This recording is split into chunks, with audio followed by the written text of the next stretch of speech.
No. This is the thing. I'm not into everything he's into, but some of the things he's into, like, dude, like composite materials and stuff. Dude, I love that. I'm not so much into chess. I like actually his coverage of chess. I'm like, there should be like an ESP. He's like an ESPN commentator, and like he actually like the way he goes into it, I'm like, it's like listening to a soccer match. It's like listening to a baseball game. He's naturally into it. He understands the moves, and he does it in an entertaining Another thing I fashion. realized is that his like unwillingness to laugh at basically anything has caused me to become like exponentially funnier. Because I'm trying so he's a desperately great hard straight to be man. funny right now. And well, he's Orthodox, he's Jewish and everything. I may have just made one of those up. I apologize, Doovid. But it's like, no, he's a holy man. He practices. He chants. Maybe I'm not so much into the chants. I realize I'm a terrible Jew. I'm Jewish on the wrong side. But these things happen. Nobody's perfect. Yeah, I mean, just look forward in the dangers of e-personality. If he's an introvert, incel or whatever, and when he comes out on the internet, he has this, like the dark side of his subconscious becomes conscious. I mean, to me, it's obvious. It's what happens. It's what's happening to you on the same way. But your unconscious, your subconscious is different than Gandalf's subconscious. Logic and science dictate that not only consciousness doesn't exist, consciousness is in fact scientifically impossible. And yes, it is going to involve math and calculus and science and computer programming. I'm sorry. And that have different implications of the process with the connection between the levels of a person's soul and how it reincarnates. But I'm not going to spur on the issue because I'm not a woman. It's not my issue. About how one day you're going to fulfill the Canadian dream or the American dream. So you watch Seinfeld and say, I could do it. I'm going to go out tomorrow and go to work and have a great day, and I'm going to be successful. And one day I'm going to have my own apartment. I'm going to have my own parties with my own friends over, and I'm going to have my own possessions. I'm going to see things that I want and just buy them. Yeah, but that's just so to say, a worthless opinion of yours.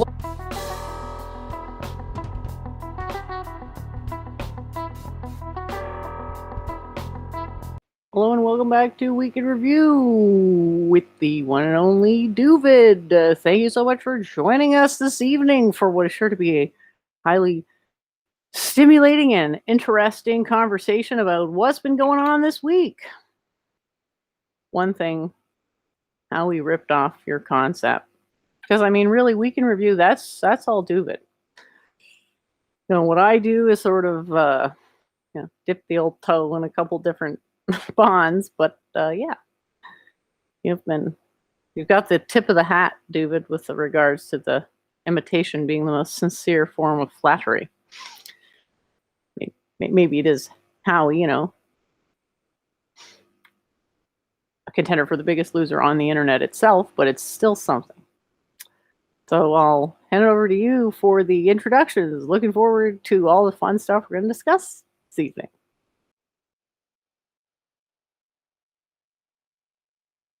Okay, great. Yeah, thanks, Jennifer, for doing this as usual. Good to be back. I guess Jennifer had a pretty big week, and my week wasn't that eventful. I did pretty good at chess. I won on Lee Chess. I won the monthly Racing King variant and Board variant monthly tournament, so it's pretty good. A lot of research, mostly I did a lot of studying. I read a lot of books. I'm continuing looking on epistemology and metaphysics and perception and science and feeling good about my research, things coming together. I had Charles Moskowitz on Thursday. He's back on YouTube. Tomorrow night is Rosh Hashanah, the Hebrew New Year. So I guess I'm excited about that. They have a tent out for the local synagogue. I'm pretty worried about COVID-19. I'm unvaccinated still, so cases are pretty high. And saying it's a pandemic of the unvaccinated right now, that the people who are unvaccinated are have substantially more risk than the vaccinated. It's looking pretty bad. Look in Israel and the U.S., these numbers look horrible, and the spring's just summer's just about over. Fall, it's getting cool, and people are about to start moving inside. School's starting up. The Jewish high holiday season. God forbid, I think this could be a real disaster, unfortunately. So, I'm not sure if we'll talk about COVID-19. I have a few links of some good stuff on COVID-19. So with that, I guess, not that exciting. I mean, Jennifer had a bigger week. I have quite a few links for like a little newscast or interesting things that I pulled out and things for people to look at. So did you want to say some sort of week in review, or do you want me to go straight into a chant? Let's go with chant first. So, yeah, I'm forgetting certain tunes if I've done them before. So there's a high holiday tune that is more, we'll call nusuk, which just means the tune that you say the prayers to. So it's not really like a song. It's more a sing-songy way that the Hebrew is recited to. And this is actually the oldest Hebrew tune recorded, because it's recorded about 1,500 years ago in musical notation, actually by Christians, by a church person who said he was walking past a synagogue and heard this tune.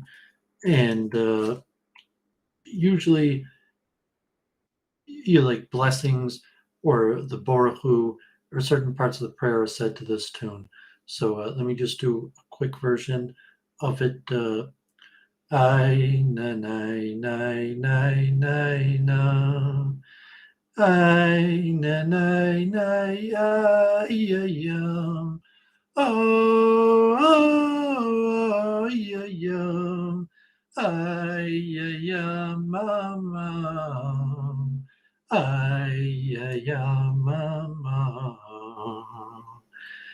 And if it was the chant like Baruch Hu Es Hashem HaMavorak, which would be how the nightly prayer service would open, and a pretty melodious tune. Maybe just to give a little bit more. I'll do the tune again from last week, which was a pretty lively tune. Used to sing this almost every Saturday night after Sabbath with the Sklener Rebbe, and I mentioned two of them last week, but one of them, I nine and then I nine and then I nine nine and then I nine and then I nine and then my ya mama mama. Ay ay then my ay then my ay mama na na na na. Ay nine and then my nine and then my ay ay my ay ay. So that one was a pretty good tune with kind of lively, people bang on the table, and be sometimes younger people, kids, and you kind of magical tune that you just keep on chanting for a while and kind of lifts up your mood. And I guess that was the purpose of that.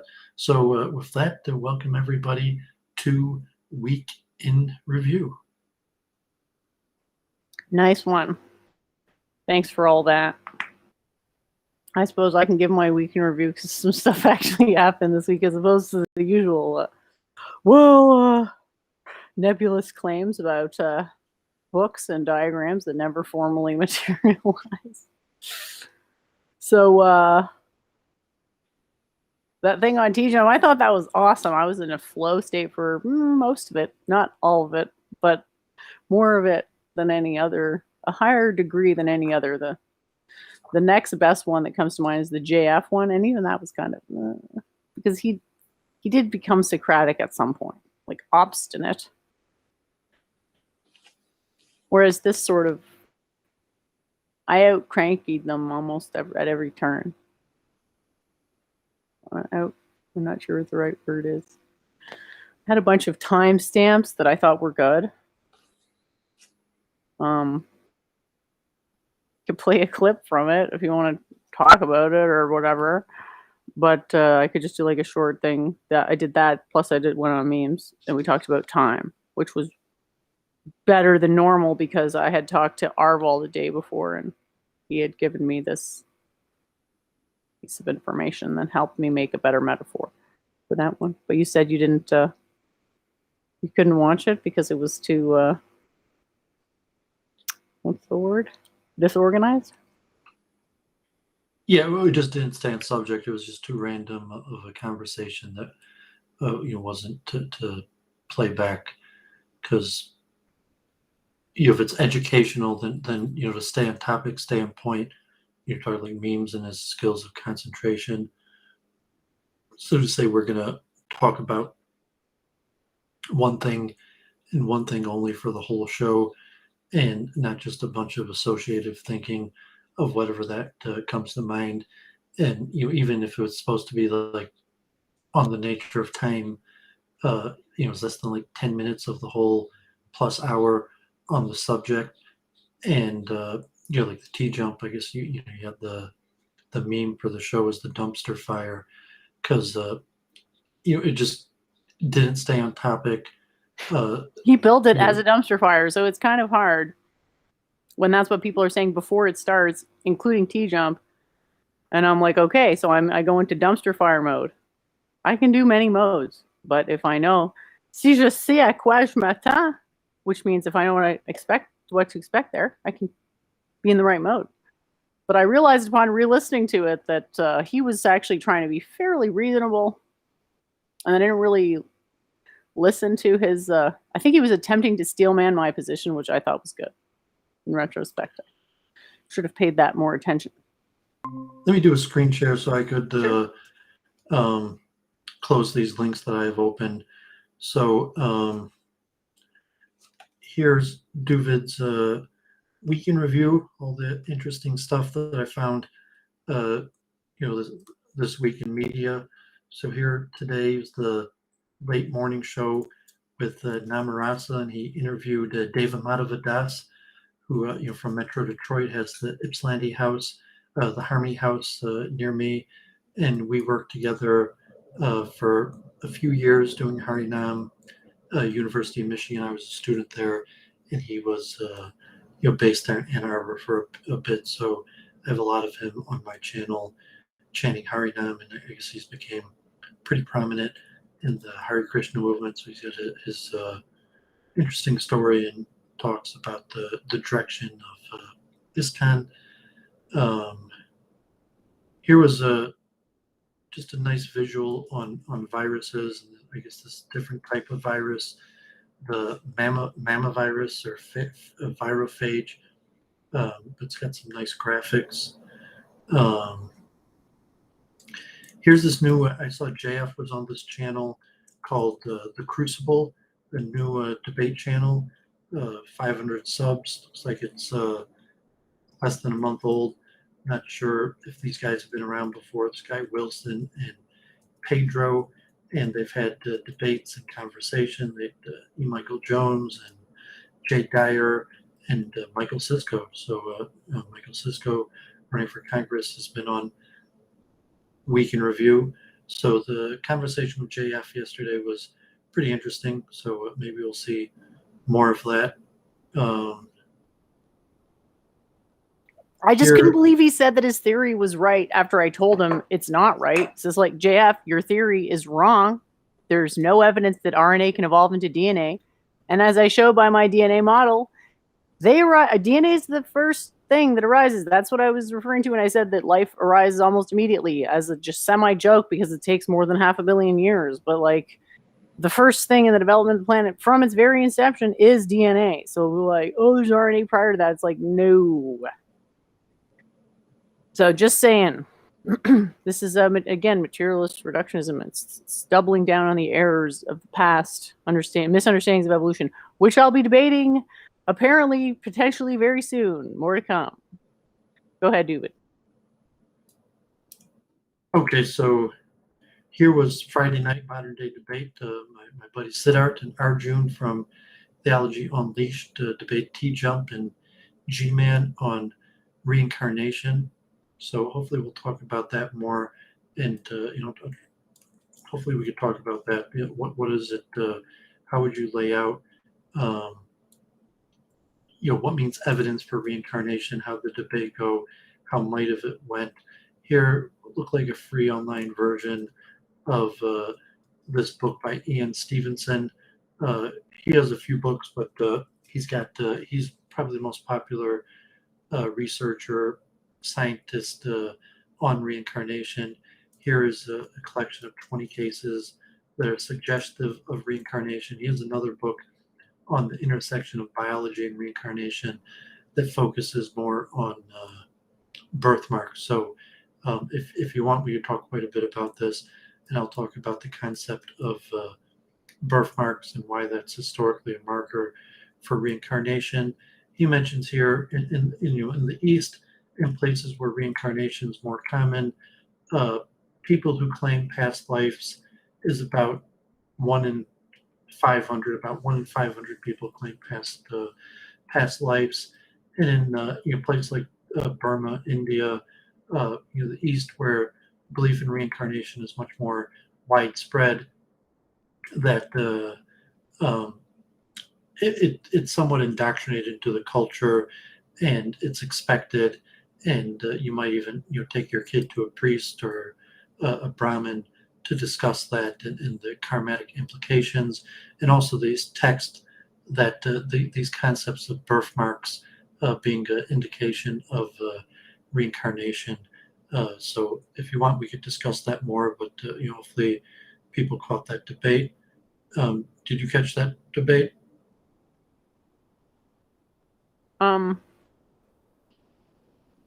Most of it. I lost interest, frankly, at some point, but I definitely caught a good chunk of it. Yeah, I mean, as I mentioned, your show, Key Jumper, they're not well structured, so it's hard to watch, and it just bicker back and forth without giving a roadmap to the viewers, without really thinking of the viewers. People get it's very intuitive, which is sort of its own sort of challenge. I didn't mind it at all, overall. I mean, it's really the fault of the debaters and poor debaters that they don't give roadmaps, they don't recap, they don't give proper openings, and so they're really just kind of low quality debates, and trying to train Jennifer to work at that and even create higher quality streams. Once I start moderating debates, they'll be good. That hasn't happened yet, but I'm sure eventually it will. Yeah, it's more about the preparation.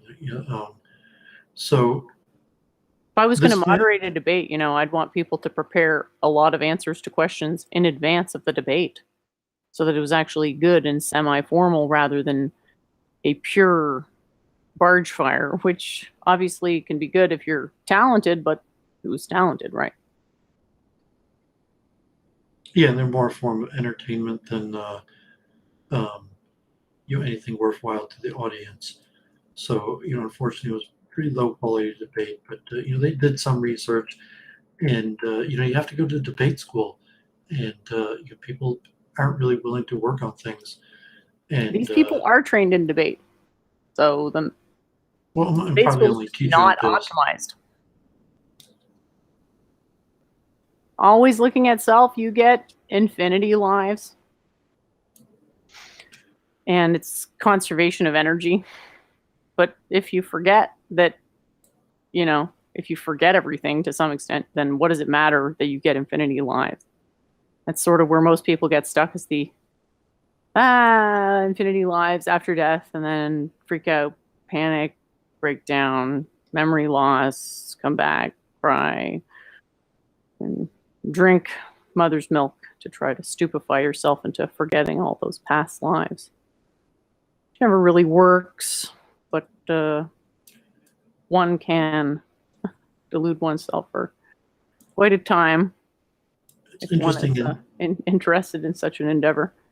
In the book Close of All Those Duties of the Heart that I went over on my channel, it mentions organized thought comes from love of God, and but just these disorganized thoughts. And I'm kind of harp on Jennifer. Like a lot of her streams, her debate is very disorganized, and the value. It was very organized in my mind. I did exactly what I set out to do, and I didn't do anything I didn't want to do. So to me, it was a huge success. But you didn't tell should that it be clear at the beginning that you tell the audience what you're going to do, and the audience understands the roadmap that you gave that you're following. I seem to recall saying I was going to that I was in the process of spanking him, which I was, and that didn't really change tempo the entire time. That was one thing, was that I don't think I was ever not in control of that. Which was let's not get too much into. Let me finish. Go ahead. These things for me, because it's shown the reincarnation debate on modern day debates. If you want to talk about that more, or just the debate it was a bit wompy. So it's like, why wasn't I on that? Oh, right. But anyway, go ahead. I don't think it would. I mean, no offense that you think you probably wouldn't have done any better. I mean, you might have given different arguments, or but I mean, for the evidence of it.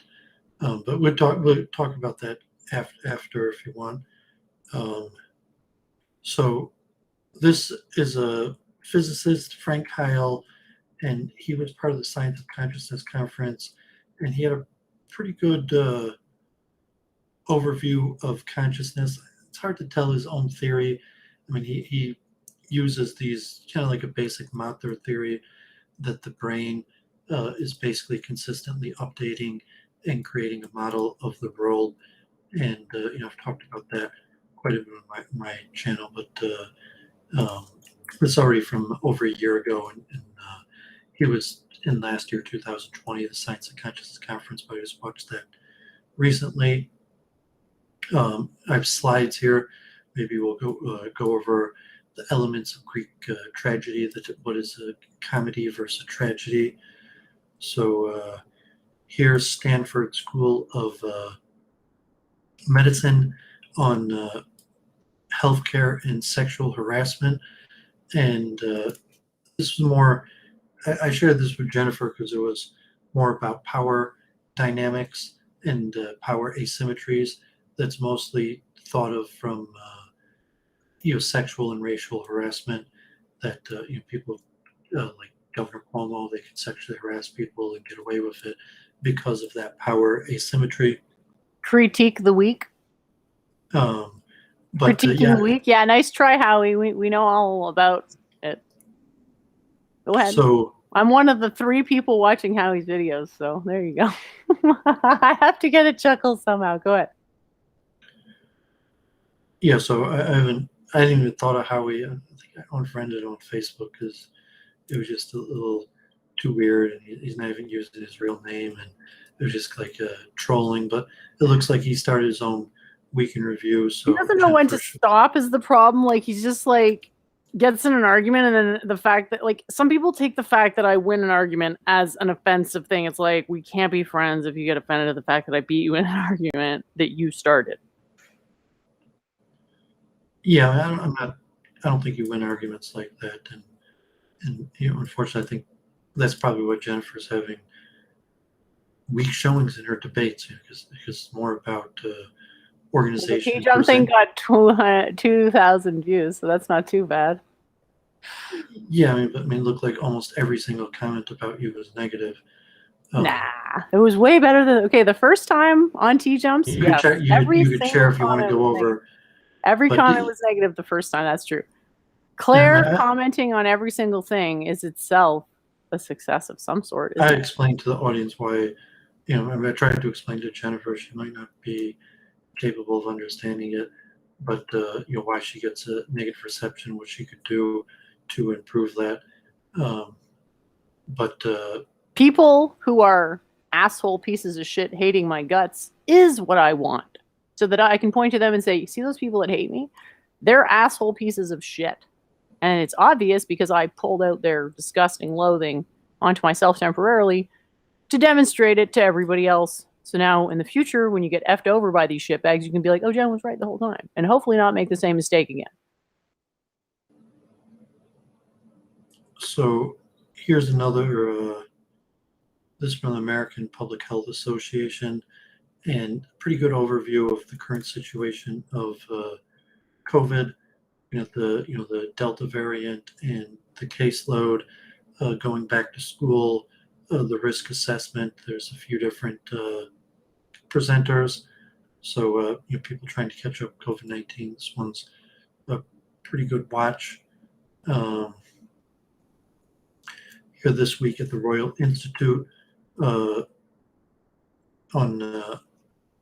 hidden geometry of everything. It was pretty interesting, little epidemiology and mathematics and like Markov chains. There's just a quick video about hidden bacterial hairs power nature's electric grid, showing how bacteria could be conductive to electricity. Here is the recent Pew survey on the opinion of whites about the decline of whites in America. And generally you see that most white people in America are not so concerned about the demographic shift.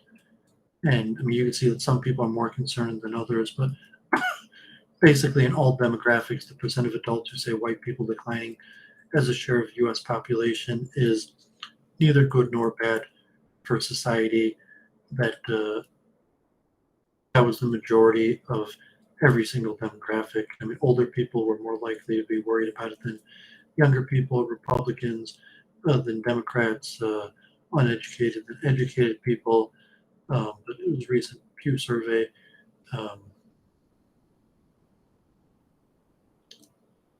Vincent Roccanello, his appearance on Lex Friedman came out. So full 3.5 hours. Some interesting, back and forth there on that. I've been watching Vincent Roccanello for over a year now. So here, the Prime Minister, Gopal Krishna Goswami, I have him IRL in Metro Detroit when he came to Metro Detroit, recovered from COVID-19. We'll see if he makes it back to Detroit. But Narendra Modi, Prime Minister of India, released a commemorative coin on the 125th birth anniversary of Sri Bhaktivedanta Swami Prabhupada.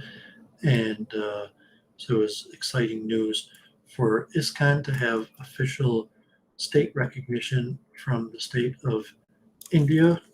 And there was Gopal Krishna Goswami that we chosen for that. Here was Arjun on Theology Unleashed. He talked with David Wolf of Florida, who actually served in the Israeli army and preached to Bedouins in Israel. But he did research on the benefits of chanting mantras, chanting Hare Krishna, specifically wrote scientific papers on it. And here was one interesting paper he wrote. Doesn't go that much into detail, but it was about a model of decision making, I don't know if you call it consciousness, based on the 3 gunas of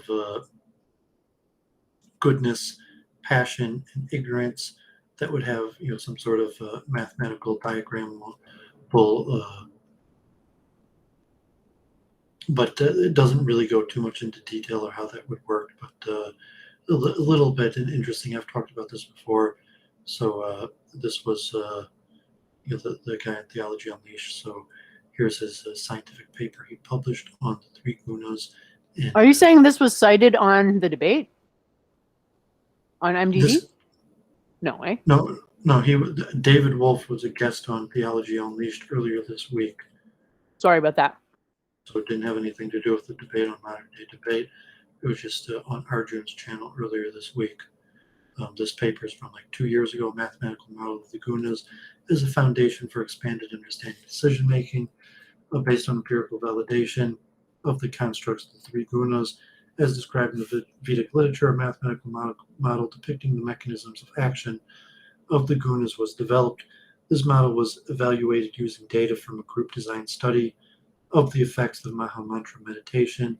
Analysis demonstrates substantial validity for the mathematical model of the three gunas, or modes of material nature, sattva, enlightenment, raja, activity, tamas, inertia, on the foundations of mathematical modeling. Guna theory was applied to approaches to decision making, and specifically to the leaky competing accumulator model. Guna theory enriches the leaky competing accumulator and decision-making theory in general by combining an accumulation model for personality traits and providing enhanced understanding of the effects of environmental factors in the process of decision-making. So it's interesting. We talked about that quite a bit. It's actually a scientific paper. This was 10 years ago, and 9 years ago, when they had the big NATO summit in Afghanistan. I wouldn't be surprised if we see something similar to that again. Amy Goodman of Democracy Now! I usually watch that daily, and a bunch of veterans give back their medals of honor from the Army, and in protest that they return or throw away their medals of honor from the Afghan-Iraq war. So with what's happening in Afghanistan, I wouldn't be surprised if there's some sort of mass event like this of your veterans, decorated veterans, returning their medal, protesting. So I was thinking of that. Here, two quick things. This woman was the head of the Judean Studies Department, University of Michigan. She retired, Deborah Dash Moore, and she talks about the history of condominiums in Miami, and when they started being built. Here was a New York Times article on the Surfside collapse, and kind of showing what happening of buckling, water damage at the bottom, possibly what happened or the damage and how it led to the collapse, and a lot of nice like building information modeling graphics. So I think New York Times is behind a paywall, but it was pretty interesting. We've talked quite a bit about, God forbid, the current state of infrastructure in America. So here, this is also behind a paywall. Brett Weinstein debated somebody on the objectivity of science or the role of money in science.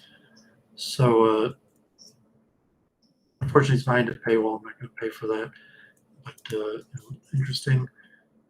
If they eventually put out a free copy. Here is saying after Jennifer, it was like the pangolin being nursed back to health after a debate with T-Jump, and all the negative reaction she got from almost all of the viewership. So I forwarded her this cute pangolin video of a rescue pangolin being fed water from a bottle. Here's a meeting coming up. I saw in local there was like a little pushback whether this like anti-Hindu dismantling global Hindutva, which is kind of like pushing for a return of India to a secular India that includes all people, and a pushback on Hindu nationalism. And Hindus have been pushing back in this conference as like anti-Hindu. So I thought that was a little bit interesting. It's this week, September 10th through the 12th, and I guess it's an anti-Hindutva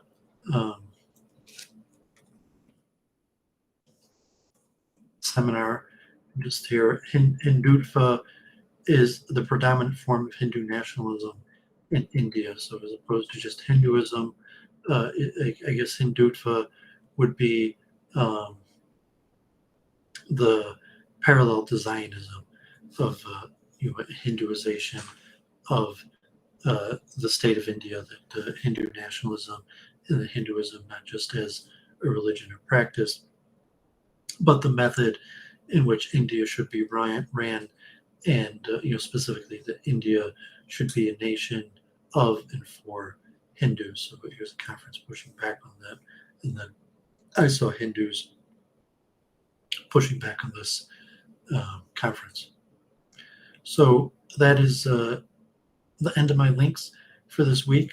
I also have the slideshow on comedy versus tragedy that hopefully we go over. It's like 20 slides, and talk about the role of laughter or comedy, why things are funny, the connection to taking low birth and comedy, and from a classic view of the Greek classics and Shakespeare, even like what does a Shakespearean comedy mean? I'm not sure if you still have that chart that I copied and forwarded you. If you want to put that Your up. But audio is really low to me. I don't know if it's just the fact that it's coming through on the VoIP or what. Or is your microphone plugged in? Just I wondering. think it's okay on the video. I'm not sure if it's low to you. It does sound quite well. It sounds like hollow, but it could just be the fact that I'm hearing it over the Google Meet. So as long as it's okay on the audience, it's fine for me. So sorry, where were we? Yeah, so I have the Tragedy comedy thing. Was your point kind of like that when you're at the bottom, there's realistically nowhere you can go but up or nothing interesting, and if you're at the top, there's nowhere you can really go but down, and that was sort of the formula for it. Well, did you want to put up that slide that I shared or do you want me to find that and put it up? I don't have anything that you sent me because of all the times it crashed my computer. I mean, if you want to, like, I'm even worried to load, honestly, Messenger right now. Okay, so let me re-enter screen share. Yeah, I can screen share you easily, though. Seems to be working pretty much 100%, I think. I just have to Yeah. So I mentioned, like that, laughing is a sign of bad character, low birth, and saying that's literally the definition of it. So like in modern society, people like think I'm crazy. I should be put in a straitjacket. But like even something like Shakespeare, that this is just like straight Shakespeare. And so I put this for Jennifer. Like, what is the definition of a comedy? Anybody who knows anything about plays, like what's a tragedy and what is a comedy? And the classical, I'll show the Greek thing. But here I just found, is this visible? My Shakespeare comedy versus Shakespeare tragedy.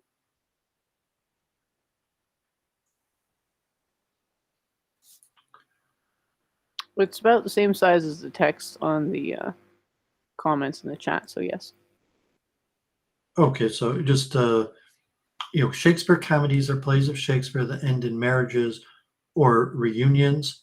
Shakespeare tragedies are plays of Shakespeare that usually end in the death of a tragic hero. Comedies generally have a happy ending. Tragedies have a sad ending. Comedies tend to focus more on situations than characters.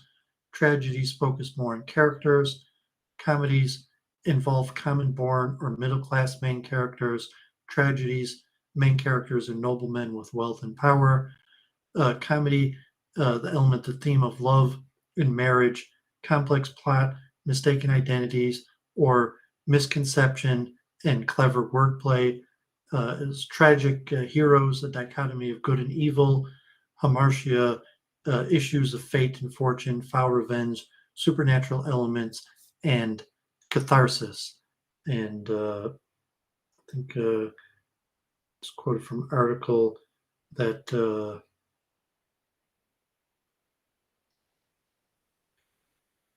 comedies focus on people who took average or low birth.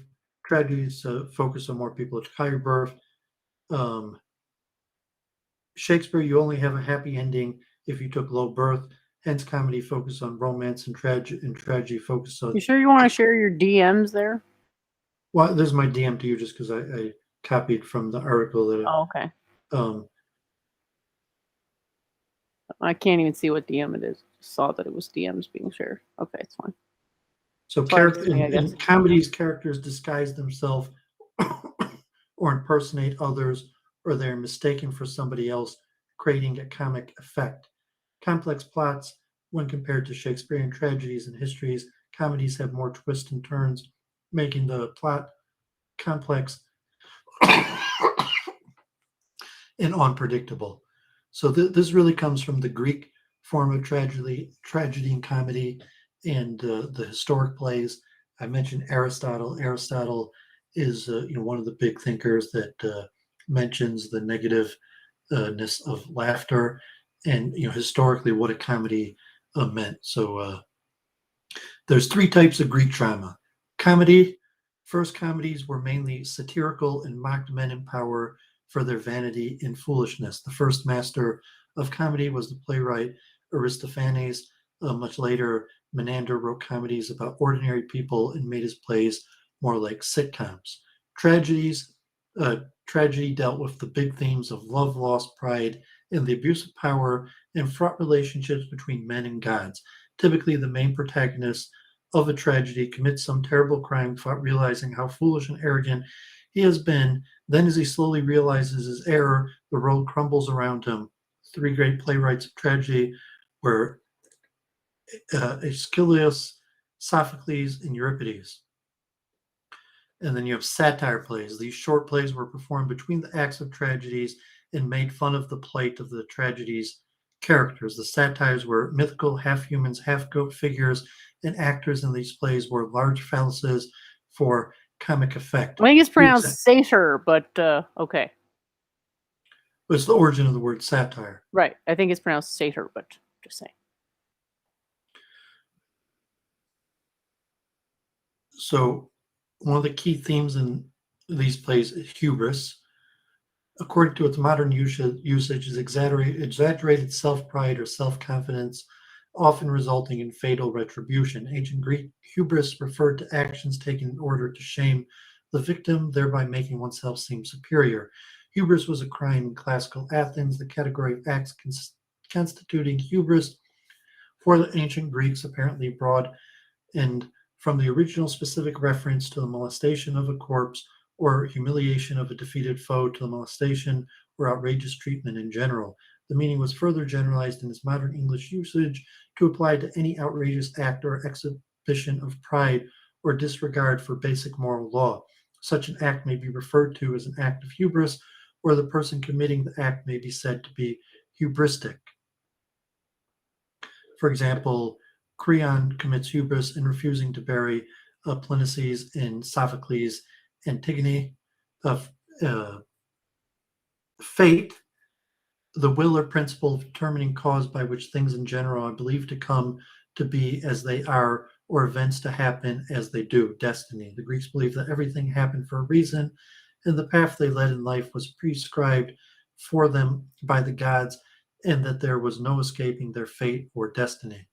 So the tragedy, derived from the word tragos, meaning goat, an ode meaning song. So tragedy is the song of the goat, related to the Dionysus sacrifice ritual. Choruses were dressed in lion skins or goats. Prize for the best song was a goat. Requirements for a tragedy competition: must submit 3 tragedies in a satire play. So these were the original Greek plays were together with the festivals, which would have included things like animal sacrifice, and as we'll see, the concept of sacrifice of the hero. The hero is somewhat a sacrifice for the lesson. So Aristotle's definition of tragedy: tragedy depicts the downfall of a basically good person through some fatal error or misjudgment, producing suffering and insight on the part of the protagonist and arousing pity and fear on the part of the audience. A true tragedy should evoke pity and fear on the part of the audience. Pity and fear are the natural human responses to spectacles of pain and suffering, especially to the sort of pain and suffering that can strike anyone at any time. The effect is that we feel relief in the end through catharsis, and we are purged of these feelings. And he doesn't talk that much about laughter, but Aristotle goes into detail about the role of laughter in comedy in these plays, maybe similar to called Masonic plays, and maybe like Hollywood, you think like Jay Dyer. So Aristotle's poetics: tragedies must have 6 parts: plot, characters, diction, thought, melody, spectacle. The plot, Aristotle defines as the arrangement of incidents, not the story itself, but the way the incidents are presented to the audience, the structure of the play. That's why I mentioned like Jennifer in her debates. They lack structure. That good plays have good plots, have good structure. What they lack in structure, they make up for in style. Well, in your opinion, Yes. according to Aristotle, tragedies where the outcome depends on a tightly constructed cause and effect chain of actions are superior to those that depend primarily on the character and personality of the protagonist. So Aristotle's ideal plot structure, the Freytag's triangle, if the beginning, climax, crisis, reversal, and the end, and the climax is usually close to the end.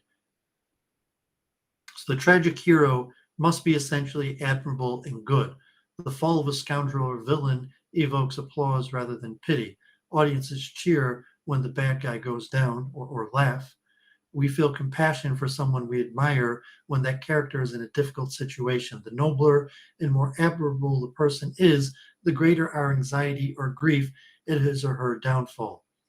In true tragedy, the hero's demise must come as a result of some personal error or decision. There's no such thing as an innocent victim in tragedy, nor can a genuinely tragic downfall ever be purely a matter of blind accident or bad luck. The tragic hero must always bear at least some responsibility for his own doom. Anagorasis, tragic recognition or insight, a moment of clairvoyant insight or understanding of the mind of the tragic hero as he suddenly comprehends the web of fate which he is entangled. So hamartia, tragic error, a fatal error, simple mistake on the part of the protagonist that eventually leads to the final catastrophe. A metaphor from archery, hamartia literally refers to a shot that misses the bullseye, which actually in Hebrew is like chet, the word for sin, is like a shot that misses the bullseye. Nemesis, retribution, the inevitable payback or cosmic punishment for acts of hubris. Peripetetia, plot reversal, a pivotal or crucial action on the part of the protagonist that changes the situation from seemingly secure to vulnerable. Catharsis, transformation through transaction, a feeling of emotional purging on the part of the audience during the tragedy. The audience feels pity and fear at first, only to feel relief and exhilaration at the end through catharsis. So let me just put up catharsis is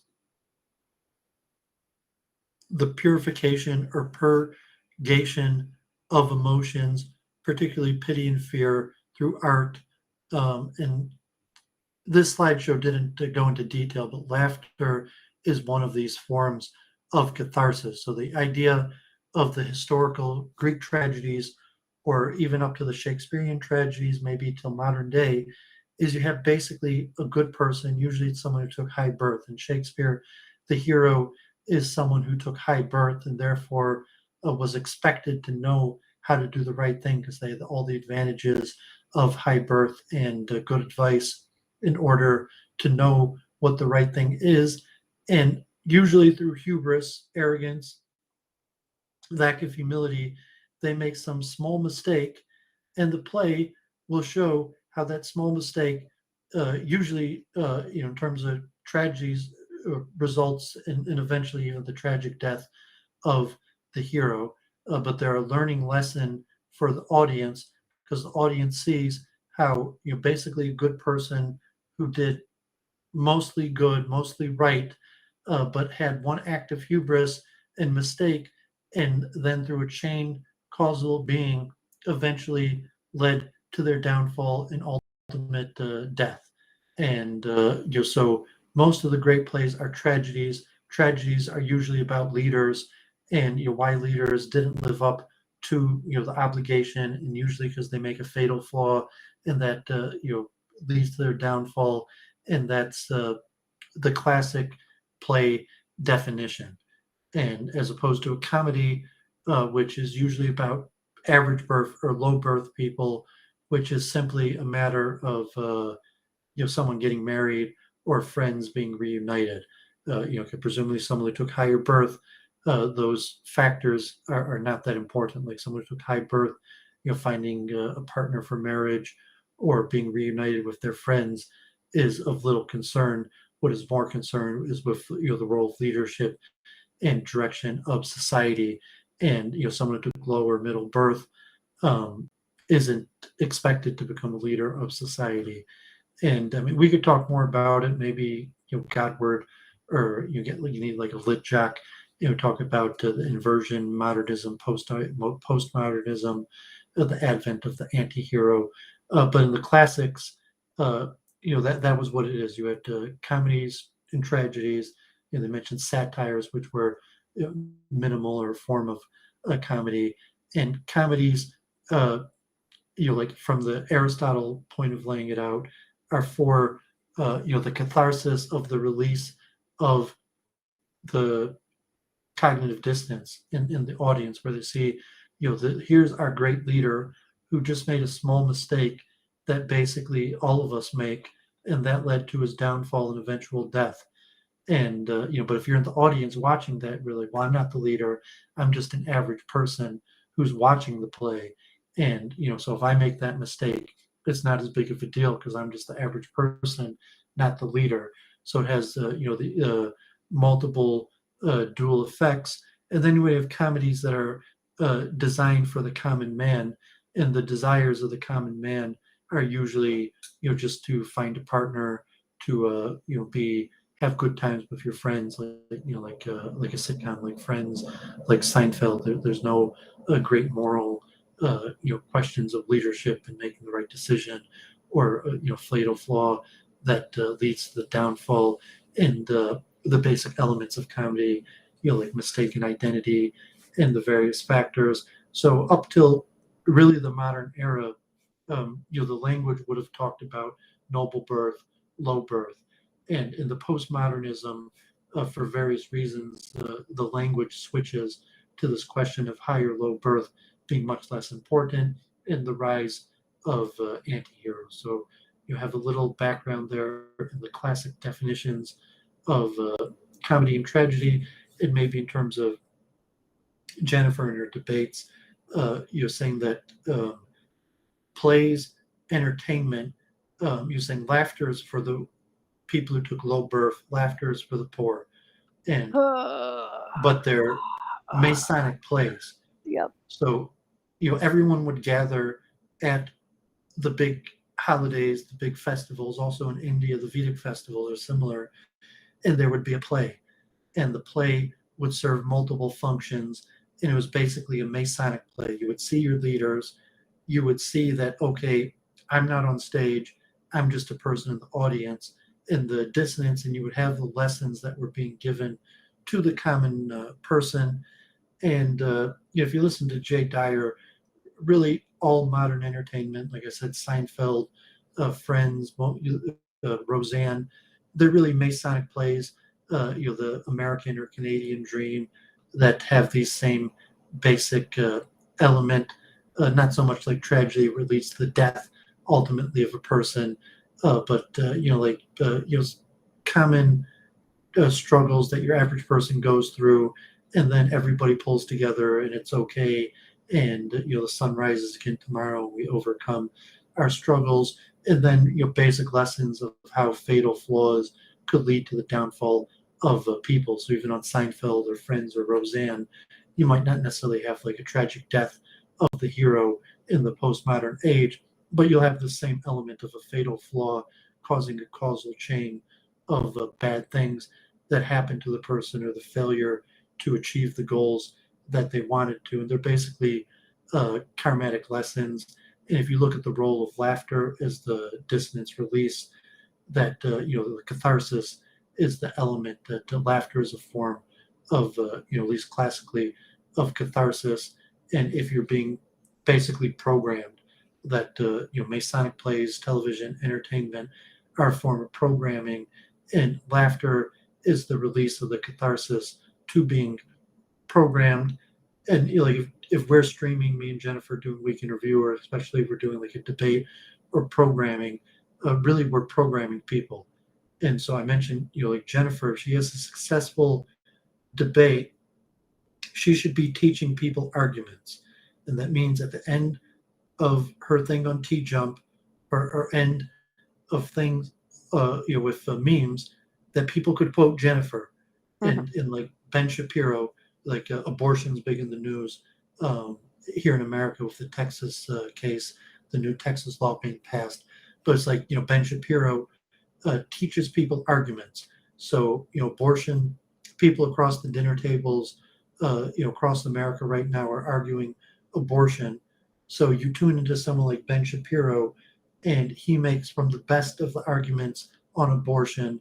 So people who watch Ben Shapiro, then when they have the debate in their local place where they meet up with people of the same status of them, they could copy Ben Shapiro's arguments.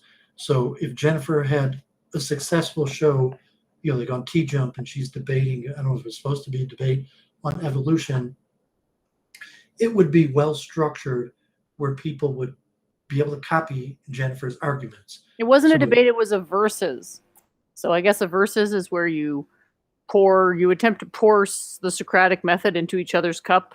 That's why it's versing, right? Versus, yeah, that's I think what it was. It was basically completely. Yeah, so I said it wasn't nothing. Flowable, and none of the arguments were copyable. They're saying that there was basically zero value proposition to the viewers. That if there was a value proposition to the viewers, your average viewer would have been trained in multiple arguments that they could have made in their own life. That, okay, Jennifer's a smart woman, and she put forward a bunch of arguments, and then in the case of the next week conversations that people had, they will be able to have superior logic and by copying the arguments that Jennifer used. And that's what we're trying to train her to do, and even structure her thought. And mentioning the tragedy, like Aristotle, if it's not structured, it just focuses on a personality. No one learned anything. And just like let's root for one side or the other side, and then who won, as opposed to I don't call it like the mode of goodness. I'm calling like Ben Shapiro, in theory, the better level of Ben Shapiro, or maybe JF, or even T-Jump, where he's teaching you arguments. That if you're an atheist and you argue with your friends all the time, and it's, let's say, about even, because your friends, probably your arguments are about even, and then you watch T-Jump and you copy his arguments, and then all of a sudden you start winning a few arguments, you start getting the better points.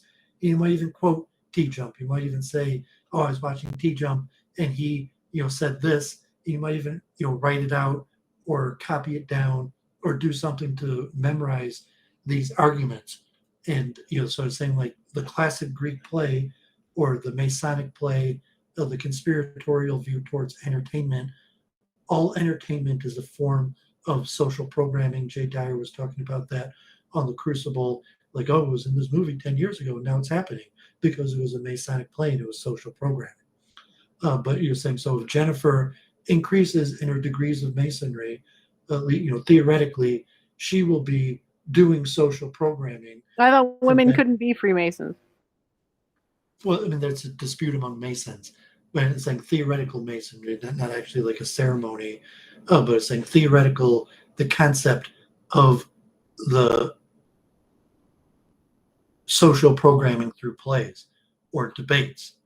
That if Jennifer has a public debate or a show, that it's social programming. It doesn't have to be, it could also be educational, so that people are actually copying her arguments, and and then they go back to their day-to-day lives, and what they learn from Jennifer, they copy and they repeat, and it gives them success.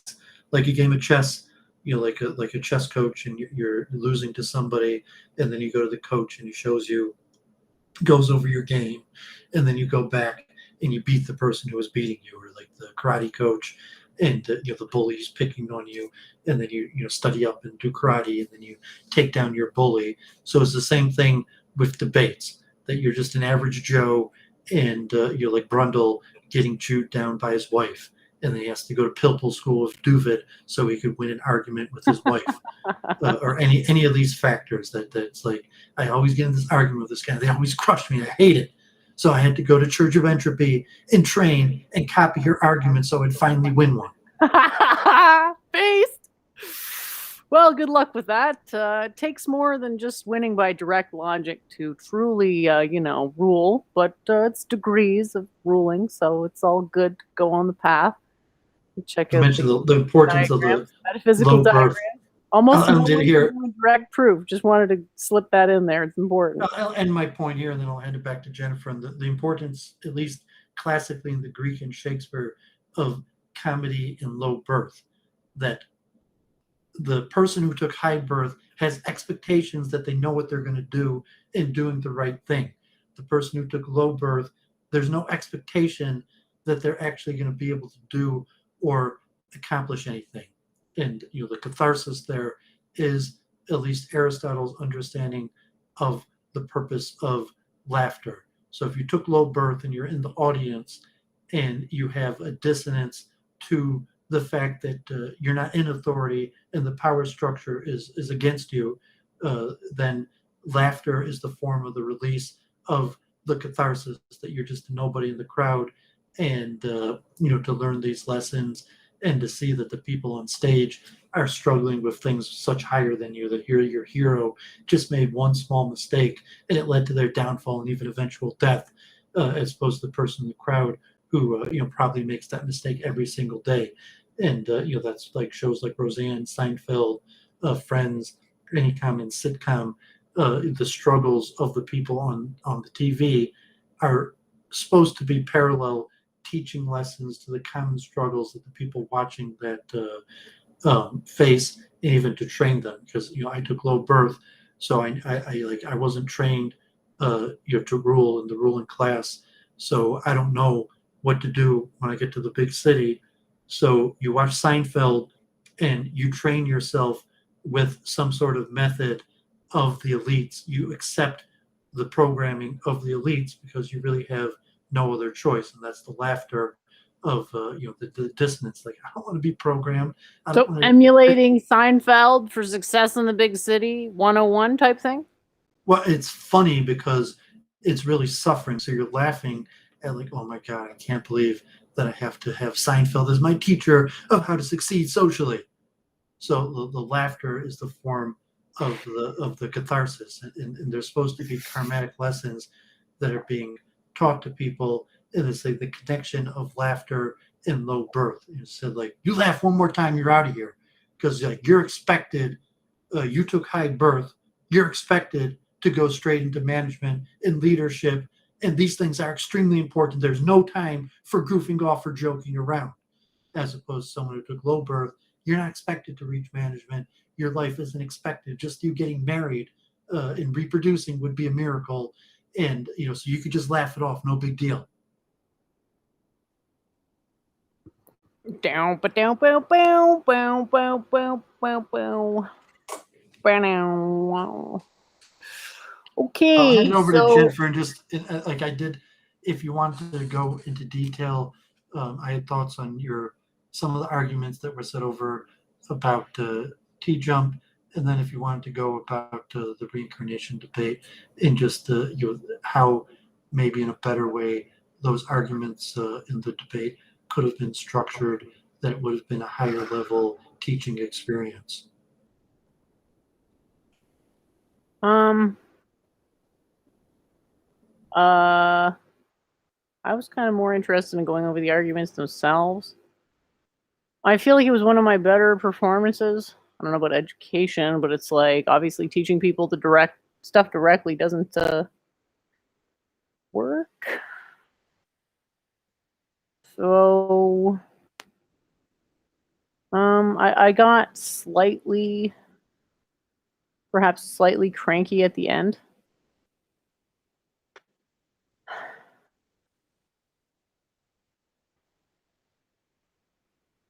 So that would have been good to not have happen, I guess.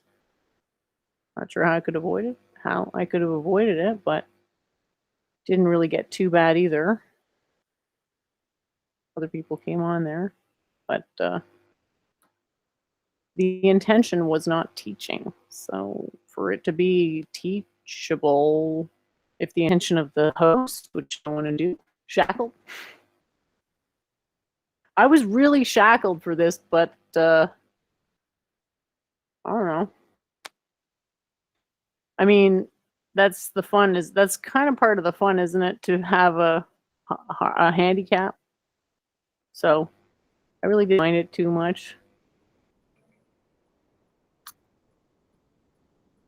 Yeah, I see T-Jump is live right now doing Yeah. for God, but like no, I completely mean fun is for people who took low birth, fun is for poor people, fun is for people who don't plan on accomplishing things with their life. And like I said, like debates aren't for teaching. That you can't turn a debate into teaching. Right. Honestly, it was your fault. It's hard to go into someone else's server and take control, take over, especially it was when you're pretty a woman. hostile. You don't look like a bitch to do that, but okay. I mean, but it was bickering from the straight out. It wasn't even clear what you were talking about, and there was no mutual respect. We're just kind of you're just like, you don't know what you're talking about, and then it wasn't as bad as certain people, was it? Trying to prove each other, one up each other by demonstrating, as opposed to the amount of people in the audience. Certainly, your opponent is going to understand where there's a flowable back and forth, as opposed to it's kind of like this Socratic quizzing each other that you don't know what you're talking about, and then like oh yeah, and then so just like quizzing each other on periphery related topics, and then you're like teaching where all of a sudden you're explaining something that I'm sorry, but those were not peripherally related topics. I'm just going to say that right now. Those were central issues with evolution theory. But you didn't explain it in the way that, like, if you had a good debate where you give an opening where you're going to explain, like evolution is wrong and bad science for these multiple reasons, and then during the debate you would go over those multiple reasons, and then during the debate at periods you would recap and carry through the arguments, and then there would be a closing where you would clearly recap and carry through your arguments. So like none of those, there was no opening, there's no roadmap of what these arguments were in relationship to why evolution is bad science.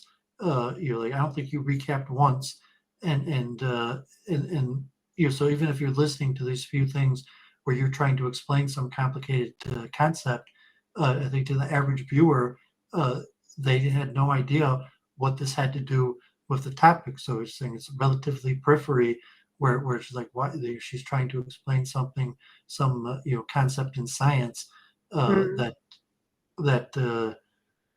so called like a dumpster fire. So maybe okay, you explained a few concepts in science, but like that wasn't the point of the show. It was supposed to be and it said like if you're looking at the Masonic it was not intended as a formal debate. No one got programmed. Like no one. Oh, sure they didn't. Even though they were laughing the entire time, right? No programming took place. Even though you just got done saying laughing is basically the lube for programming. Please continue with your contradictory. Laughing is the acceptance of low birth. They're laughing that you're on stage and they're not. So the dissonance of like, oh crap, like you're like I'm such a loser that I'm in the audience and this is what's on stage. And so like that will be the laughter of the catharsis of the patheticness of their situation. They're like, oh my God, I'm sitting and these people are playing video games and God forbid this crazy woman's ranting and I'm in the audience because my life sucks that bad. And laughter is the only thing that will kill the pain of the catharsis of the patheticness of my reality, because if I faced reality head on, I would definitely kill myself right now. You're going to call that poem Ode to Claire Ka or what? Well, that was my interpretation of the T-Jump server, that like no one there could be in a good situation if that was what they were watching. So I say if it was like in theory like Ben Shapiro, like modern day debate, where you're at least in theory trying to learn something or hear someone with more expertise on a subject so you could learn arguments Oh yeah, the people talking about flat Earth, they're real serious, aren't they? No, I mean, modern day debate is kind of you're just the catharsis of the situation of America. Like as the empire crumbles, we're gonna laugh at how I stupid think I know people what are. your word of the day was today, Doovid. Well, I haven't highlighted that, I mean, but by saying like, yeah, I mean the catharsis of those people who are basically laughing at you. So like you're the butt of their jokes, and then after it's over, they that crazy woman, and then they turn on the news and it's like, oh crap, our nation's falling apart. Afghanistan, At least I can feel better about floods. myself that I'm not Jen, or that I can make fun of Jen. It's like, sure, go ahead. Yeah, that's really all that as opposed to what could have been, Great.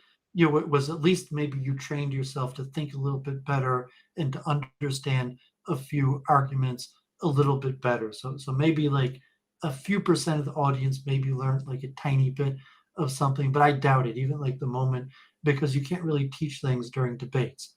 That Says it's not you. like, well, I mean, it's just a factual thing. No, I don't think anyone during that debate actually learned. If you ask back all 100 people or 1,000 people that watched that, what Jennifer said or what they learned from that, no one could say it back. No one learned anything because no one was there to learn. And as opposed to if you coordinated and structured in a way where you explain to them very well-structured arguments that even if they didn't understand it in full or understand the I tried teaching. several times to bring it to that. The guy couldn't even follow what I was saying. He was like, "Oh yeah, sure." It's like, dude, you don't even understand what I'm saying. But okay, but I got nothing. I had no way of going into the debate on that level of like, let's just talk about my issues with purely my issues with whatever it was. It's called Well, I mean, you say materialist straight. reductionism. What was your argument against evolution? Like, what argument did you successfully give over against evolution in your 2 hours on that show? Failure to explain the lack of correlation between genetic length and species evolution, degree of evolution, because if the new information is coming from genetics mutations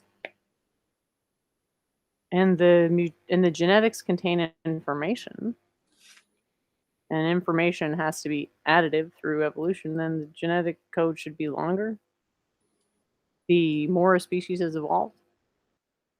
That is not what you observe. So there's just no explanation or anything really for this complete lack of a. It would appear the model predicts something, maybe not clear what exactly it predicts, but it would appear to predict something with regards to the information. If it is truly genetic coding thing, then you can't really lose information, can you? No, I'm not even sure what your argument is. I argue against If it's a genetic determinism is true, saying then in one sentence very clearly what your argument against evolution is. if genetic determinism is true, then there should be a correlation between some attribute of the species and genetic length. And there isn't. Literally any aspect, any attribute, you can't find one because it's uncorrelated. That proves that genetic determinism can't be true. It doesn't prove what has to be true, but it just says that that can't be right, because if it were, there'd be some attribute you could lock onto and say, yeah, there's the correlate that demonstrates this presupposition is correct. But genetic determinism is necessary for, you're saying genetic determinism isn't true and it's a necessary element of evolution. It's presupposed pretty heavily. If it's not, I mean, feel free to explain how it's not, but to me, that would appear to be what is. Well, you have to say you're arguing against evolution. You're not arguing against genetic determinism. So if but you're evolution arguing against is genetic determinism, and evolution is genetic determinism. It's saying that everything is about the changes in genetic code in evolution. That's what it's saying. It won't actually come out and say that, but tell me how it's not that. It literally is that, even if they won't admit to it, that's what it is. So like, what I'm supposed to say, call them out and say, well, it's de facto genetic determinism, but you're not actually saying that it is. So hard to acknowledge, hard to sort of debate against something that's unacknowledged. So that was definitely a challenge, but also the issues, punctuated equilibrium. That is not what genetic mutations and heightened fecundity as a result of random mutations occasionally being beneficial predicts as regards to speciation. Not at all. I argue against JF. Those were my two things, and those were never addressed in any way, shape, or form. The closest anyone came to addressing an argument I made was that maybe the prediction was for like a 3-chambered heart versus a 4-chambered heart. It's like, okay, better than nothing, I guess, but still. But those arguments were not pushed back on. So what am I supposed to do? I make two arguments. They're not even. I don't know. Am I supposed to? Well, what else could I have done? You tell me. You know. Well, I mean, you structure an argument so that anybody else who is against evolution that I'm going to get cut off in the middle of, having watched this, now has an argument against evolution. There's, and you're saying that genetic determinism is a necessary element for evolution to be true, and there's not enough evidence for genetic determinism, hence evolution can't be true. The predictions of genetic determinism are contradicted by what's been observed. I would say that.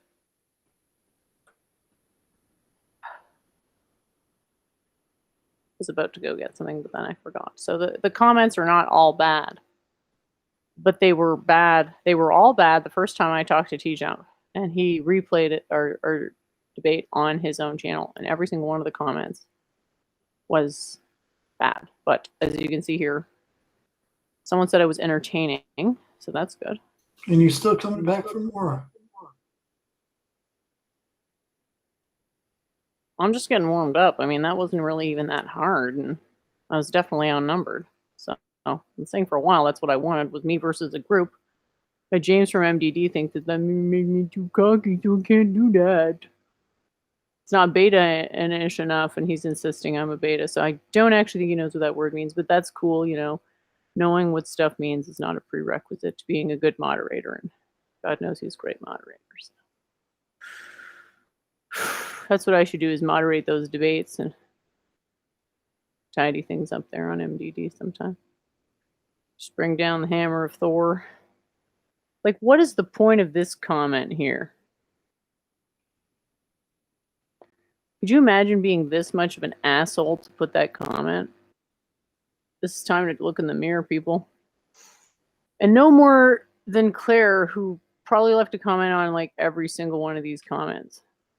So someone said that was a Everything meme. bad about you, Claire was like, yes, that's true. That's because Jen's crazy. The meta point is that I have someone who is an orbiter to that extent, which makes me kind of an epic persona, doesn't it? It's Claire saying, you know, I don't know what it is. It's something. So Jen is a child. Might not be an insult. Well, I think you're an element of comedy. I mean, you're participating in comedies, unfortunately. But isn't that a good thing? Well, I mean, it's better than nothing. Really. I mean, you say, okay, it's better than nothing. Like you get a gig.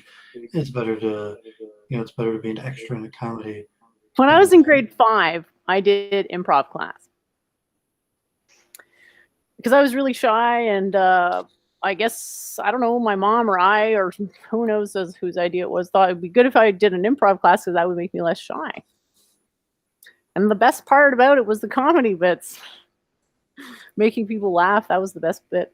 Try to be funnier and funnier. And then I met you, who is like against laughing on a, principled basis. And then I realized it just made me like 10 times funnier.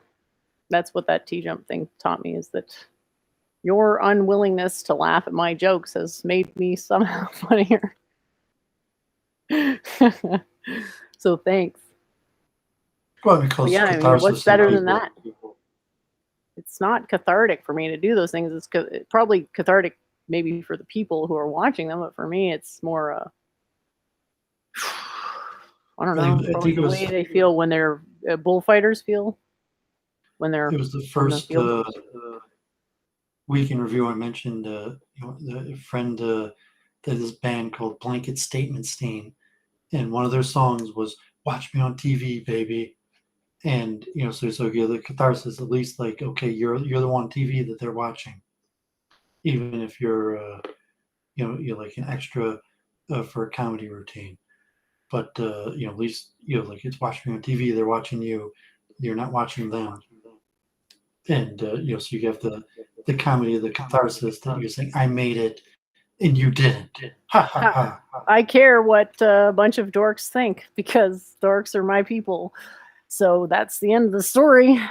And I'm now in a bad mood towards people who don't think dorks are cool, so that I have fun with my bad mood going forward. You guys can't rein in the toxicity. I wasn't talking to you, Doovid. I think your toxicity is just right, because it always comes from a place of good intention. So that's what I see. And hey, look at some great effects of it. I'm funnier. Howie's got a Week in Review rip-off show. And hey, could be worse, could be nothing.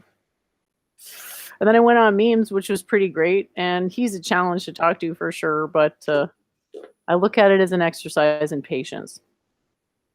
Plus, I'm sure I was just as irritating as he was on the T-Jump show, because I know a lot of my answers weren't really making any sense. I was being very coy on purpose. Because I was really, I meant what I said about being tired of this Socratic ambush thing. I was trying to think of a term for like an Aristotelian alleyway ambush or something, like, where you're like thinking you're headed into a good faith debate, and then all of a sudden, it got really dark, and there's not a lot of room between the buildings on the other side of the street. Oh, When power dynamics are real, and it's okay. Like T-Jump, like Claire, why'd you waste your time talking to Jennifer? And it's like, he made a bunch of super chats off of it. And that's the plausible excuse. Sure, yeah, that's the only reason. Power dynamics are real.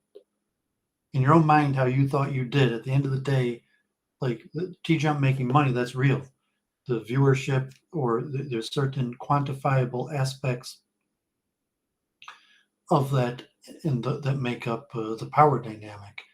And the power dynamic is real, and it doesn't necessarily, power dynamic's not determinative. But you're saying, like, no, you can't use the Socratic method if you have no power. You have to have a position of power to be able to use the Socratic method against a person. If you're just thinking of waiting for the time when that they're going to be in, you're going to be in my classroom, and I'll get to use the Socratic method on you, and saying, well, the power dynamic is real. You're never going to be in my classroom. Like, you don't even have a classroom, let alone that. Why the hell would you sign up to be in that person's class? So that I know, you're never they're never going to be a participant, even on modern day debate, or your opponent. And if it is a debate, really, most debates don't involve the Socratic method. You have to have that power differential to be able to use it, and money is a big aspect of that. So T-Jump is saying, like, why is T-Jump giving Jennifer any bit of respect at all? And she's like, well, if T-Jump is basically, I agree with all of your complaints and problems you point about Jennifer, but she makes me money, and the money that she made me is real, and therefore he will continue to work together with you because the value proposition is there. So even if T-Jump's like, this crazy woman doesn't know what she's talking about, whatever, you still made him money. And even in terms like, okay, you got him good viewership, you have relatively, you have a degree in physics, mathematics, you probably are a better challenge for him than God forbid, most of the idiots in this chat or Discord. And most of the idiots in this chat or Discord aren't even interested in learning arguments and perfecting I themselves. disagree with that. I like those people. Well, I like everyone. I mean, it's like, just because they're idiots doesn't mean I don't like them. That's I why don't I think said they're idiots the other either. day, like, I have friends that are young and old, rich and poor, dumb and smart. It's like, I'm saying, like, no, I don't only have friends that are smart. Like, I have friends with it. I'll be friends with idiots. Right. So I don't look down on people, I guess. I say look down on them, but I'm saying factual. You're saying that no, none of those people are going to be on the teach-jump because they can't string together an argument. They don't even know the basics of logic. Period. They don't even have an idea or worldview to put forward. And because having consistent, coherent worldview is near impossible, but just having a worldview is some form of achievement. So at least Jennifer has a worldview to put forward and debate, as opposed to 90% of humanity, the plebs, don't even have a worldview to put forward. They're not even eligible to be interviewed. There's They're nothing not even eligible to come on and get insulted sequentially by pundits. Yeah. Sign of the times. I actually didn't. Oh yeah, why is he calling me Deepak Chopra? Like, I didn't really think I was that Indian. Well, it's a style of arguments, and yeah, I guess that's his insult, where he's basically. But I structured everything in English, though. Deepak Chopra speaks English. I'm like, at least Deepak Chopra has a degree from Harvard.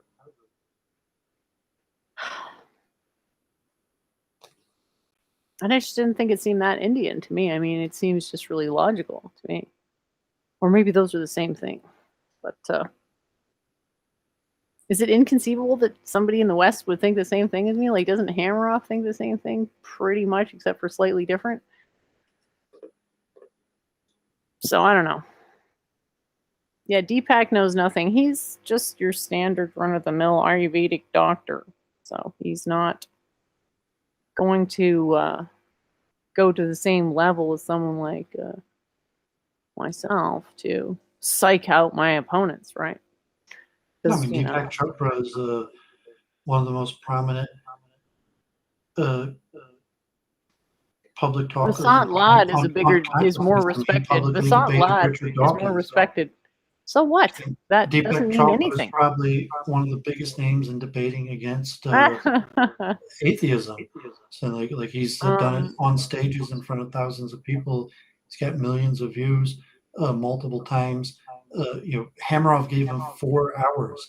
Like at the Science of Consciousness conference, he gave Deepak Chopra 4 hours of just him. All right, great. So, Deepak Chopra is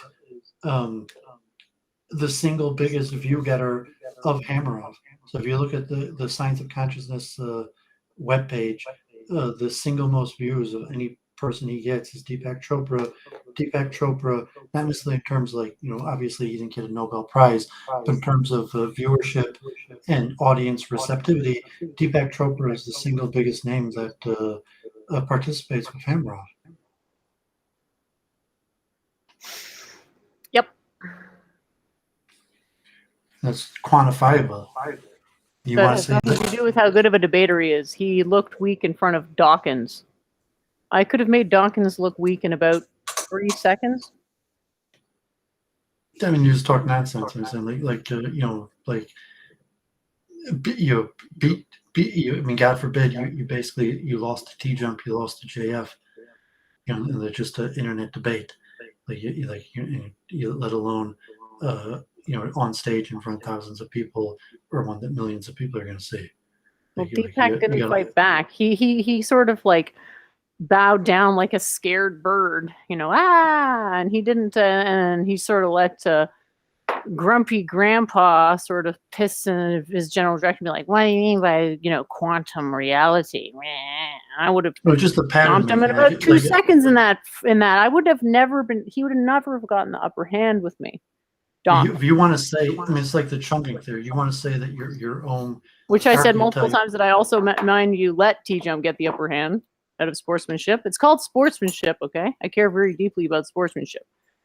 You want to become your own archetype, and that's why I say, like, you'll do that when you have arguments and ideas that other people copy, that other people in other debates are copying your arguments.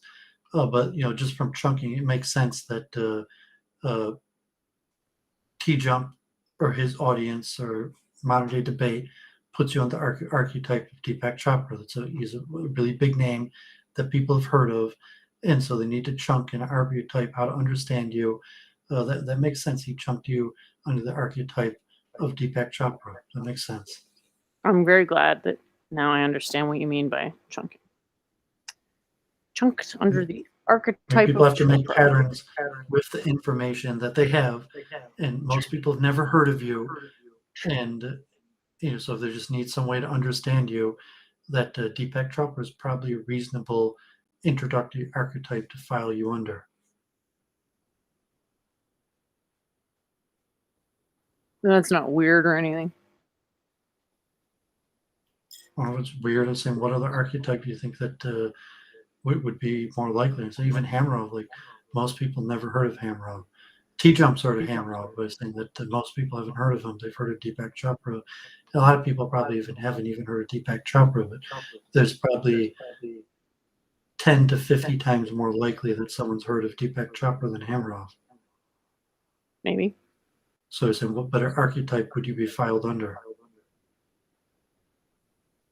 I didn't know people needed to file people as archetypes, I guess. I thought they were such Consciousness and individualists.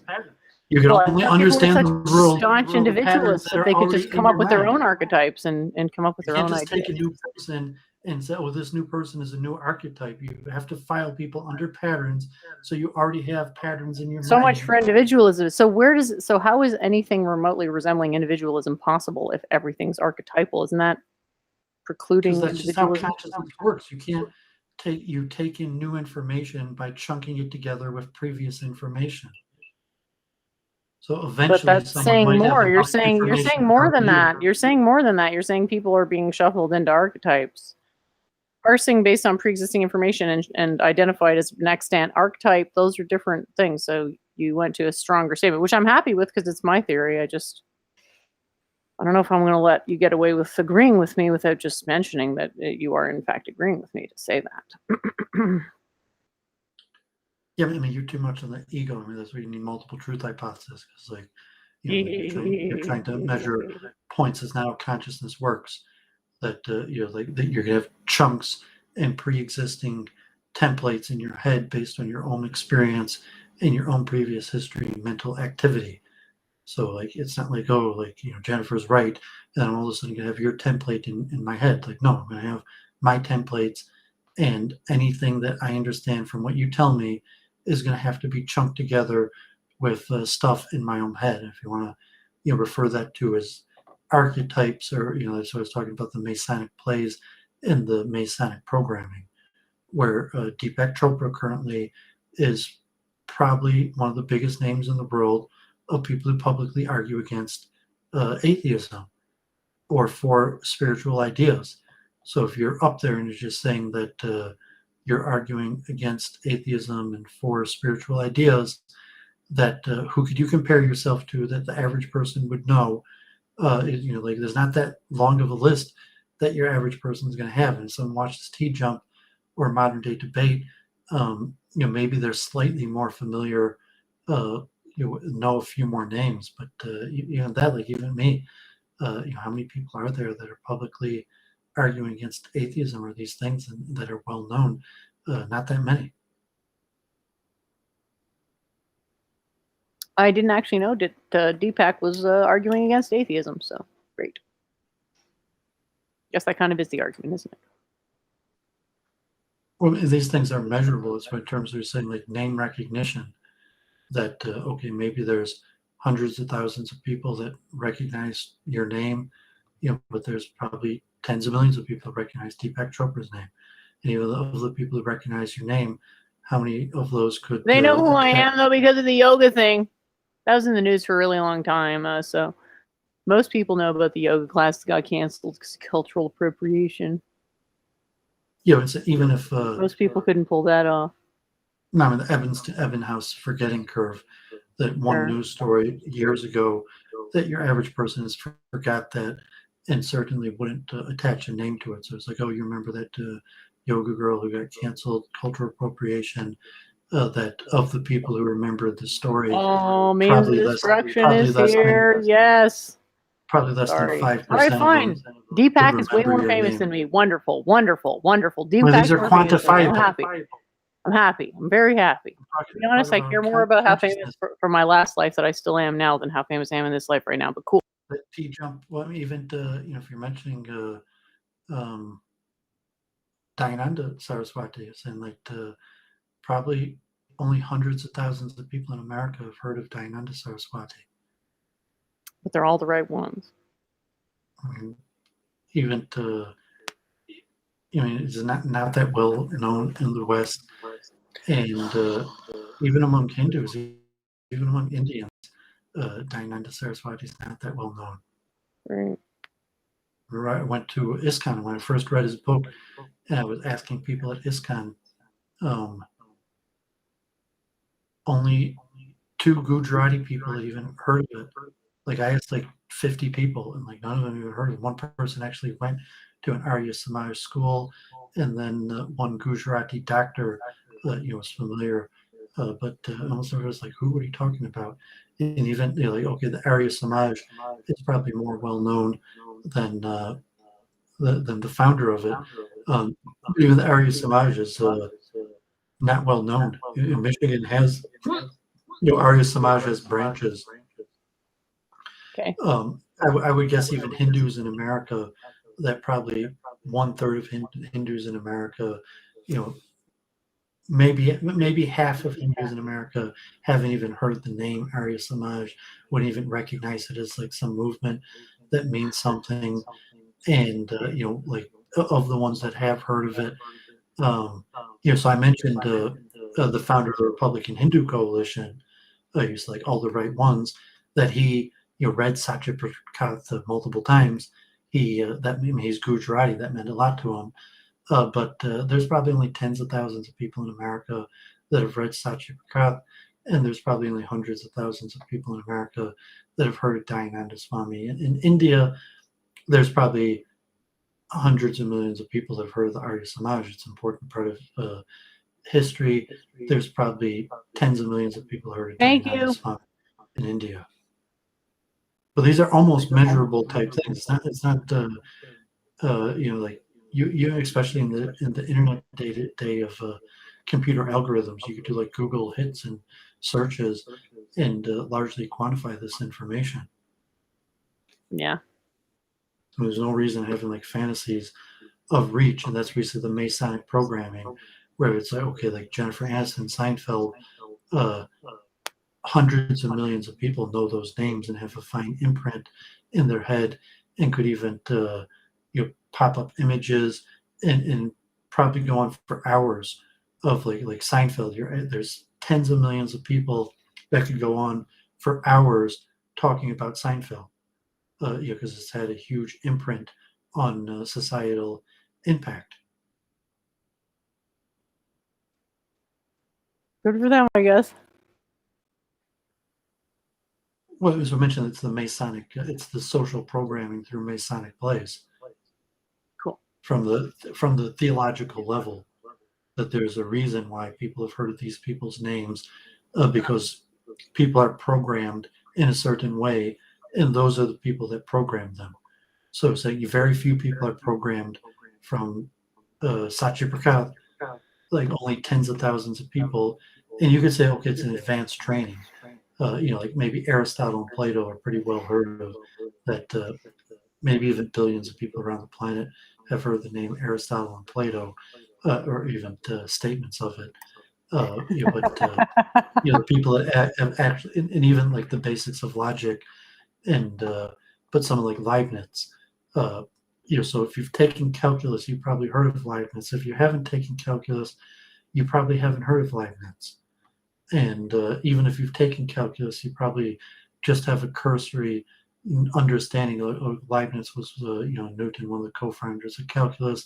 He was the dx dy guy, and so there might be millions of people that's the only thing they know when they think of Leibniz, let alone to the people who've read about monology or even thought about monology, is probably down in the tens of thousands. Democratic fallacy. There's only one me, and it doesn't matter. I'm not talking about a fallacy. I'm talking about a factual reach of ideals. Doesn't mean like I didn't say like that. I mean, it's like if something is true or more powerful but there's a factual reach of the idea. And if you say, okay, that if all of our technology and equipment is based on this stuff, and you say, okay, democracy, like money or something, that one vote, one person, but money is speech, and the people who understand Leibniz, much more likely to be in higher ranks and positions in society.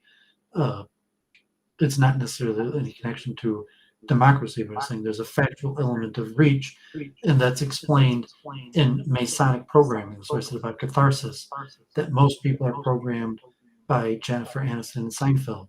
They're not programmed by Dayananda Saraswati or Leibniz. Okay. That's why they're in the situation of catharsis. That's why they laugh. They laugh because Catharsis. they're What is cathartic? They're dumb and they thought they were smart, and seeing me makes them realize they're dumb, and then they're laughing at how dumb they are. Is that? I don't understand what you're saying. I'm sorry. I hate even saying that because that sounds awful. God forbid, the patheticness of a person's situation is relative to the witnessing of someone who has accomplished more. So that taking low birth doesn't necessarily bother a person, except for the fact that that there's other people who took high birth. If there weren't other people that took high birth, taking low birth wouldn't cause the same catharsis. If there weren't people that achieved, failing wouldn't cause the same catharsis. If you go to the show and you're in the audience and there's someone on stage,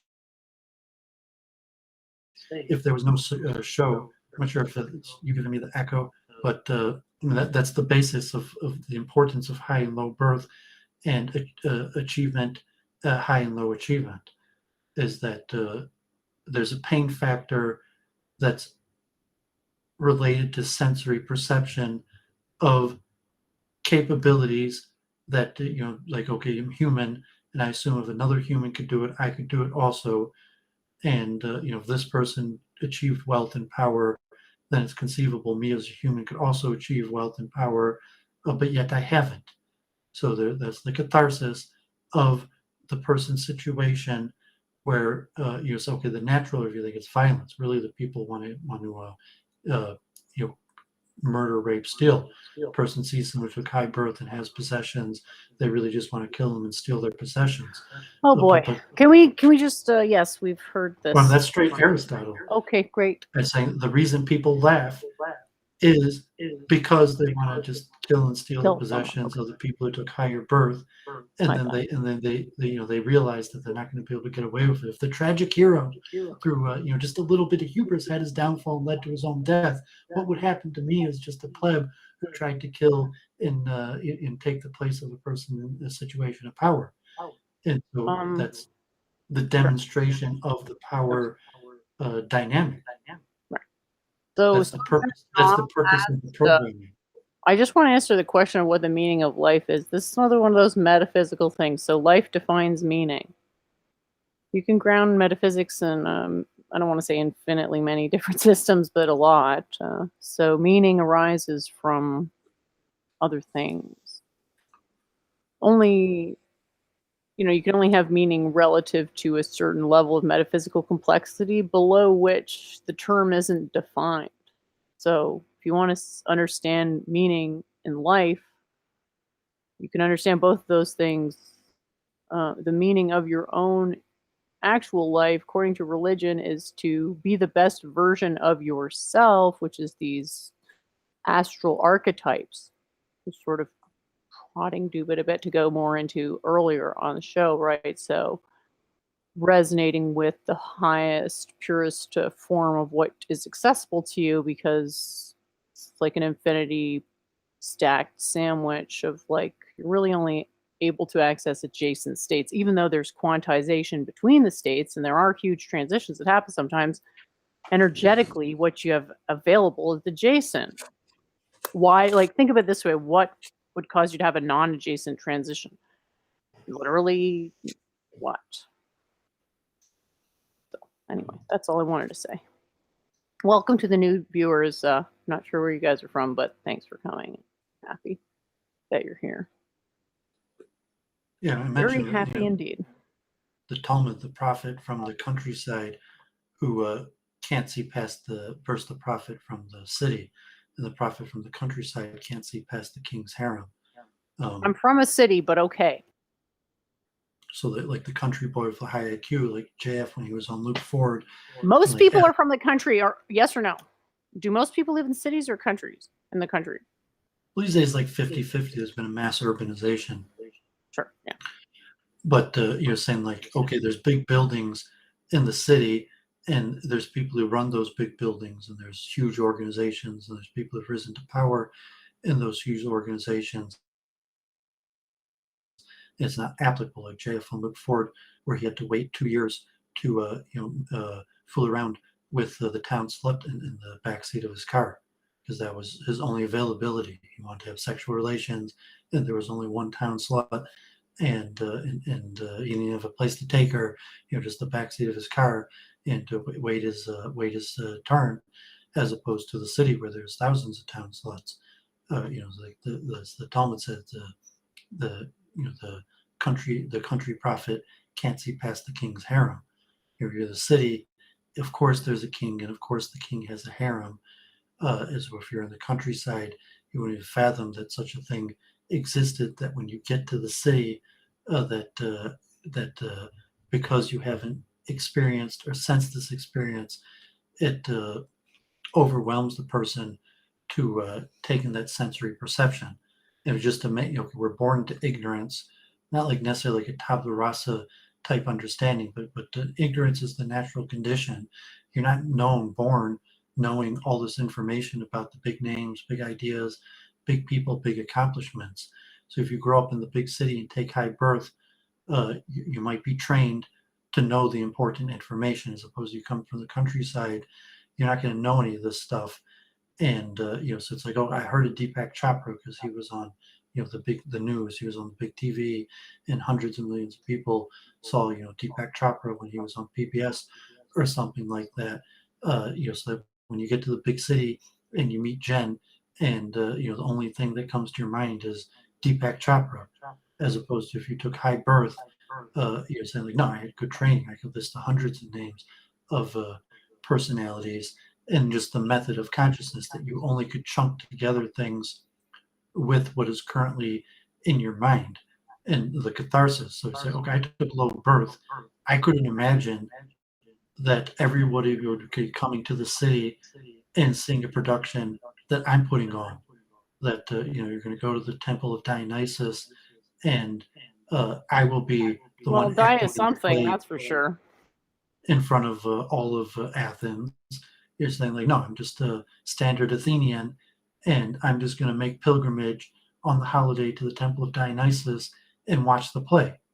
But as opposed to the person who took high birth and saying, I will be the one directing the play, I will be the one acting in the play, I will be the one doing the Actors were considered on par with prostitutes, from what I recall, about what I know about ancient Greece, which isn't much, admittedly. Yeah, and so I mean, not necessarily however you want to look at it, but you're saying, I will be the one doing the programming, I won't be the one being programmed. So if you took low birth, you don't have a choice in the matter. You're going to be the one being programmed, not doing the programming. And maybe through a series of austerities and hard work, you could rise to be the one who's doing the programming, as opposed to being the one who's programmed. But you have to form those patterns in your head. So it's like, look forward, you get to Hollywood, and that's you don't know. Impossible. Well, patterns in your head. When you get to Hollywood, impossible. When you get to Hollywood, and you don't know what's what, you have to spend years understanding the patterns and being programmed, and then eventually, when you have the patterns down well enough, you could move up and start doing the programming. And so it's the Masonic ordering or something. You have to reach a certain degree level, and like the first 8 degrees, 14 degrees is basically being programmed. That most people never reach past the 3rd degree, and up to the 3rd degree is basically all programming, and even up to the 8th degree, like Scottish Rite, is basically all programming, and probably only one out of 10,000 people even reaches the 8th degree. And then maybe you reach the 8th degree and you have a certain element where you're doing the programming. You're the head of your local temple, and you're the program director for your local district, and you're programming the people, but it's because you understand the patterns necessary for society to be successful. And so there's a complication after effort. And if it's just like, okay, there's going to be, like Aristotle said, the purpose of these plays is to scare people. Purpose of these plays is that people should see that if you make a small mistake, it can and will lead to your death. And so the purpose of these plays, when you come to the town square, is to learn that if you mess with someone who took with a nobleman, it is likely to cause your death. And that was literally the purpose of these plays historically, even till today, to some extent. That's the purpose of the program. It's like, fall in line, or it could lead to your death. I'm sorry. And it's not necessarily like a cold hard world where people are just getting killed for no reason. But don't mess with the natural order of things. And you have to learn and understand how things are ordered. And you have to be programmed. You have to be receptive to being programmed. And eventually, you will rise to the rank of being the programmer, so to say.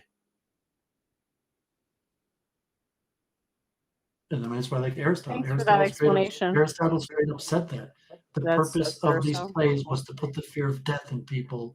That if they mess with the power authority, it will probably cost them their life, and that's why they laugh. They laugh because really they want to kill the person in authority, and then they realize that they're not going to kill the person in authority. They're just going to be killed and thrown into a nameless grave and forgotten. And so they just laugh, even though their desire in their heart is to kill the leader. They laugh because they realize that that's not going to happen. And so Aristotle was straight up, that's how human nature works. There's a question in the chat. Don't want to miss it. Something about, sorry, it's already gone by here. Just going to scroll up to check it here. I'm low birth, but the programming doesn't work on me, and I don't want to be the programmer either. I'd like to deprogram people, though. I mean, there's a social order. Yeah, so that's saying, like, no, you are part of the social order, and you do fall in line. You're saying, like, you obey the law to a certain extent, because you know that if you step out of line of the law, the high arm of the law, and just like, say, if you're born poor and there's other people born rich, and you know that you can't steal and get away with it, that if you try stealing, you're going to end up in prison. And so you said, like, I mean, there's certain your realities, and so, okay, you could be from the countryside and say, I never go to the big city, I don't care about the big city, I just have my little piece of property. And like I was watching Peter Santinello was visiting the Mennonite and the Amish, like that, and saying, like, we don't even have internet and TV, and we just have our farm and simple life, and we're happy like that. We're better off like that, because you're going to go to the big city and you're going to bump into Doooovid, and you're not going to like him, and you're going to probably try to punch Doooovid in the nose, and it's not going to work out good for you. Yikes! All right, I am just going to. Okay, this question in the chat is important here, but you need to state the point at which it becomes unnatural or synthetic. Okay, so like one of my oldest friends basically said, basically coping with all the pollution problems, he's like, we're not putting anything here that wasn't here already, right? So it's kind of like, well, at what point is, like, you mean something that wouldn't be the way it is without human intervention, stuff like that? So, like burning fossil fuels and carbon dioxide. Yeah, so if that's your definition, cool. But it is, again, becomes difficult to draw a line of what that is exactly. So it's a tough question. But I want to answer. You could dissect and dismantle the tinkle talk. Like, do you have an automobile? Do you have technology? And even from a karmatic, I used to argue with this people at the Hare Krishna temple. Like, you have a cell phone. There's a karma of the order of the people who came up with it, of the supply chain. Basically, everything you do is you can't really live off the grid. and any element of what you take from society enforces the system at B. She says, I hate the system. I hate everything about it. However, I like things, and I need to avow myself to the system. And that's why I like the theoretical masonry, not necessarily like saying go join like E. Michael Jones or something, like join your local lodge or something like that, but just the way to understand it, that you really have no choice but to go to the local lodge and be programmed, and you reach the third degree, and then you could be a business owner, a homeowner, have your own family. And even just getting married, having a wife, being able to reproduce needs to be sanctioned. You can't just find a woman and reproduce, or you could try to, but it needs to be sanctioned by powers at B. It needs to be certified by the state. Like JF or something, you're going to finally locate the town slut, and you need the backseat of your car to go to. You need property. You need a place to take her, and saying that, you need to reach the third degree so that you could become a homeowner, a business owner. And there's really no way around avowing yourself to the system, accepting the programming no matter how much you hate it. And the only light at the end of the tunnel is that you might come out on the other side and end up being the programmer. But there's no way around being programmed. Sure. When you look at it for more like consciousness level of saying like you're just a baby. Well, think of my T-jump thing as a tip of my hat to the programming. Well, I mean, you're finally coming out at the light at the other end of the tunnel, and you're becoming the programmer. You and I are kind of like Dante's Inferno. You ever read that? You accepted the programming. I mean, you avowed yourself to the system. You went to university. You've done week in review with Doooovid for almost 2 years now. You started in the minor league, and you did the Claire streams, and you worked your jobs and all these various things. You've been programmed for 30 years now. My rapper, he had all my life was just a test. I took so much I could not rest.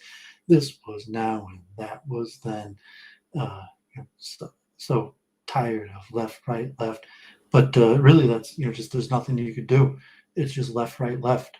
So for 40 years now, I've been accepting programming. I've just been doing what they've told me to do. It's just been left, right, left. All my life is a test, and I've just been preparing to do well in these tests and regurgitate the information that they've given me. And 40 years into my life, I'm still, like, what do I have? I have a YouTube channel. Like I'm still basically nothing. I'm still basically being programmed. The possibility that one day I will be the programmer. It could be that's a fallacy. There is no such thing as eventually being the programmer. But Aiken there, like the masonry, theoretically, you do eventually rise to power. Like eventually there will be an institute, and you will be put in charge. Like eventually I'll have a business. I'm the owner of my own business. I got my degree. I worked. I did the apprenticeship, and now I'm the owner of my own business, and I'm taking on apprentices. Like I used to rent from other people and pay them to stay in their property, and now I have my own property, and people rent and pay me to stay in my property. And so there is theoretically that level of achievement, but there is no way to even if you take high birth, you have to go through the system. Even if it doesn't matter if you take high birth, you still basically have to enter on the first degree. Maybe that's better than the alternative, isn't it? Well, Show memes. There is no I gotta alternative. say, that was, being born into royalty, right, is an alternative. But even if you're born into royalty, you still have to enter on the first degree. Okay. Like even the person who's born royalty, that even if you had the hedge fund, the trust fund set up for you on your birth, and you have the property, you still have to. You're still born into ignorance. You still have to be trained. You still have to go through the process. I resemble that remark. Well, I mean, I don't know if you agree with. I mean, it's saying like No. The you thing have is, to get I'm not programmed. necessarily saying Life is Doovid, that basically being I'll be programmed. right back, you guys. There's some theoretical level where eventually you will be the programmer. But even if you eventually become the programmer, like Elon Musk or something, Peter Thiel, you're still mostly being programmed. Like even Elon Musk and Peter well, Thiel everyone affects aren't just everyone. programming; they're still mostly accepting programming, Right. even though they are a little programmer level. And everybody on their own level, like okay, if you could just successfully reproduce and find a woman, you could be the king of your own castle. Or if you could open up your own business, you got your own YouTube channel, It's and you have relative your to own small yourself. victories Right. of like usually I'm just being programmed and I'm doing what other people tell me to do, but I've had small victories where I have at least times in circumstances where You're I'm the completing programmer instead of the goals. You're programming. achieving things. Yeah. No. Well, I'm saying Yeah. you're forced into participate. Okay, I mentioned Aristotle and the role, his theory on laughter or plays and social programming. Laughter is Uh, but powerful. but you're forced to be programmed. You have no choice. You're brought into a world in order to survive.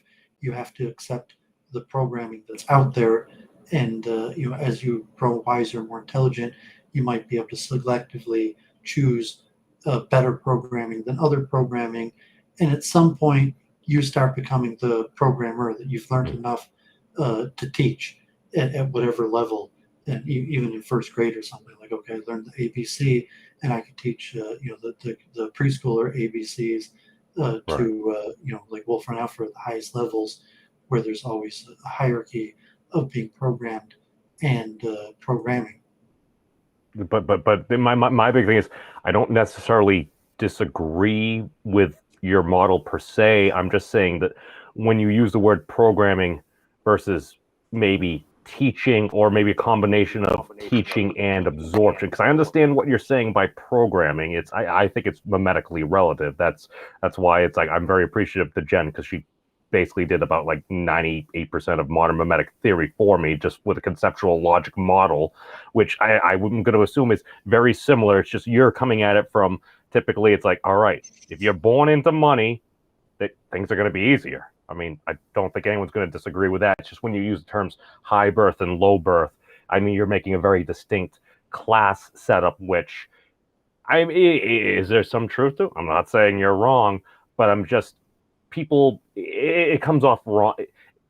It comes off kind of hooty tooty to some folks, I'd say, or hoity Well, because we toity. don't learn Shakespeare anymore. I usually explain like this is how the Greeks Right. and even the Anglo, the Western tradition describes it until the postmodern era. So we're already in the postmodern era, Right. and most people aren't familiar with the classics.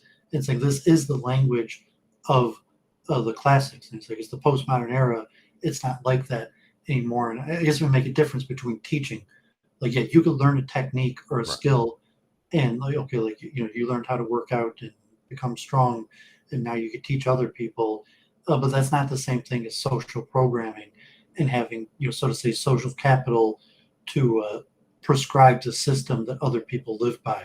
So just because you've learned something and you could teach it to other people, Influence and power. that's not the same thing as being a social programmer. So even as a teacher, you're still part of the social order and system that you're just doing something as a cog in the system that you didn't create.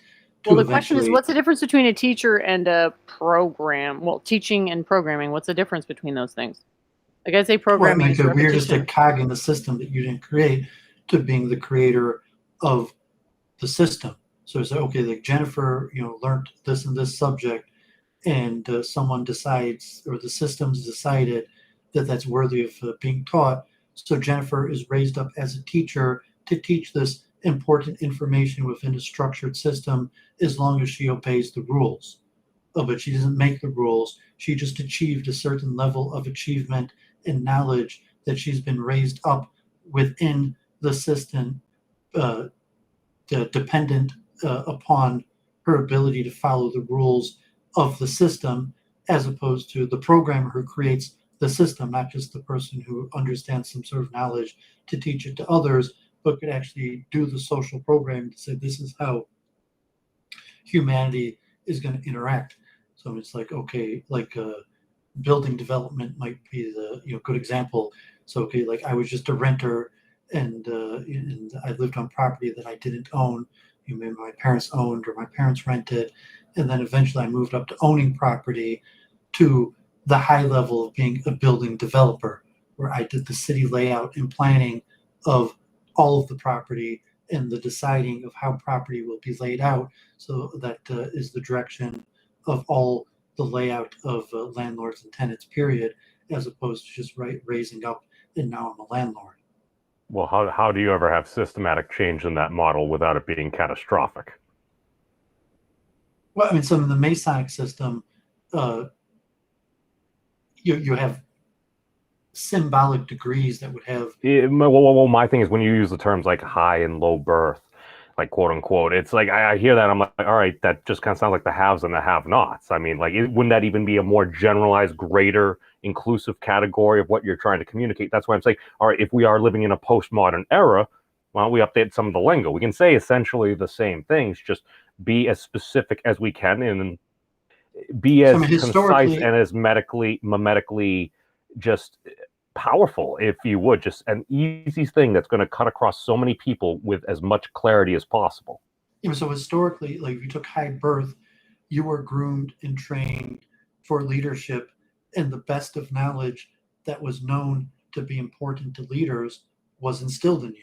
And so, if you had the privilege of wealth and pedigree, that you would be able to go to the best schools, have the best tutors, have access to the best medicine. And so in the postmodern era, where you could take low birth, if you're a U.S. citizen, or even not a with internet and these various things, that you still have access to these things, even to taking low birth. So like historically, going to university or something like that would be your chances, if you took low birth, of making it to university were quite small, maybe like 1 in 100. As where if you took high birth, your chance of making it to university might have been 1 in 2.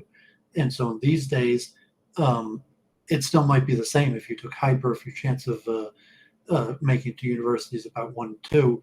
But if you took low birth, you still have a 1 in 5, 1 in 10 chance of making it to university. And your access to the best training and resources might be available in the postmodern era to people that took low birth, sense of fairness, that in the ancient day, you didn't have anything coming to you. If you were born a slave, or you could have been born a slave, even, and saying that freedom might not even have been something that you could have expected in your lifetime, let alone access to power. So you're a U.S. or Canadian citizen, you're saying just all from, even if you took the lowest birth of a U.S. or Canadian citizen, in theory, you're still born a free man, and you have access to reign, to enter the highest parts of power. So, if like in Athens, if you were an Athenian citizen, as one level, you could have been low birth,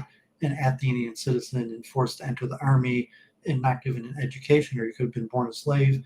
If you were born a slave, your chances of becoming free and actually becoming a citizen were very small. And if you did eventually become a citizen, just your chance of reproducing, having your own house, the odds were against that. So in like the Shakespeare's time, a comedy is just about romance and getting married, because that's quite an accomplishment. Just for the person to succeed on a level of like reaching the 3rd degree of masonry, that I've built up my own home and my own business. And so, the postmodern era, that's not a big accomplishment to build up your own home and your own business. In fact, like JF was arguing, in these days, everybody is expected, the government will take care of you. You could reproduce and the government will help you. So there's really no barrier to becoming your own homeowner, building up your own family. That just being born in the West and having citizenship, even not having citizenship, if you're a legal immigrant in the West and you reproduce, the government will probably help you build up a household and train your kids. And even that you're a legal immigrant that has a kid in the U.S., that your kid in the U.S. will have basically a good chance of making it to university and reaching the halls of power. So you just mentioned the historical note, and then the masonry is theoretical because it doesn't matter if you take highest birth, you still start as a first degree mason. You could be the king's son, and it doesn't matter. You still have to start as a first degree mason. And the idea is that there's certain requisite knowledge you have to be programmed, that you can't move up in the hierarchy of society without requisite skills, knowledge, networks Okay. of people. Doovid had a ways to go. Yeah, we got. Yep. He was fleshing out the world.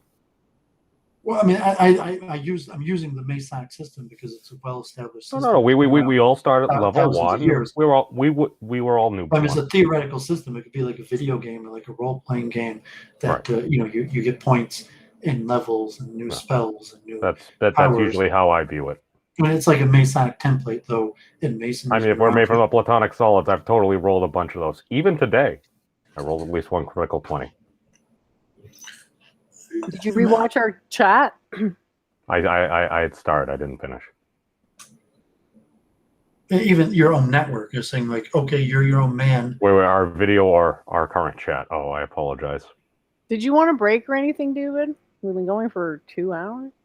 I don't know if you. Yeah, I'll make this point, and then if you want to talk, like you've reached a point. You became your own man. You could create your own network. So historically, you're saying, okay, you have to enter the lodge, and if you reach the 3rd degree, you could be your own homeowner, build up your own family, run your own business, and then beyond the 3rd degree, you could enter the higher runks of management and have authority of your own people. You reach the 8th degree or something, you could be the lodge master of the lodge of your own town, the manager of a local series of businesses. And so even streaming like that and saying like I've have enough position in society to create my own thing, my own network of my own people who see the world in a way similar to me, that we could to some extent do the social programming. And then there has to be a calculus to it where you have to recognize the forces at B, that just because you've achieved your enough to become your own programmer, you're going to run into the other forces at B, and you don't want to have conflict with the other programmers. So that the Masonry is a well-established, age-old system that has methods of dealing with it and regional management. And if you have streaming, there's still YouTube and all these rules. But yeah, I mean, you basically could just get out there and find people and create your own network. But you're still running into other people that see, so you got to speak to them. You got to have debates and conversations, for your people. That the people like, should I sign up to be programmed by memes? And then you might see your opposition or the various people, because everyone's born to ignorance.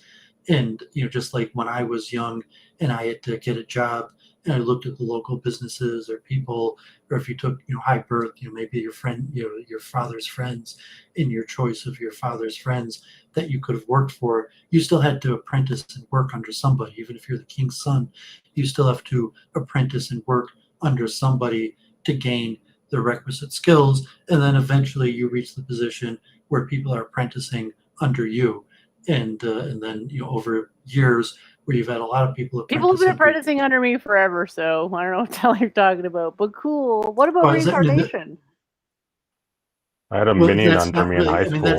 There's a greater play of karma over generations. It just kind of followed me around.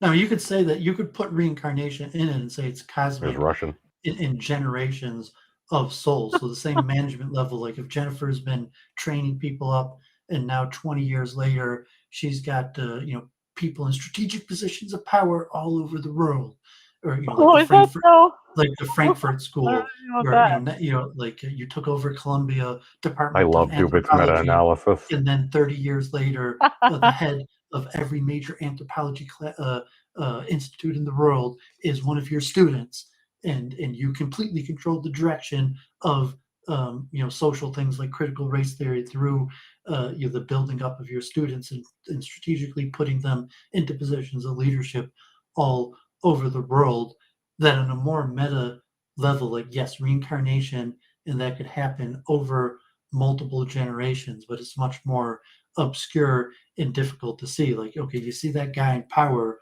like really we're in on it together, but we're in on it together over multiple generations. And it's very difficult to explain this because there's been a That was not the transmigration of point I souls, made about and reincarnation. I'm like, sorry. That's like, not what I okay, meant. me and Jennifer were in on it last generation, but you wouldn't even guess it because her soul transmigrated across the world into a different race than Doovid's soul transmigrated across the soul into a different race. But we're in on it together because our souls planned this in the last multiple generations ago.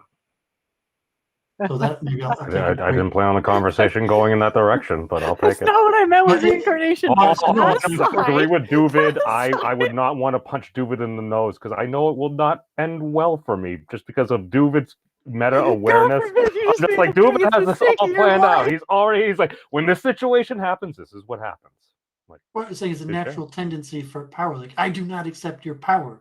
Like, Well, even you're though I also came being from the realistic, but countryside it's and I have no claim to presented differently. power, when you come to the city and there's people who have power, your tendency is not to just be, I accept your power. Your tendency is going to be to reject their power, and that's part of. Well, it depends on what you're doing. I mean, if you're from the countryside and you want to experience some of the city and you don't necessarily want to live in the city because of all the perils that may come along with living in the city, it's like, all right, you save up some money, you go out to dinner, maybe you spend a weekend in the city, you blow a bunch of money, realize the city is very expensive, and then you leave. So you can sample the city without necessarily to always having lived the city. But again, that's going to require a requisite level of living, the ability to actually save money and actually plan and account for those things. So it's like, no, I get what you're saying. It's just when you say programming it, you're working hard to pay your landlord, and then you're like, oh man, my landlord, he just I has property am the because he landlord. inherited from his dad, and like I have to work to pay Was this totally guy. He helped did out for nothing.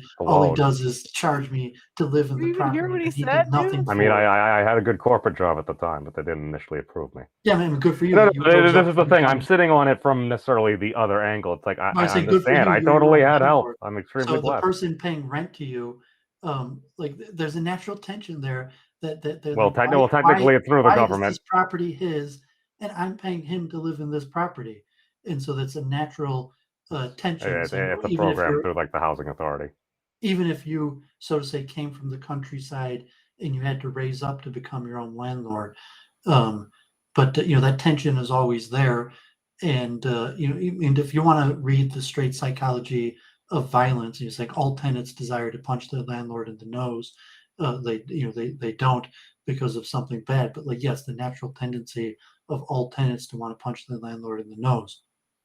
Well, people don't like bad news or people being able to be overly authoritative over them in situations that highly affect them. I mean, I can understand that.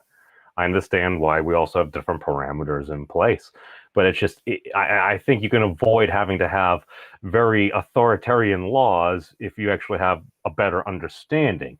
And the thing is, the sheer fact You that avowed yourself to the system, and so the light at the end of the tunnel. you can push back on the Saying that system, now you can you're change the now you're a system. landlord It too. requires avowed leverage yourself to to the change the system, but I mean, and then you eventually came out on the other side as your own landlord. well, But I you mean, had to avow yourself to the system to do that. If you hadn't avowed yourself to the system, you never would I have work came for a out corporate on the 100 other side company. yeah, you would have never came out on the other side as a landlord. Probably not. Well, not Or I necessarily. say guaranteed not. You Well, can't. well, You well, can't. I'm You can't also a come out trust on the fund other kid, side of the so system as a landlord without avowing yourself to the system at some point. I mean, I mean, because property has to be I registered try with not to City break too Hall. many laws. I mean, if you're a landlord, like you have your name attached to a paper and a deed that's registered in City Hall. Yeah, that's just And that's why part comparable of to that. like It's the third degree masonry or something. Like you went through the system, you reached the third degree, and now your name is registered at the lodge, but and if you in have your own Candyland house I had the and your Rainbow own Bridge, business. I totally stacked the deck in Candyland when I played my dad. I would make sure I had the Rainbow Bridge so I could skip ahead and win.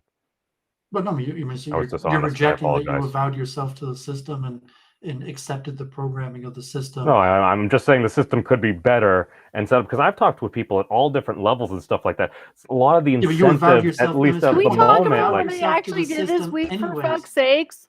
You oh, avowed yourself to the system, even how bad it was. Like, however bad you saw the system the was, system you hasn't saw, I'm always going to liked avow me. myself to the system anyways, because, like, I want to be a landlord. No matter how crappy the system is, you saw that if you avowed yourself to it and accepted their programming, eventually you would come out on the other side as a landlord, or, you know, your own, you know, higher level.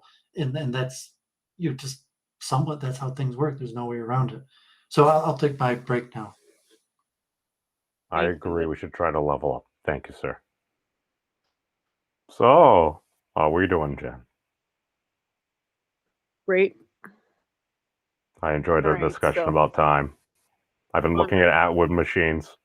I felt like I was chasing you around the entire universe. You're like the most unstable thinker. You make Luke Ford seem like calm, stoic. I was voted most unpredictable from a high school I didn't graduate from. You have these enormously complex fixations that you flip to in a series of non sequiturs. I suppose that's just my karma. It's mostly no. It's not just you. It's not just you. I get thrown off because I actually look this way, but my shirt is backwards. But the way I just have these ideas and they kind of flash, and very often I think many people go through that, but it's just like at one point or another, it's like, all right, depending on the company, it's like, is this going to be overly harmful in this current situation? And if the answer is no, then I'll very often say things. And then again, you're going to add appropriate filters in depending on where you are. But I generally try to interact with folks like I would wherever. It's just if it's more formal and everything, it's like, okay, I'm probably not going to What use does that as even much mean? profanity. What does that even mean, man? What are you talking about? I try not to Hell, you overly started- offend I have people. no idea what. Okay, you try to not offend. Okay, cool. Yeah, fair enough. Yeah. The Logical. basis thing I could say is do not harm. Try to avoid that. I don't always avoid that. People cry sometimes. People are talking about a Doovid video game in the chat. Doovid Oh my Kong. god. No, I swear it's like the drug cartel game from like back in high school and like the TI-83s and stuff like that. It's just like, or whatever, drug wars or whatever it is, because it's just straight capitalism. It's like you go to this particular area, the economy's in a particular place, these things particularly go for that. You could run into issues with the law. If you happen to be more rich, it's easier to deal with things within the system. I mean, like, I understand his model, but just as soon as you start saying programming and everything, and especially like the high birth and low birth, it's like, you're straight up saying it's like people don't have choices in that and everything, and it's People like were you want to asking who encourage this people. is. It's Memes of Destruction. So his channel is already linked in the description. Okay, because that was the time combo I had, but there's also his channel in the actual. Oh, that's right. We're doing it wrong. I remember many of my friends who I don't I know always you're get invited excited. on. I know you're excited. Just question: I'll try Do you to keep it believe in relevant. God now? Believing more and more. It's very creepy. It's feeling more and more whole, and it's one of those things. It's like I believe this, and it's like then for a while it's like no, I'm pretty agnostic. But it's like to say you don't. It's like I was going from like the logical model. I'm like, well, all these things need to be like this, and then blah, blah, blah. And the more and more I look at it, I'm like, oh man, it's a responsibility. It's like because before it's like you justify. It's like, all right, I'm using logic. Well, if it's just Well, pool balls and slippery stuff, slope's not a fallacy. It's just harmonic resonance, right? It's like, how does one lead to the other? It's like, how doesn't it? it's making It's more hilarious. sense. I had no clue this was going to happen. Like, I definitely couldn't have predicted that this would have happened to you a million years. So, just saying. This is the thing, and I've heard other folks say this. It's like my experience. It's like especially with a tool like the internet and just like different topics and meeting different people and having conversations to some folks that whether or not they're having a mental breakdown. It just again, I'm not a doctor or psychologist, but it seemed that way at one point. But just you never know where a good idea may come from. And again, But that's completely not not true. really. No. What I'm saying, this gentleman said the answer shall come from 5 rings, and this was about a month and a half before I had first come across Thad's source code. This was on like a Dr. Weinstein server. This guy was giving his theory of everything. He was just so excited. I think he overstimulated himself, and it kind of seemed like he started breaking Hey, down. I've got like, a good title for you. John, Schizo Whisperer. I have a "You Say Psycho Like It's a Bad Thing" shirt. No, but you can. I mean, who comes up with that shit, right? Like that's some epic. Well, Like that's Dune. Reminds me of Dune, with how awesome the story is. they're remaking it, I think. Right? Yeah, that would be the most controversial. Like the thing that would ruin Doovid wouldn't be a sex tape getting leaked. Like that would actually improve his clout. But a laughing video, if that got released, to be done. Oh my for. god! Does he share in common with President Trump? Has anyone ever seen President Trump laugh?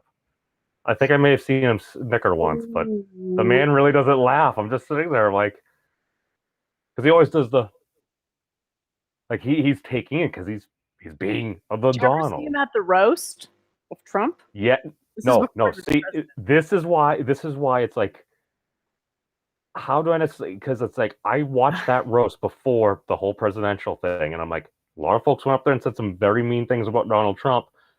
Donald Trump went up there and said a lot of very mean things. Some of them, you could find humor. A lot of it was just really mean. This is the thing. I feel like at one point we had a president that was trying to be a comedian, and he very often missed the mark. He just, Mr. President, you could have just said, no comment. Why do people forget this? And I still occasionally hear it. No comment. Move on. You don't always have to say anything, because the more you say things, sometimes you just make it so much worse. I've learned this in my life. It's like, memes, just shut the fuck up. Yeah, you can't unsay some stuff, you know? And people forget that. And most people can't read intentions. Like there is a way to just let it go, and it's just literally to almost never listen to what people are actually saying, just only ever listen to their tone of their voice. Hard to do when a lot of communication's in text, but that conflict a lot. I feel like I kind of felt that before, but you actually put that into words. Thank you. Oh, anytime. Because no, it's the things that like kind of happen, and it's like I don't really care what a person's saying, and very often it depends on how they say it. And again, how they say it, saying to see how they're feeling. Put otherwise, it's getting creepier. They're describing an item from one of my favorite video games. I never really knew how it worked. It didn't make sense to me. Making sense now. I don't know. I mean, you say it's creepy, but I mean, you can control the degree to which it manifests. So, is it creepy if you can control it? Sad thing is when you start getting what you control want. How creepy you are, isn't it? Oh, it's creepy control. I prefer chaos control from Sonic. We don't dictate the terms of creep factors, of universal creep factors. Don't you think it's a bit of arrogant to think you can dictate terms of, like, the fact that you get creeped out, that means something? It is.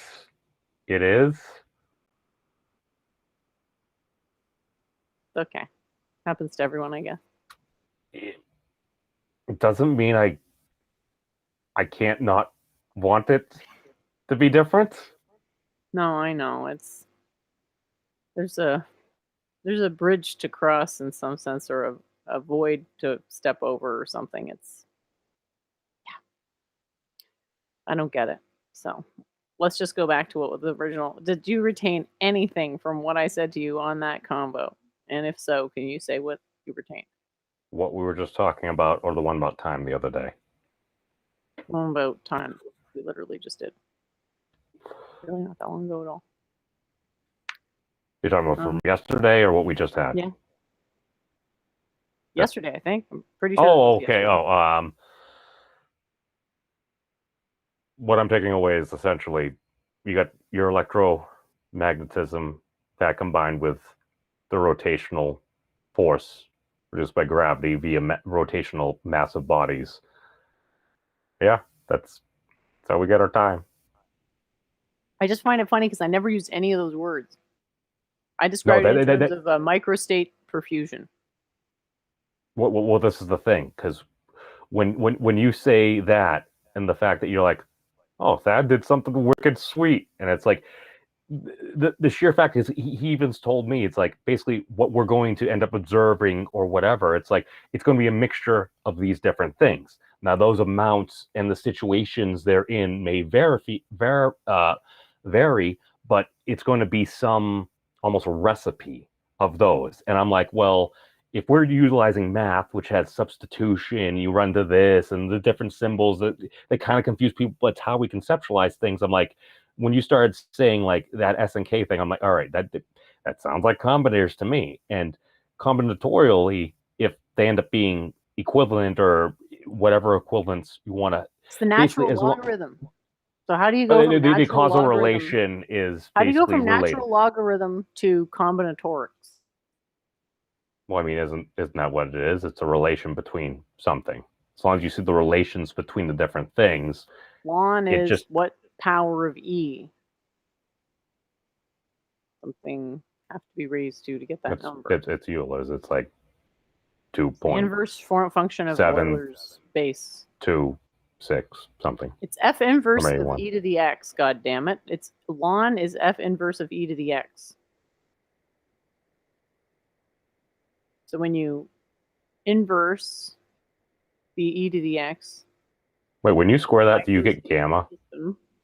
I have no fucking clue, man. You're going off in a million directions here. It's like, do you want to understand this or not? Because whatever conceptions you have right now can't be right, or you'd already understand it. Whatever conceptions I have now can't be wrong. At least they can't be any more. They can't be any. They're the most right. They're not. There's no way to be supremely right. What I'm saying is the most right way to look at it. What Thad's doing is also correct, but how much information does it really give? What information does Thad's thing really tell us? I was incorrect. It does not give you gamma. It predicts what? It's pretty impressive that it could predict all 17 elementary all the numerical observables. That's pretty amazing, because that means that he's managed to unified quantum inverse transform function the decimal system. Like whatever it is he's doing is basically blind to the decimal system, because we invented that, right? So there's some like de-decimalization, which must be something to do with the topological transformation. That's the part where it's like hard for me to validate the model, because I still don't quite understand every single bit of it. I may just be the thing that not able to understand it. No. The thing that Professor Wolfram says, no, this makes perfect sense, because what he says is combinators. It's like it makes so much sense, because then you get rid of like the problem of basically having to use all these different things. The problem is, as at least according to him, is humans can't really understand it. It's presented in a method that it's extraordinarily hard for human beings to understand. So I guess it's kind of like the mental conceptualization. Well, like, is it possible? Maybe. People should speak for themselves. You know, you can't speak to the absolute difficulty of a task if you don't know all the ways the task can be performed. So I'm not disagreeing with what I'm saying. Is I think that's the answer. It's just how to be able to, for us to understand it's the answer. That's another part too. I have a tentative answer. I sort of hesitate to give it, though, in a way. Go for it. So my metaphor didn't permeate. You don't remember what I said about the forget the name of it now. They were discernible. Well, you didn't remember the microstates thing, and that was much easier than the other thing. No, I just went off into a tangent, I think. Well, I asked you what you remembered from our talk, and you were like, I had this friend who got hit by a truck once. But I was like, what? Do you remember anything from our talk? Because I made a couple pretty good metaphors, I thought. No, I mean, you're just... So it was a bit of a magic carpet ride, so to speak, of incoherence. You remember what I said about indiscernibles? No. Okay. Are you referring to the microstates and not necessarily being able to know just because, like, the measurement problem and everything? No, I was talking about whether a fractal is discernible from its generating function. Oh. That's a good question. That being an important question. Because in a sense, it's an unanswerable question. And it's like, you understand why it's unanswerable, it becomes maybe more answerable from another vantage. So I prefer the chicken and the egg case. And then my other metaphor, which was... not metaphor, actually, was a direct instruction, but with Thad's metaphor. Direct abstraction upon Thad's metaphor, but the complement and why the knot isn't included. Do you remember anything in that? Well, one is time and the other is everything else. Sorry? Well, one component is time, and then it's everything else. Where'd you get that idea? Wasn't that what you said? Or it was something else, and then it was everything else. I said that the union of the knot and the complement is everything. That's Boolean logic. And that the knot was precluded. Why? Because it was time. It's the measurement limit states. You can't go to the limit. That's why it's the limit. So we're there, dude. That's super obvious to me. It's not obvious to anyone else. Okay. A limit is something you can't get to. Okay. Definition. Oh, I'm fine. No, okay. Why can we not get any further? We're at the limit. Because 3 plus 1 is the most. There's no more than 3 plus 1. Okay, 3 plus 1 is it. After 3 plus 1, that is the end. So there's an end. It's a limit. You can't go to it because it's a limit. It repels you to even approach it. Unless we do a new game. I need to be consistent.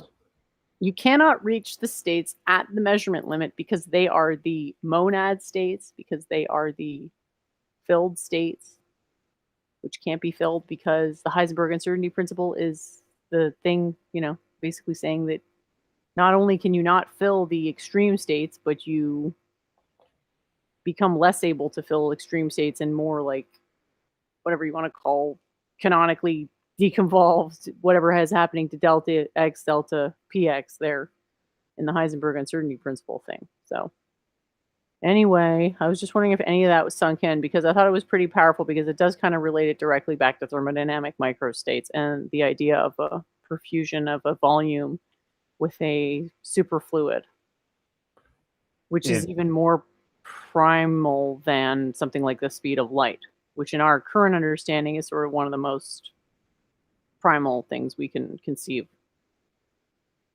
It's pretty old from how we're supposed to understand it, apparently. Well, it's interesting because while exploring the internet a little bit more, I came across a gentleman. He's trying to go over string theory and everything. He does some live streams.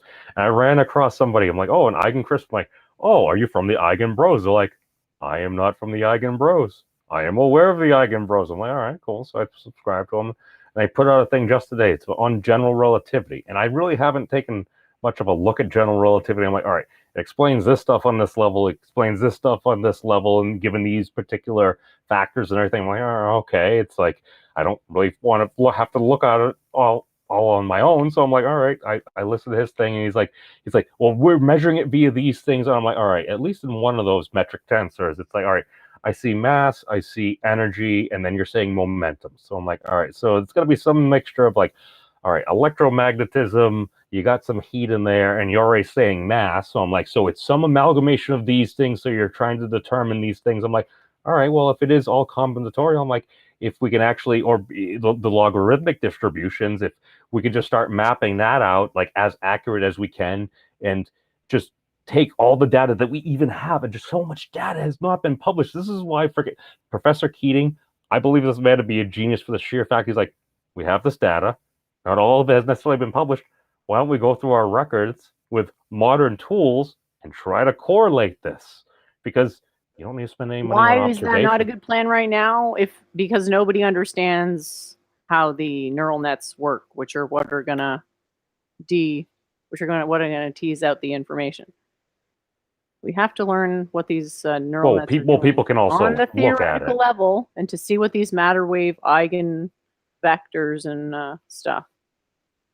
Eigen oscillators What I'm are. saying, no. Okay, I understand. On the The aggregate, mistake you're of totally right. upwards. The mistake of delegating upwards must cease. If you need something upwards, you must do it on the terms of the person you are soliciting it from. And this idea that you can get things on your own terms for a more hyperfine, complex skill has no empirical basis. Take your pick of definitions for that shit. Right. Unless one possesses unearned knowledge, which I totally do. So the reason why I say this really is no such thing as unearned knowledge.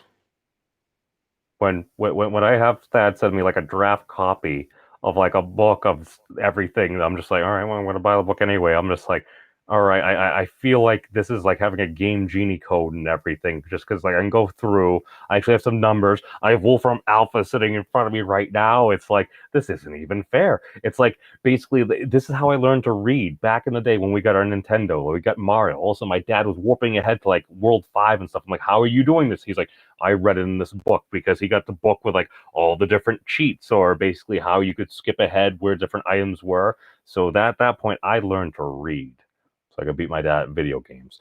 But I just see it as a similar thing. We have all these new tools. Just the sheer fact that, in my opinion, we should be teaching kids quantum physics in school. It's like, what if we actually have like the information now? If we actually have the ability to describe it in a way that, like, dude, kids are smart and everything, especially if you make it interesting for them. I'm like, dude, you take a tool such as like Minecraft, the amount of hours children spend on Minecraft. It's like, what are you doing? It's a building thing. It's like, all right, you need these different materials, you need this different levels of technology. I'm like, you refine that a bit more and everything, dude. You could be teaching like the next generation of engineers and stuff, and you make it fun. You're incentivizing it, and you don't necessarily need to say, all right, here's some random we're just going to throw money at. What are we going to do? It's like, all right, at least we have a bit of a plan. I just think we can do a whole heck of a lot better. What we were actually talking about, I'm sorry. Well, I was trying to ask how much you remember out of our stream yesterday, which you immediately turned into some gobbledygook that had nothing to do with what I said. No, stars make a lot of honor sense. and just ignored everything you said. So okay, how's it going? So okay, let's start over. So in 30 seconds, basically what I took away is the combination of the electromagnetism given by, well, basically given off by the star, combined with its rotational, call it momentum, call it whatever you would, basically helping to enact gravity. That basically is what creates the temporal area, right? It's the combination of oscillations, however it may work. No?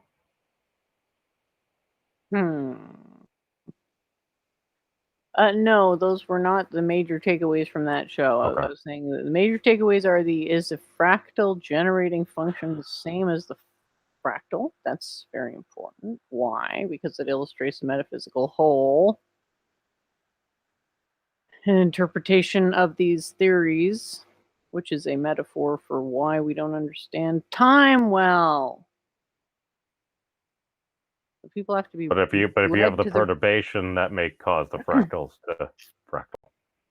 I cut you off again. I apologize. Teaching strategy here. It's about teaching strategy. It's about managing expectations. So you say, realistically, your first pass approximation, appreciation, personal definition model of time is going to be shit. Because I can literally prove it using physics. So if you think you're going to get it right on the first try, you're wrong. If you think you're going to get it wrong on the first try, you're right. And then maybe you can get it right, actually get the right understanding in a while. You're flitting around thinking, "Oh my god," and you don't even know the answer, and yet you're certain that we should be teaching it to kids. It's like, I don't know that I've ever heard anything so irresponsible stated on this show. And that's saying a lot. I don't know, maybe it's because I watched Mr. Wizard as a kid. That was a great You show. seem extremely naive. It's like, aren't you, what if this knowledge is dangerous? That's inconceivable to you? Well, I mean, if it's already out there and everything, we've been. I kind of look at it as like, all right, back in the day, it's like if you were taught how to use a firearm, you were taught how to use a firearm. You're going to properly care for it. You're going to respect it. It is not a toy. It is a tool used. It has a particular purpose. If it happens to be a rifle, if it happens to be a handgun, apologies for using that. If there's a firearm, it can be used as a self-defense item as well. As you not need to understand, it's a force multiplier. You respect it, and a lot of folks, at least often, at least so I've heard, tend to have more respect for it and everything. And if you don't, bad things could happen. And again, I'm using that as a metaphor. Is it a perfect metaphor? No, but my thing is, if there's information out there, it's like, I tend to think most information should be free, specialized training and stuff on, especially if something could be extraordinarily dangerous, especially you want immediately something then. for free. You and every other asshole out there. And how dare you think that you can get something for free? I thought I already had unearned knowledge. I told you there's no such thing. You might be pissing away earned knowledge by claiming it just popped out of nowhere, which isn't true. But whatever, there's no such thing as unearned knowledge.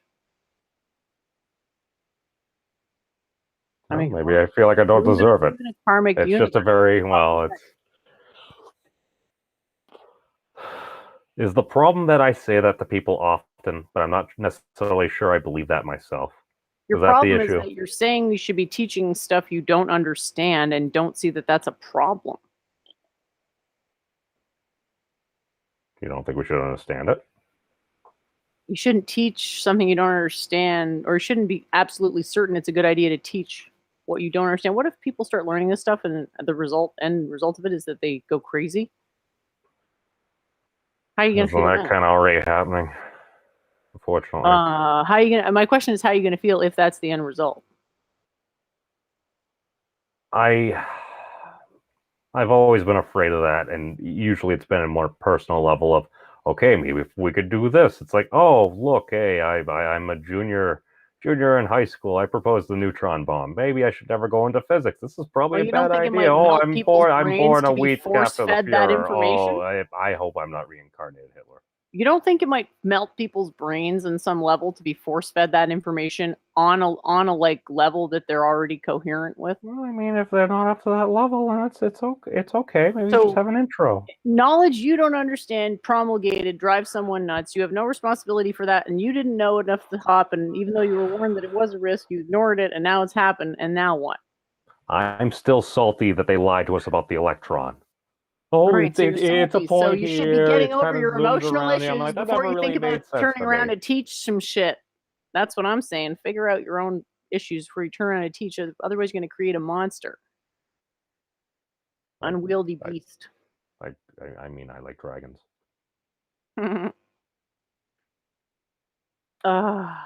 I'm just saying, like, if this stuff is actually exciting, if it actually gives people, well, this is the thing, like, even like with the space program, like that was something that's like, what are we doing? Oh, we need to beat the Russians. Why? Well, they beat us into space. We're never going to live. We throw a hell of a lot of money, but it also got people behind something. It's like, all right, if we want to be a spacefaring people, and in case anything bad happens to, because the thing is, back in 2019, they ran 2 international tests. One was how the world would respond to a plague. The other would be how to respond to a potential planet killer asteroid. We failed both those tests miserably. At least one, we can kind of confirm that we failed at IRL. I'm just saying, if the second one does occur, I prefer us, like, if we're going to have giant bombs and stuff like that, maybe we should have them kind of designed to save us. I'm just saying. Yeah, you need to take a fast from asserting categorical imperatives out of nowhere. It's quite a turnoff.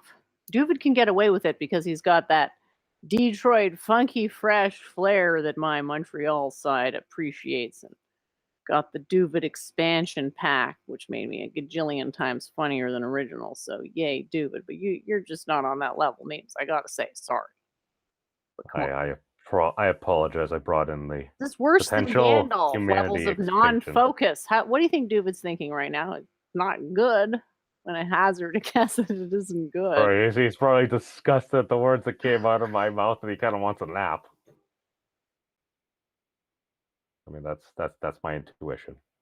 Could be wrong.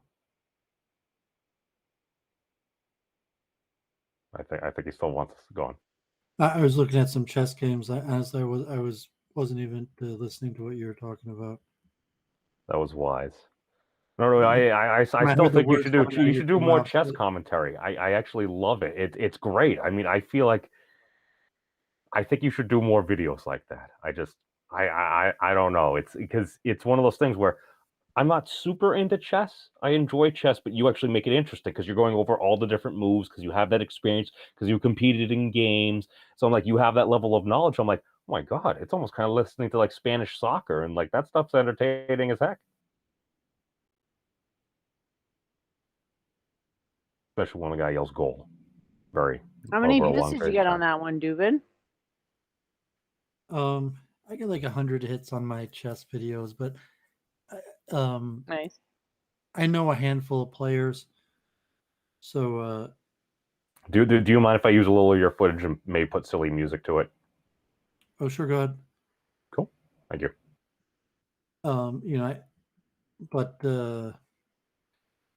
Yeah, I'm not good enough to make profit from streaming. I mean, because there's like I'm pretty good relatively, but to make money off of it, I'm not from the best in the world, even the best in the nation.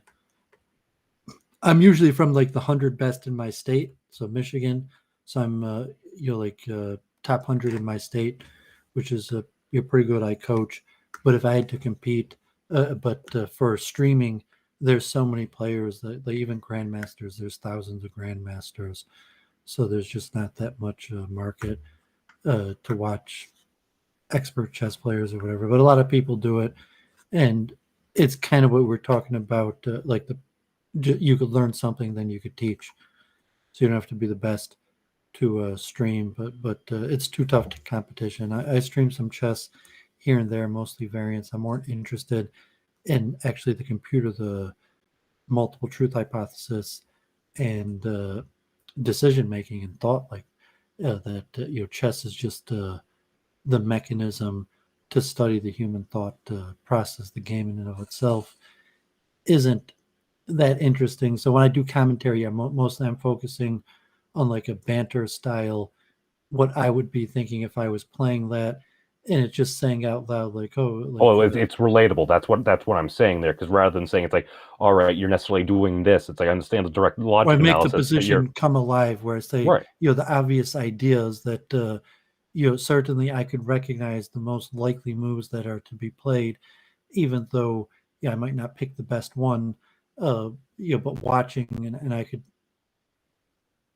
almost instantaneously say a basic idea about why the players might be playing these moves. So for commentary level, I could instantaneously. No, I feel like I could learn chess listening to you, and especially if I was actually watching too. I think I'm pretty good at commenting, like relative to my strength. I'm saying so. Like most of the players who are better than me, I think, do worse commentary. Maybe a few of them are pretty good at commentating, also. And part of it, I'm talking about commentary skill. with the entertainment level because you're just saying in like a natural conversation, like the way you actually describe chess, I might say is actually, it almost seems more clear than like other topics you may speak on. Like it just seems like something very natural to you. Well, Arville was mentioning like the chess club, and I mean, so like I did used to go to chess clubs. Like I taught at a local chess club, like multiple different chess clubs. Like one of them very big in Detroit. That even had 50, 100 people there, and another one that programs in tens of schools in the area, also brains games that but when you're in a chess club, there's a social aspect to it, and you have your friends and you have conversations. So really, conversations happen over the chessboard. So you're like, and a lot of times in the chess club, there's multiple people watching and commenting on a game, and you could still carry on your basic conversation. So like like if you and Jennifer were chess players and we met at the club and we were playing, we could still probably say over while we were playing the main elements of the conversation, and really it's a certain level comparable to being a rabbi. So if you're the rabbi and you give a regular sermon, um, you have discretion to throw in a little bit of your own stuff. I mean, basically, it's like a sermon, and you have the weekly parsha, the weekly Torah reading, and the holiday season. So there's not much discretion. Like any rabbi's sermon is uh, basically generic, but then you could throw in your own stuff to the congregation. That there's, if you have a 50-person or even thousands of people in the congregation, you could throw in a few political issues, social action issues, um, personal behests, knowing the congregation, or you could even like abuse the power, so to say, and push your own people. So like during your own sermon to, tell stories and promote people that you like or owe favors to, or, various type aspects. So it's also similar to that playing chess, because like you could like chess could be like a Masonic game like that, and you could direct current. So if you looked at the chess club as a theoretical parallel to like the Masonic Hall, and you're directing karma. And some theoreticians of the game say karma itself is directing you. Like, I'm not playing chess, chess is playing me. Like, my hands might make the moves that win or lose, and whether that's connected to thoughts in my body. But esoterically, you could look like the chessboard plays me. I don't play the chessboard. The chessboard's telling me my karma. And so, like, if I'm really smart, I'm walking away. I'm like, oh, my karma's pretty good because, like, I'm a master chess player. But really, the game is just feeding feeding me my karma. And so there's a bunch of people hanging out. It's the same. I mean, if you do basketball or wrestling or any sports like that, also, like, you don't just play basketball, you also connect with your friends and keep up and exchange important information while you're doing it.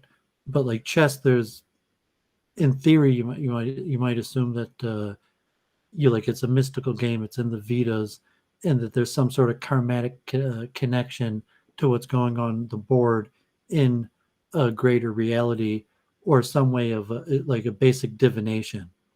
So it's like, I don't play chess; chess plays me, and chess is a form of divination, of so to say, giving over patterns from the other world. There's a lot of stuff in the literature about this from a mystical level. You obviously, just like a game level, talking. So just like anything, there's a social aspect to it. Why people play games? We want to use our mental head a little bit. A little bit of competition. But basically, it's just to facilitate human gathering, and it's the communication breakdown. Like, if man was more enlightened, we would just get together, communicate, exchange the pertinent information, and run society at a better level. But because communication, human interaction is difficult, there's usually intermediary, like playing games, or book clubs, or religious ritual, and so chess, like, it's historical, like it's been around thousands of years. um that historically, that like you could tie a bunch of famous historical decisions, battles, escalation or de-escalation of conflict down to chess games. So that's why I kind of like chess, in the rabbis like chess, like this legend King Solomon. Chess is very popular in among Orthodox Jews. In India, chess is very popular. Obviously, it's biased now with the Christian European feudal order. Uh, but yeah, I might do some commentary, but it's tough work, and I don't. There's limited payoff.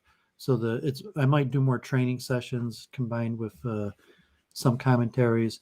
If you play chess, there's thousands of people doing that.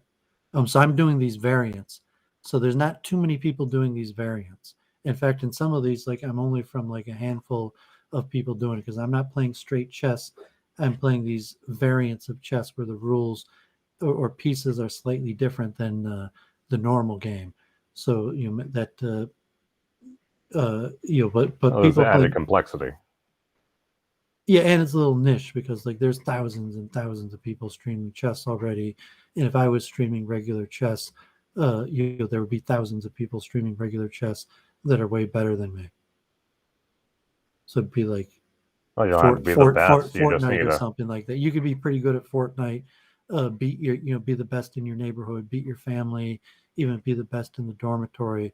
But once you get into internet online competition, you'll immediately be put up with from the best, and it probably drops off exponentially like a bell curve of the value proposition for streaming. If you're not from the best. Right. No, I'm just saying it's You could do it if for your own something you benefit. happen to enjoy and everything, and then I mean, if you want, I could kind of clip out some of the highlights and stuff. Oh, please.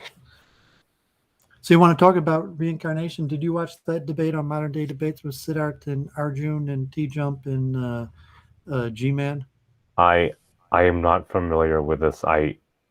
Jen keeps on saying I'm highly interested.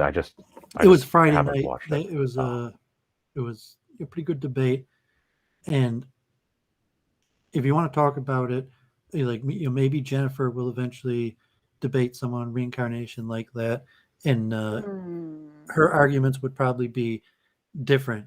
But I mean, Siddharth and Arjun, from evidence, and they were using mainly empirical evidence. I don't think they framed it as good as they should have, explaining. But basically they said it over right that they didn't explain with a multiple truth hypothesis that you don't have to explain the process of reincarnation to establish it as a possible theory, and then that maybe makes predictions or has evidence for it, as opposed to a metaphysical understanding of what does it mean to be reincarnated, what does it mean for something to survive death and then be able to enter. And if T-Jump was just he didn't really argue that, he mentioned it just once, but he argued just that if the mind is the product of the brain, and it doesn't survive death, that he's not going to accept the explanation. But then to forward the evidence for this concept that we call reincarnation, that the essence of the person when they died entered another person, and that includes noticeable effects that scientific in nature to be argued as evidence. They put forward three realms, mostly from the research of Ian Stevenson, I think was Canadian doctor who traveled through India and spoke to and collected information on thousands of cases of reincarnation, where the evidence is of three sorts. The evidence is of what they call mediums, people who could supposedly talk to the dead and get in contact with spirits. So there's been testing on the accuracy level of expert or skilled mediums, and I didn't read through any of those studies, but supposedly there's studies that have demonstrated that mediums could, through third party double blind studies or something like that, but actually can access certain powerful information. But I have to look more into how that was. And T-Jump kind of he hadn't read these studies. I don't even think he Googled, searched them. He was just yeah, you could fake those studies. You don't think it means anything. But that was, they didn't argue much about that one. He made so many appeals to authority. It was quite. The debate was rather weird. weak, but I'm saying that the point of the three main arguments that they put forward. So that one it was like the smallest of arguments of mediums. The second is birthmarks, and historically, birthmarks is probably the most significant of them. And I think from Vedic, Kabbalistic, pagan traditions, even historically, Christian traditions, this concept of birth defects being related to reincarnation is an ancient tradition.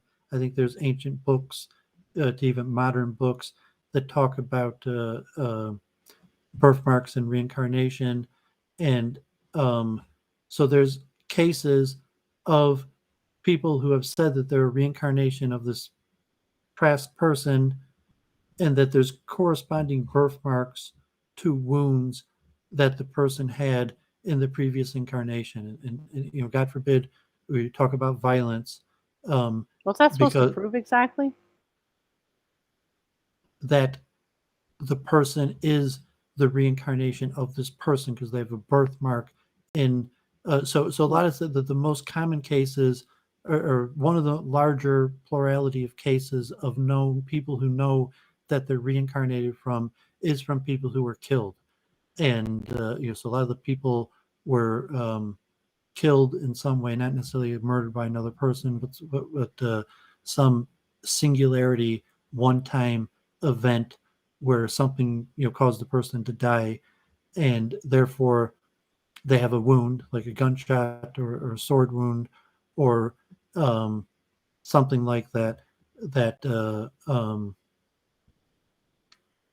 in cases of reincarnation, that Ian Stevenson records and even has pictures of the birthmarks corresponding to the wounds on the previous deceased, and also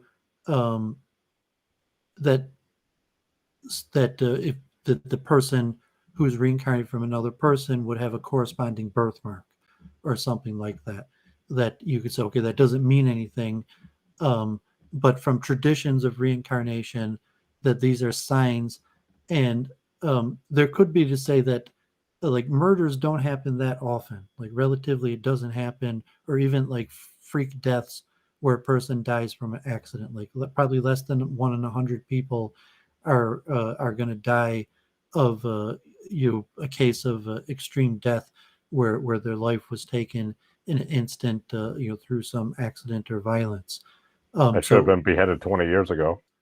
Or places that believe in reincarnation, where if your kid, most of the cases of kids who say they're reincarnated, they start saying this at 2 years old to 4 years old, and it's clear to them that as a kid that they're this other person, and so there's been, so to say, double-blind studies where where it was a person who said that they were this incarnation and were able to give over information that they shouldn't have been able to know, and that the information, so to say, was correct. So we could talk more about how in tribal, Hindu, or various societies that believe in reincarnation, how it might work. And if you had a kid like this, who they say is about 1 in 500, or even if someone had died in a situation like that, like you would search the newborn babies for the birthmark of the person that would bear this sign. So you're not necessarily talking to like, oh, I'm like a reincarnation of a famous person. You're talking mostly about cases of death, murder, and freak accidents. And then, but that's not all of it. That's just a pure plurality. Maybe like 20% of the cases. In a lot of those cases, there's more corroborating evidence of a birthmark contained to a wound. But the evidence is, say it's evidence. It's certainly evidence that if that would point towards something like reincarnation, but it's not. It's more coincidental. But those are the ones that they proposed, and so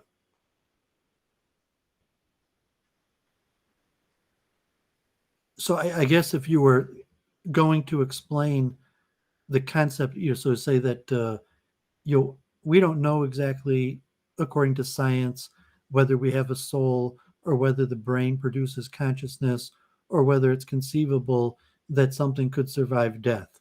But the concept is very clear. They say that you don't, even if science is just a unlikely postulate, if you put it forward like a scientific theorem, that there is something that is uniquely me and it survives death and it could re-enter and become the element that makes this next thing uniquely them.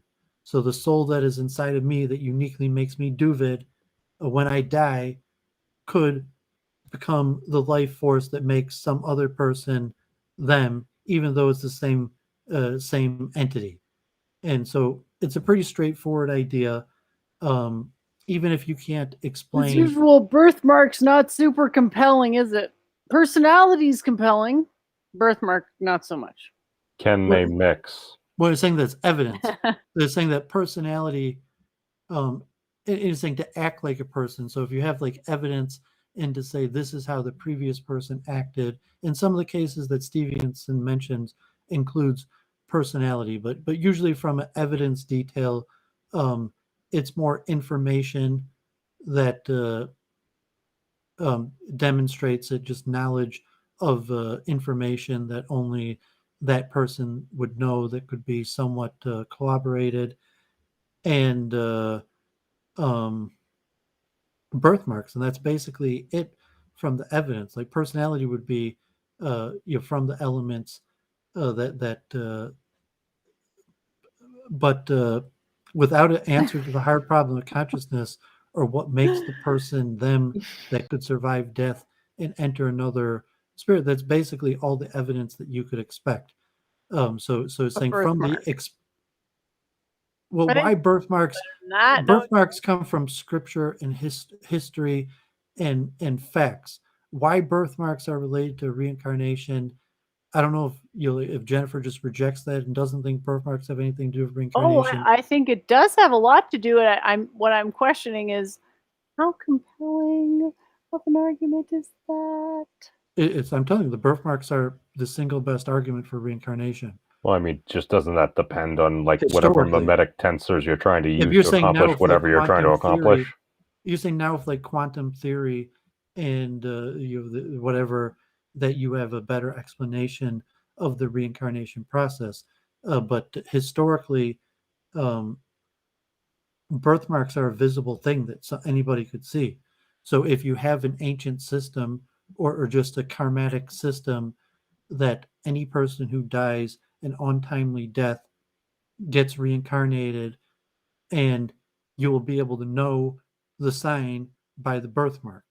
So if you're like the doctor of your town and you believe in reincarnation, these are like you would know, like this person died in an accident, and you would, if you're the doctor of the town that delivers the babies, and you would find like the one that had the closest birthmark, and say like this one has his soul and might be declared, and there might be even some sort of fire sacrifice. Well, I mean, if you're actually trying to prove that, you need to use basically kind of like Jen said, like almost like machine.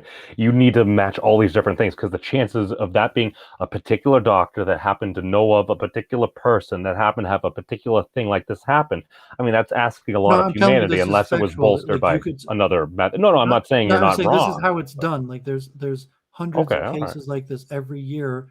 And in areas of the world where basically everyone believes in reincarnation, like yes. Oh, isn't that like the Dalai Lama thing? Well, I'm not sure of the Dalai Lama in Tibet, but I'm saying there's hundreds of millions of people around the world who believe in reincarnation, and there's countries that where majority of people believe in reincarnation, huge segments of land, tens of millions of people, towns and cities where the majority of people believe in reincarnation. And there's different customs regarding that belief. So birthmarks historically is probably the single most common one. So I'm talking about, like, you're just hypothetically saying, like reincarnation is it's an interesting idea. How might that work, and thinking about it, but you have been brought up in the West where reincarnation has basically been forbidden, and its impact on society in terms of the way society's structured is very minimal, as opposed to places in the East or even some places South America or native places all over the world. Reincarnation is the majority belief, and it's factored in to the societal structure and practices and rituals.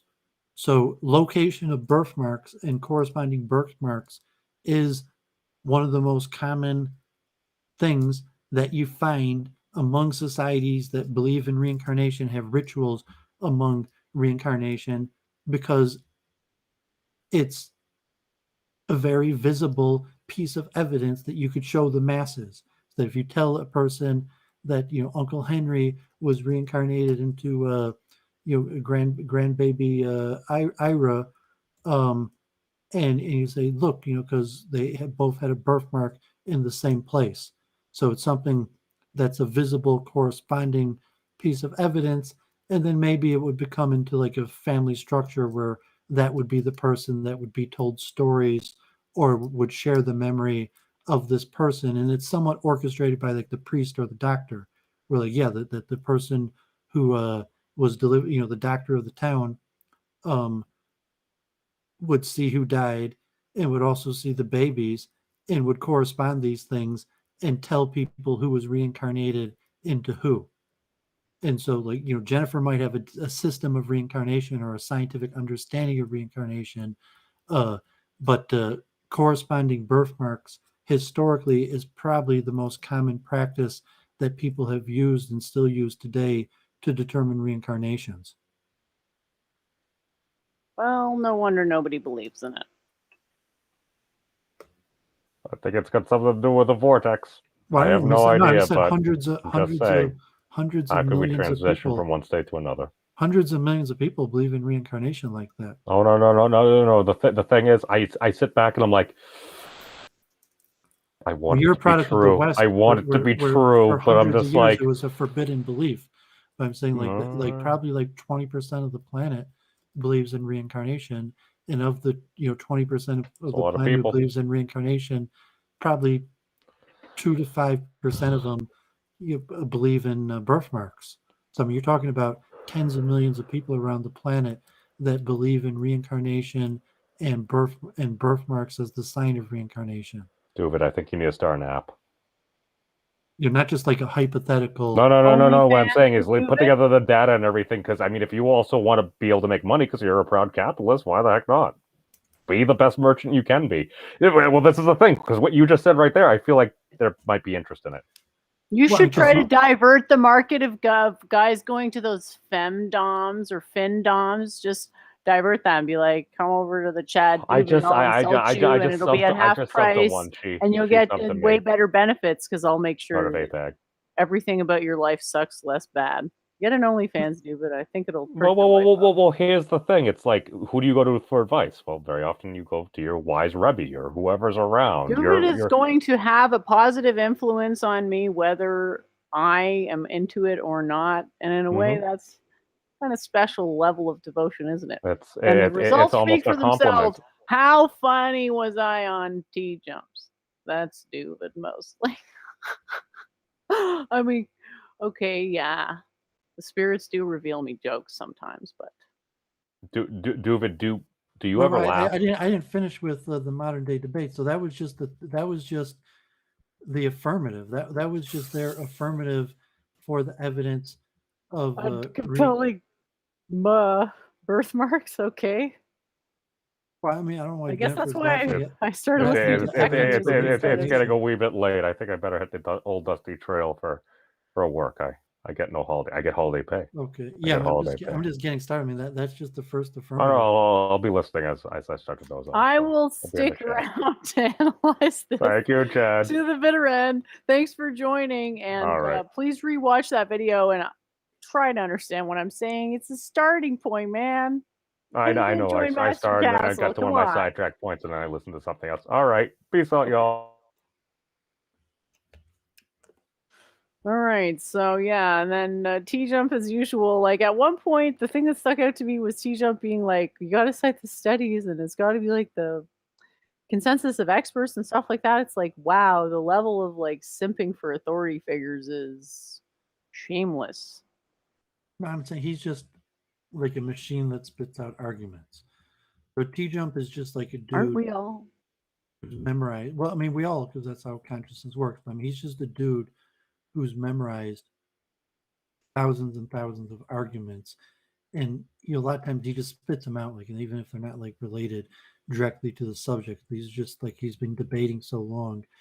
These are just like chess variations. He's memorized thousands and thousands of arguments. So even if he's not directly responding to what the person said, it's like he's like an actor who could just repeat an argument. So he used like a lot of his stump arguments, like it's just like like if there's a footprint, we're going to assume it's a horse, not a unicorn, because we don't know that unicorns exist and we know horses exist. Let's just assume it's a horse, not a unicorn, and that's what And so like just that's just something he repeats, and like I've actually heard him repeat that like 2 or 3 times every single time I've heard him now. Yeah, these shitty metaphors are just atrocious, aren't they? But such a poor substitute for knowledge. Yeah, and also his like like if you were right, how come you're not published? How come all the people aren't talking about it? How come you haven't won the Nobel Prize? It's like he's I've heard him use that like basically against everybody now also, that those are generic arguments that he uses in every single debate. So he used those, but he on the spot or prepared. He mentioned that a few basic things like one that doesn't mean reincarnation. So largely he was like, oh, they're all frauds, you can't trust those studies, even though he didn't really have reason to that they seem like legitimate scientific studies, but he's just like giving reasons for why it could have been faked, that these double-blind studies or various studies, they said like no, it was the parents that coached them, and saying so. He was saying it's a legitimate scientific study, and so he's rejecting the scientific study with no basis. So that was one of what T Jump did, which was in my opinion, like pretty weak. I'm saying like it was a scientific study, and you're just saying like no, he cheated the study, he faked the data. But I think someone who's researched the subject saying like no, there's hundreds of millions of people around the world who believe in reincarnation, and there's tens of millions of people that have rituals and gather based on public proclamations of reincarnation. It's not like you're just like a theoretical phenomenon. Even if you're going to say like the religion or ritual that people do may or may not be true, related to the modern physics or science of reincarnation. But to just say that the data is probably false. So the TJ went on that, and he's like, even if the data is true, who cares? That doesn't mean reincarnation.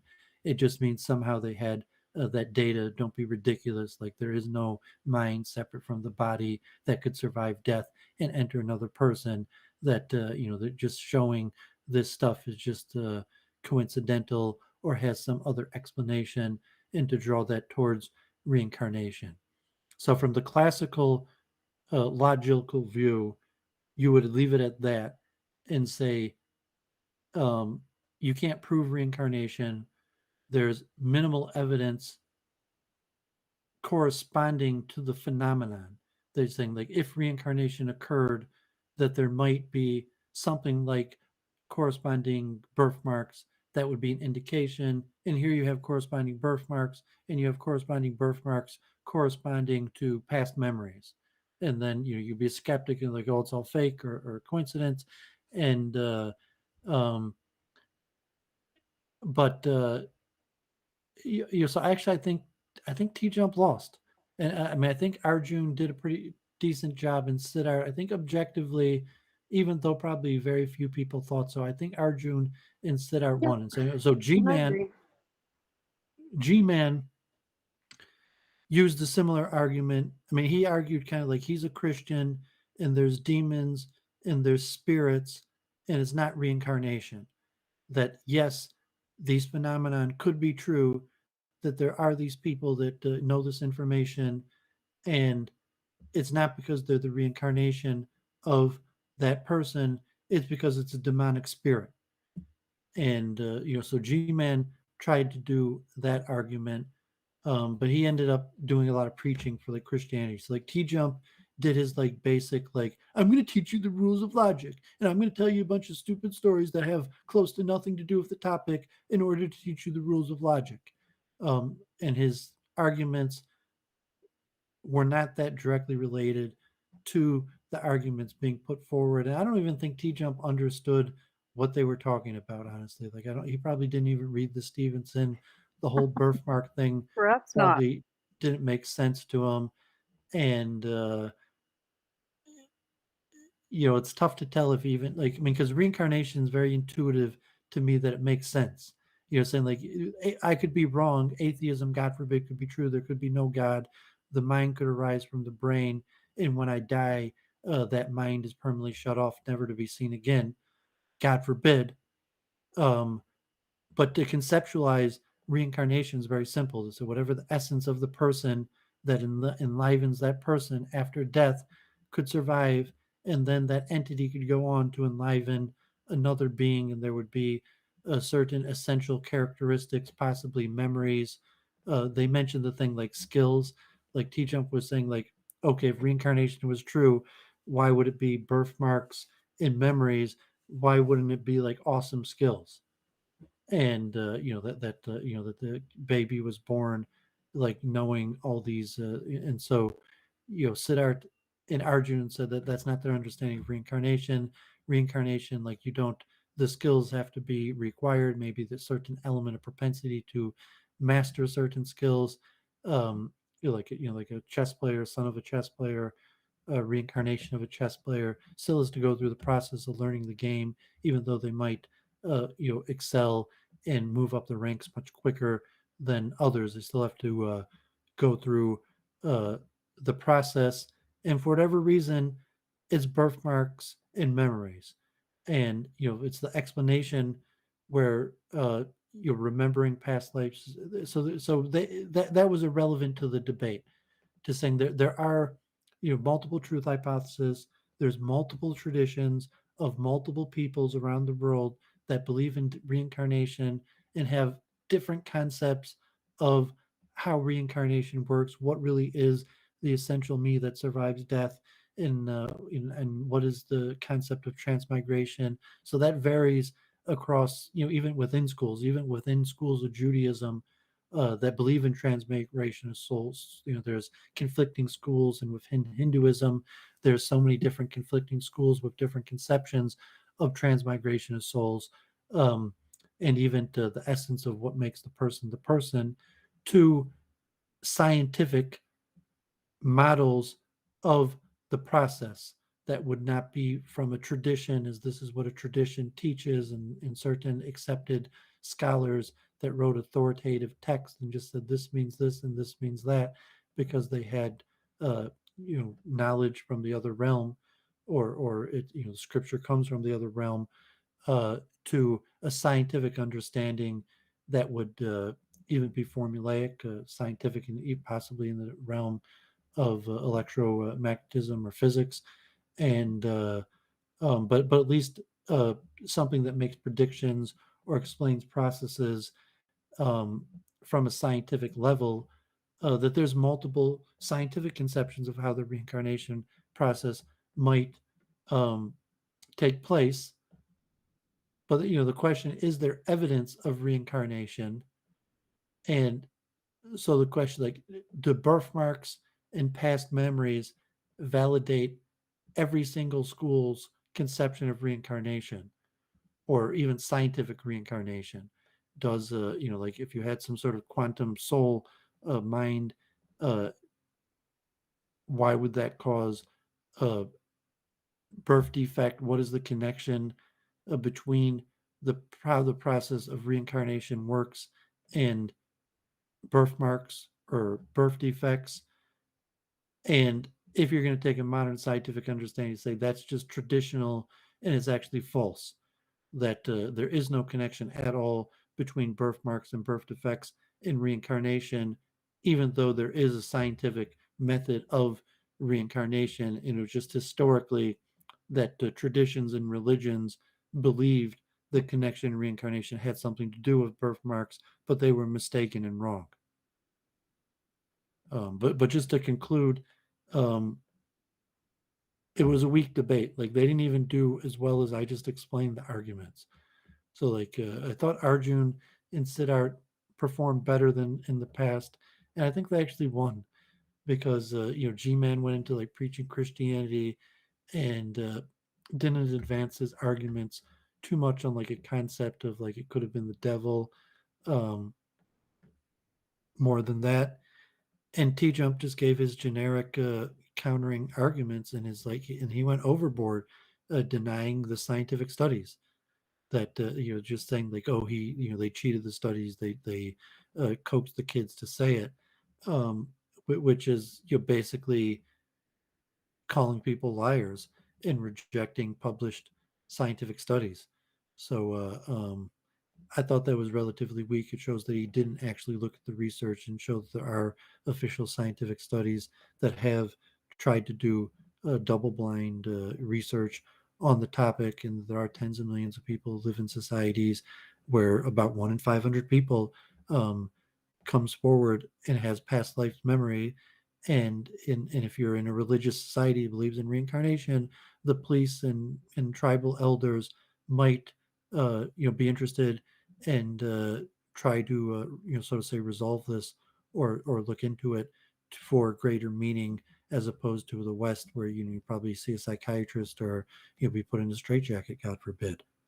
But I think Arjun and Siddharth won. Nice. Yeah. Siddharth's great. Overall, their arguments were flaccid. I'm sorry, but the conservation of energy thing didn't get said. That's not, you don't need to be an expert in physics to say that, do you? I mentioned in the chat that if you were doing it, I mentioned you could have Jennifer on for another debate.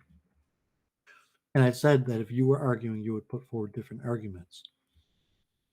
But yeah, honestly, from the Vedic, other people can use them in theory. But I was saying that they submitted evidence. So I'm not saying like, they didn't conclusively submit all the evidence that existed. They submitted evidence, and historically they submitted the most common evidence that has been given as evidence for thousands of years. So the evidence, so to say, that you're putting forward is dependent on science of the last 100 years, as opposed to the arguments that Siddharth and Arjun put forward are the same arguments that the sages have put forward for thousands of years. But conservation of energy, in reality, is also an argument the sages have put forward for thousands of years. So really, they should have mentioned I'm not saying that that's even a compelling argument, but it's more compelling than birthmarks. Like, what is birthmarks even supposed to say? And then T-Jump says, well, the studies were faked. Well, it's like, well, if you can just dismiss anything that goes against your worldview with it's fake, it's like, I guess the argument's not even worth having. Weren't you shocked at the degree to which she was like submissive to the perceived authority of whatever these like scientific census things? That in and of itself doesn't give anyone pause or anything. Intimidated by the blue eyes. Siddharth. Huh. Think of it. Is it possible some of this is projection? I always had a bunch of blue-eyed people orbiting me, IRL, because they liked that I didn't judge them for their looks. No, I mean, but who they were on the inside. Me and Siddharth went to University of Michigan together. I mean, Siddharth is a foreign national from India. He's probably on a visa, and I'm not saying he probably didn't experience that much history. What's your point? That he was intimidated by the blue eyes, because I'm saying that University of Michigan or in Michigan, it's a largely white state, and if you're just a foreign student, um, you don't want to get in trouble with the authority structure, and like the whiteness. So you say like, okay, like you could always be scared of losing your visa, having to go back to India, or just like you're from a different country, have a different way of life, that things might not go your way. You might not get along with people. You might come into conflict uh, with people, or whatever happens, that you're intimidated, like by people with blue eyes, like you're saying. Also, like the cops, like that, like person blue eyes calls the cops and says you did something, even if you didn't. The cops might take the blue eyed person's side, or just any conflict. Saying that okay, you're not even a citizen, or if there's structural racism, if you get in a conflict with a blue-eyed person, the authority structure is significantly more likely to take the side of the blue-eyed person. And also just saying that so you come from India, which say relatively is a poor country to the U.S., and then you see people in these the dominance of blue-eyed people in certain areas or fields, that T-Jump has that intimidation factor, that it's like it's like Biden, the competence, like like I saw people writing like like people all of a sudden now they realize that Biden's incompetent, but it was kind of the fallacy of the friendly old blue-eyed man, that people uh, correlate blue eyes with competence. So yeah, I think Siddharth was intimidated by the blue eyes. So he just like really wanted to convince him. He really wanted to like take his arguments, like he was scared of his rejection. So he took T Jump's arguments too seriously. So like T Jump, was just like, these studies are from India. You think I'm going to take him seriously? This guy probably lied. Some Indian university researched reincarnation and published a scientific study. BS, they lied. Right, that's basically what he said, right? Yeah, it was like, be gone, So I mean, evil spirit. It was like he was trying to. It was like begging the British to like retake over India. He was like, "I'm sorry, Mr. Blue-eyed Man. Like, I'll do it right, or I'll do look and get better research, and because I'm a case that because that's God forbid, it's like being a foreign student in the U.S. and he's a good foreign student. He was at the University of Michigan PhD program. Understood things at a very high level. But yeah, there's the intimidation factor where he's got to work and understand, and he's got like the system. You value yourself to the system, and you come to India and to a U.S. college, and you're kind of like avowed to the blue-eyed man. So he's not necessarily avowed to T-Jump, but that intimidation factor is always there as a pattern.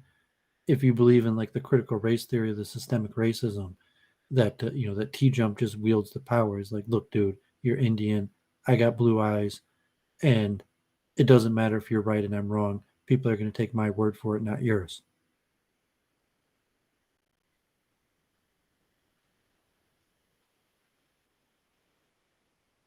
Okay. I mean, right? And then if you were to say like, so you could hit back at that, you'd be like, that's just your blue eyes talking. Like, it doesn't mean you're right.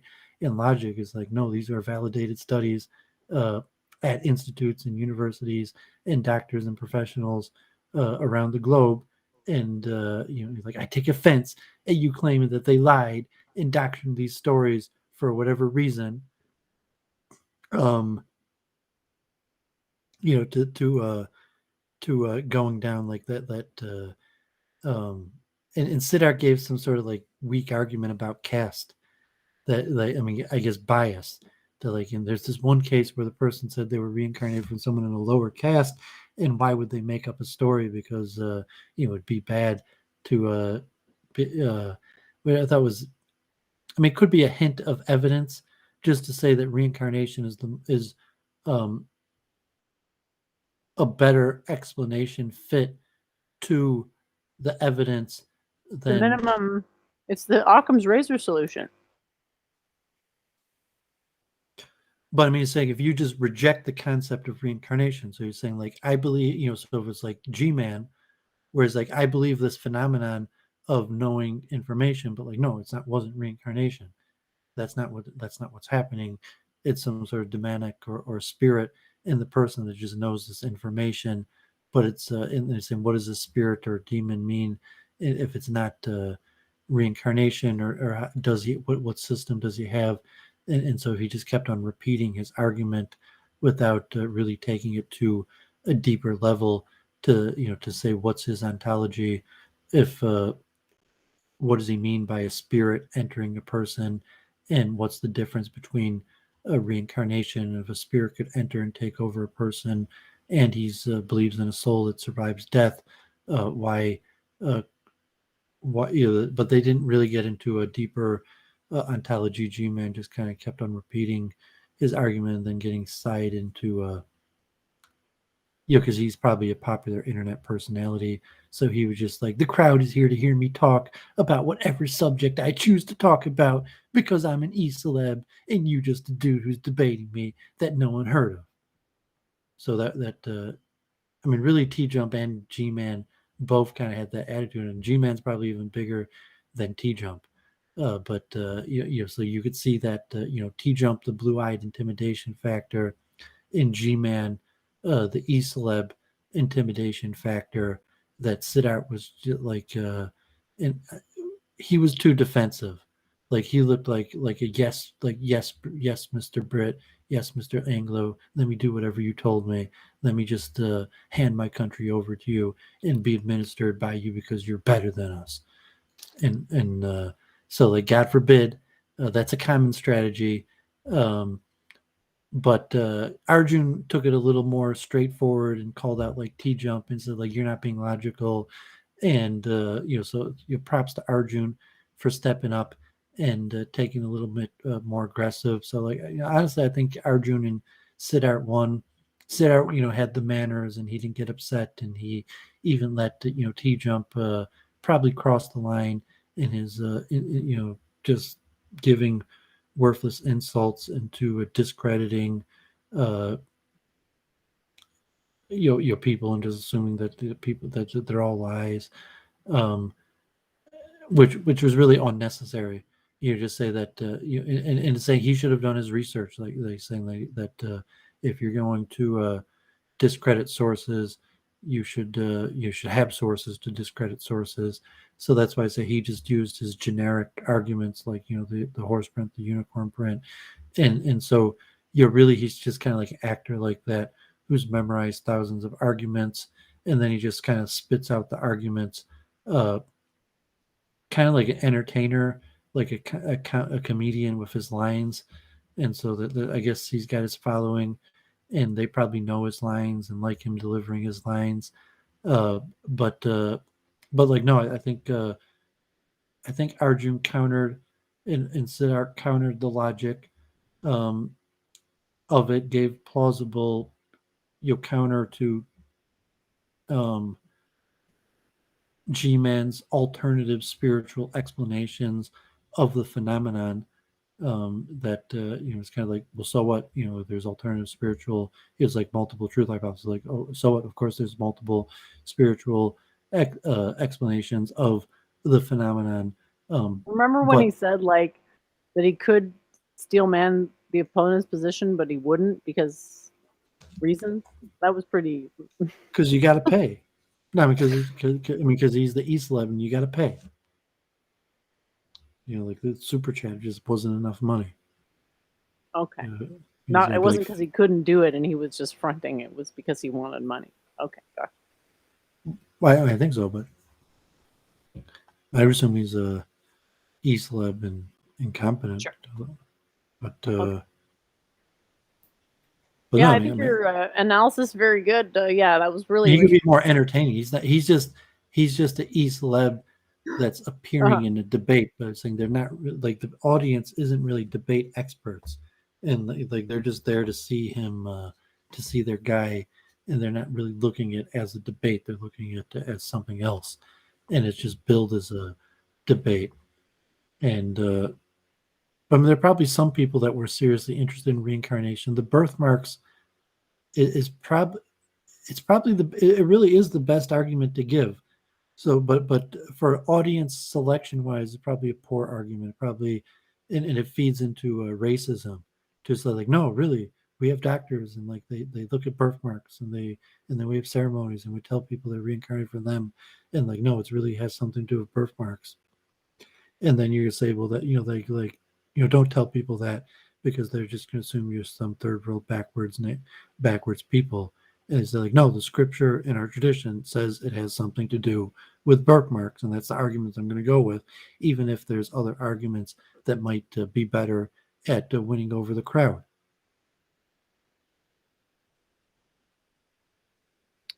Well, it was a little awkward in how T-Jump responded to it, so I don't know if there would have been any other way that would have been more interesting. He sort of seems to shut down at some point. You're saying you shouldn't talk Someone in the about audience was birthmarks? saying he's like lacks imagination. You're saying I you mean, shouldn't. they seem to spend quite a Are bit you of saying time the on. birthmark strategy was bad? I'm saying to use it on its own, given how dismissive he was of it, and even though it was kind of goofy reasons to dismiss it, should have had something else. Given how many He was arguments talking there to the are, you audience, can make. saying at that point, saying, like, and he should have done better, like talk to the audience and just said, okay, for those of you interested in reincarnation, I'm going to explain to you, why this is so important. And if T-Jump is just being argumentative or doesn't understand, you're just going to keep on repeating his talking points. At least some people could walk away understanding this better. And, so just turn and take it straight. Well, now what they to think is that the best evidence for reincarnation is birthmarks, which I'm saying maybe that's not So I super mean, Sinner compelling, but got like okay. his, like submissive role to the blue-eyed intimidation factor, and when he really should have took the This opportunity is to so much more savage than anything Don Cherry ever said. when he really should have reframed the argument straight to the audience. He's like, look, I'm sure many of you understand conceptually reincarnation, even though you might have different traditions and different understandings of the process or how and why it occurs, but there's something that survives death, and that becomes the force that enlivens a future living being, and transmigration of souls, and that there's certain factors like memories or signs on a person that show, so to say, the soul factor is the same soul in another body. And historically, medically, logically, birthmarks is one of those. And, so if you liked reincarnation and like you didn't want to think about birthmarks, and now you're not interested in reincarnation anymore because like it's got something to do with birthmarks. But like, I don't know, it's got something to do with birthmarks. All the books talk about birthmarks. The evidence talks about birthmarks. Conceptually, from different understandings of how the soul re-enters the body and why that would cause corresponding birthmarks is interesting, like from a Kabbalistic or Vedic conception of what actually occurs at death and how that force leaves the body to separate from it and then re-enters the next life, and that process would cause corresponding birthmarks. It'd be easy to And fake birthmarks too. the what? It's easy to fake birthmarks. Well, I mean, it might be something. If he's like T-Jump's just saying it's all a lie. So if you're talking, if you're the science of reincarnation, to some extent, is like the science of birthmarks. And you're saying if you come from a school of reincarnation where you don't even think you don't even think birthmarks has anything to do with reincarnation, it's just a some sort of historical mistake that tens of millions of people. It depends on the person.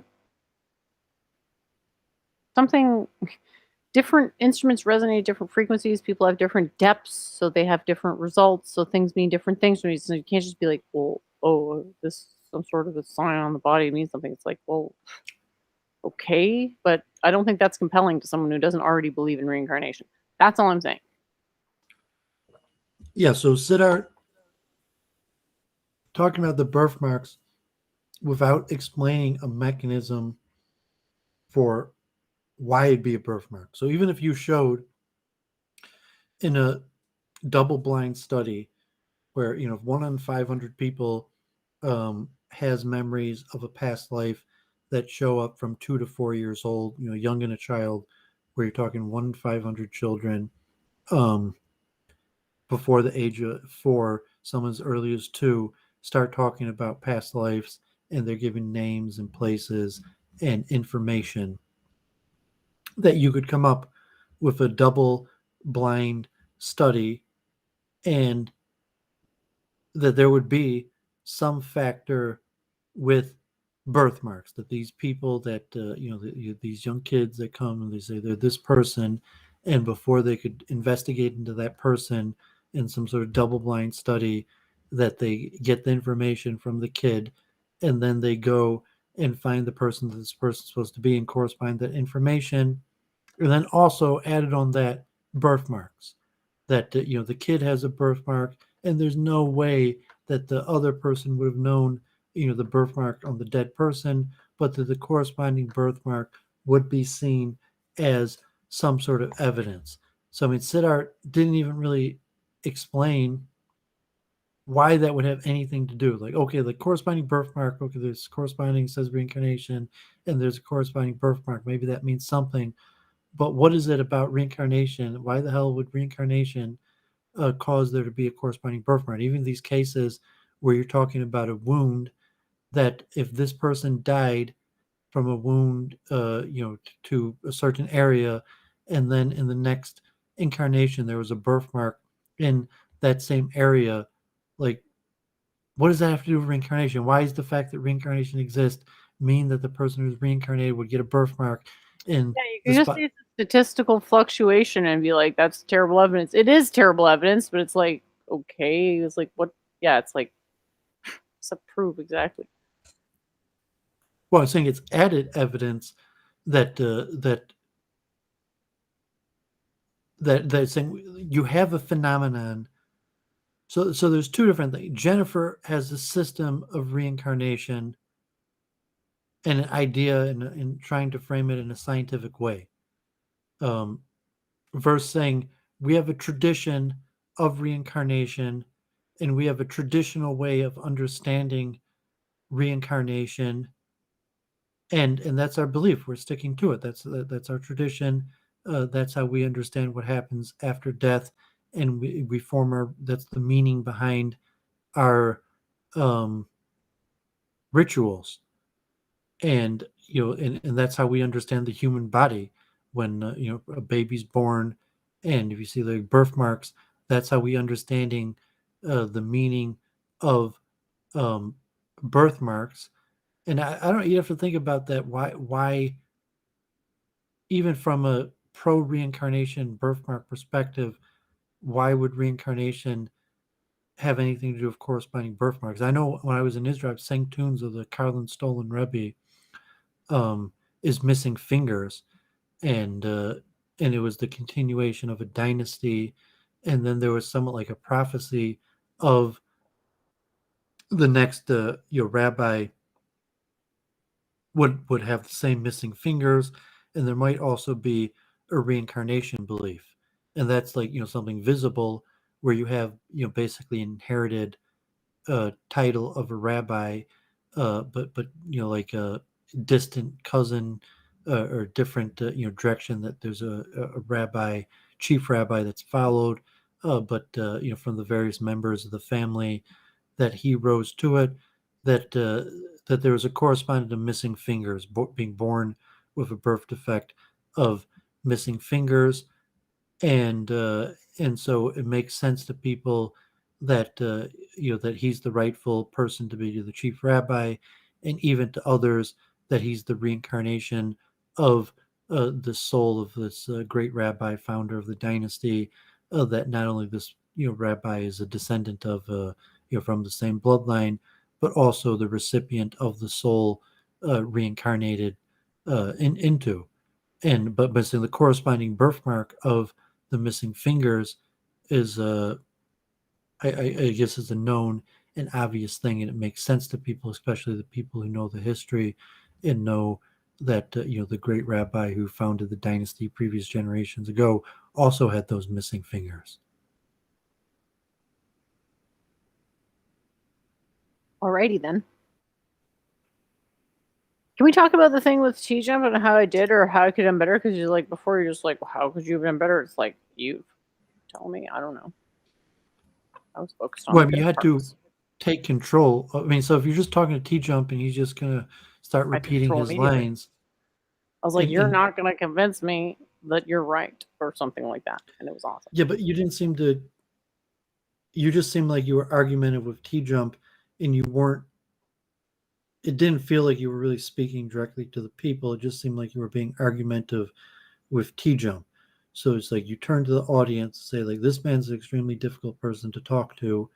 But I'm going to try to explain some of these concepts to you in a way that you and your own debates on evolution, your own thoughts on it, or you can construct these arguments and frame it a little bit, even if you don't say that little over what you're doing, but to be able to turn to the audience in some way that might seem humorous, where you're saying what a difficult person T-Jump is to communicate with, and then frame it of possibly how that's related to his failure to understand a certain concept, or even if it's not a direction to Since feel like on his own show, it's kind of like no, so you don't need to insult him. You could you could just say, I perceive it as an insult. That's the problem. Like, being criticized on my debate tactics is pretty insulting. So if I do it to him, I'm insulting you're in his territory. He won't see it as an insult, right? Because well, I mean, so generally, if you have a debate, that's why it's timed and moderates. I mean, that thing wasn't with T-Jump. It was the guy Jackson Wheat, and T-Jump kind of just stepped in because it wasn't really a debate. By saying you didn't even have an opening, and like it said I didn't want one. Basically, what I was saying is, fuck it, I don't need an opening. T-Jump said everybody already knows me. If that's true, well, fine, I won't give an opening.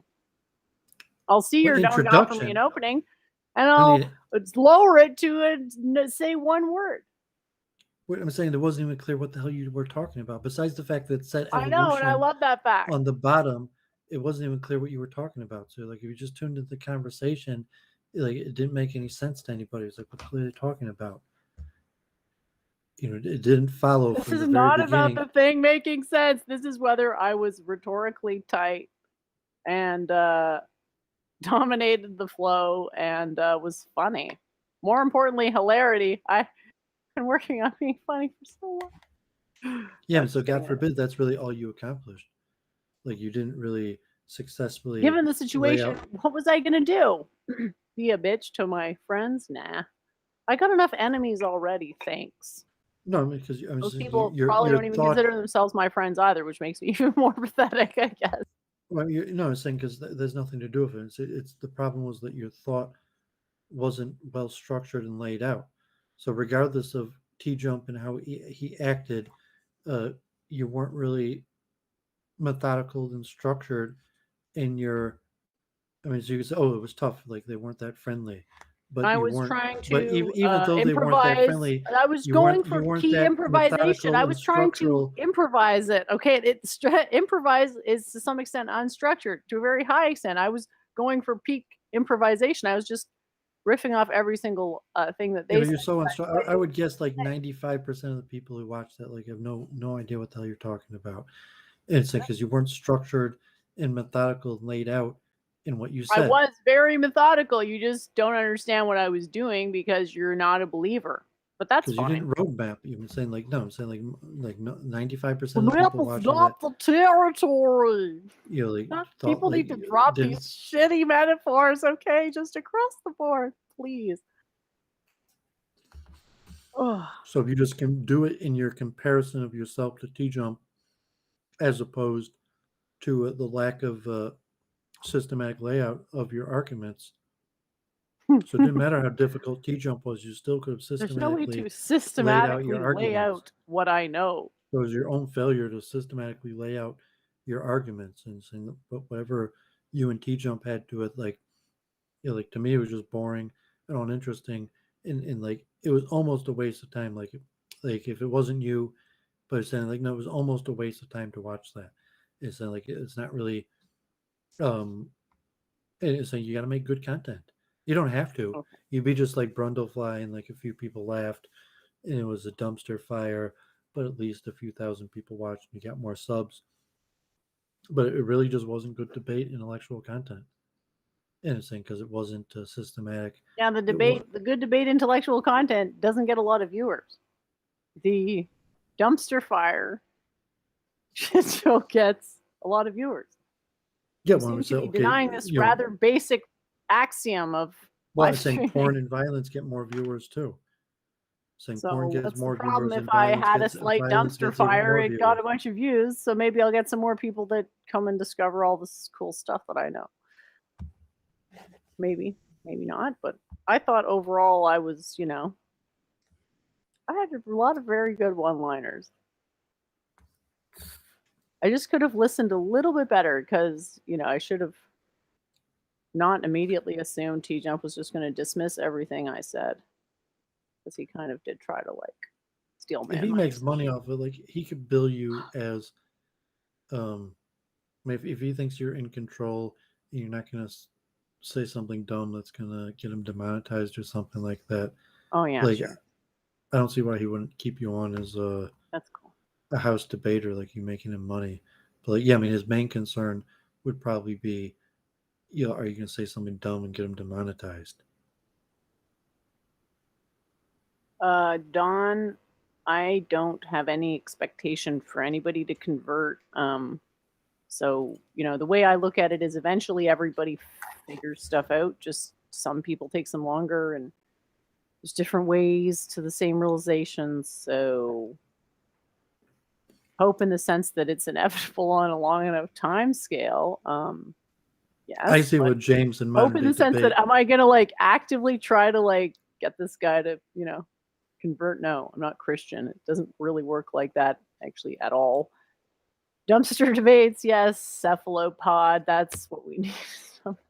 I see James dumpster like that. Diving to the bottom to find the best debates. But in a way, it's a fresh way to do it. We should maybe do improvised debates. Why not? That's harder than a systematized debate, which is just boring and nobody cares. A systematized debate. I'm thinking about it. You said James didn't trust you to mod. But I don't know when I said that. You said that James didn't. I don't think I ever said that. Not sound like something I would say. Well, you said that you said you wanted to mod on modern day debates, but he didn't want you to. The idea of wanting to do that popped into my head when he said that almost no one ever wants to mod on the show, and I thought, I should do that. And that was it. I didn't tell him.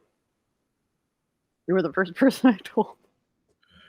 Okay. So yeah, for him, that's probably more monetary.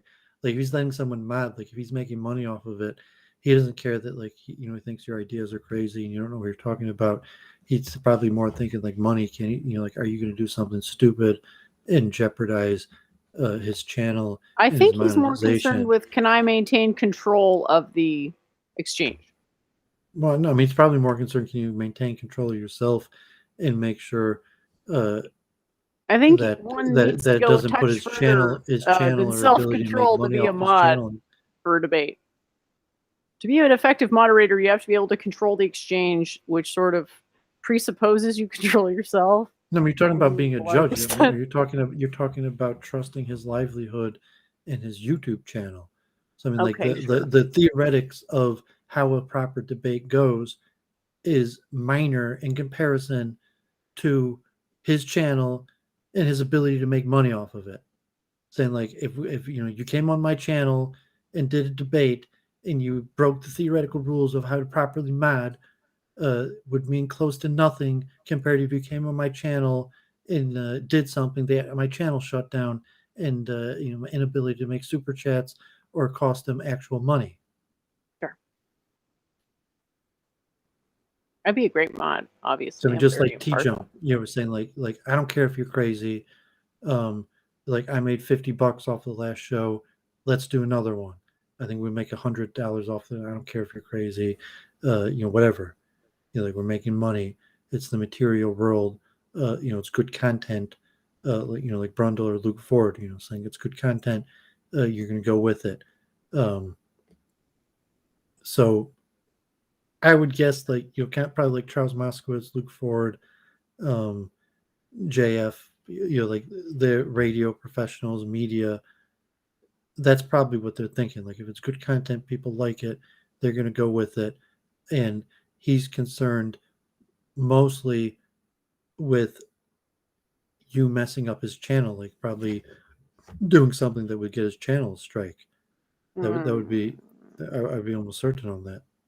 Alrighty. Okay.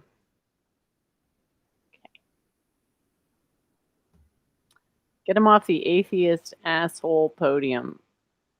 People wax and wane in levels of devotion and indifference, perhaps. So it's just better to focus on the stuff that you can actually change rather than you seem to sort of sit around worrying about other people a lot. That's a waste of God time. forbid they're like, psycho pantheist girl's going to spaz on my channel just to get me a strike. I think I have a hard time believing that's what they're worried about, but okay. No, I'm saying that they're always worried about that. So like even somebody you trust, you worry about that. I'm saying like that's your channel, that's your livelihood. You're not going to risk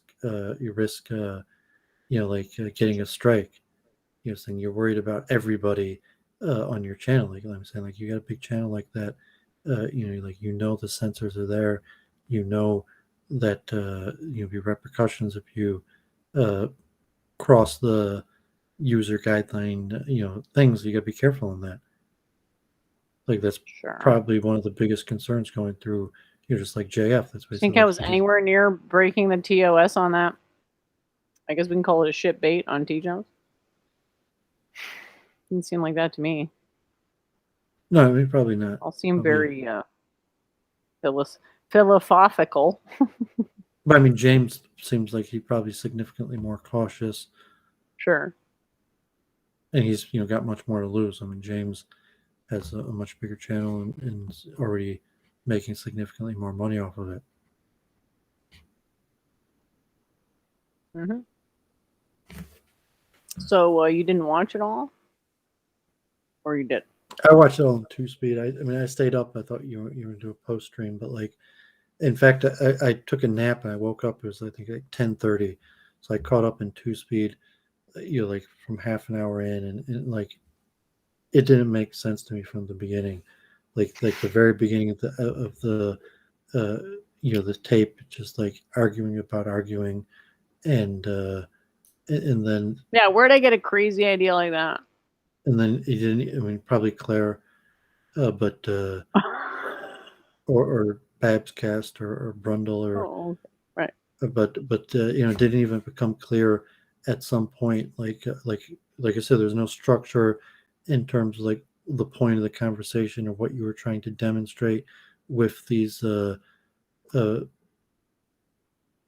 different sub debates, and you didn't really lay it out that clearly, even like what you were trying to do. You're trying to demonstrate, and it was bad. It was bad. It was bad from the get-go. One-liners I got off.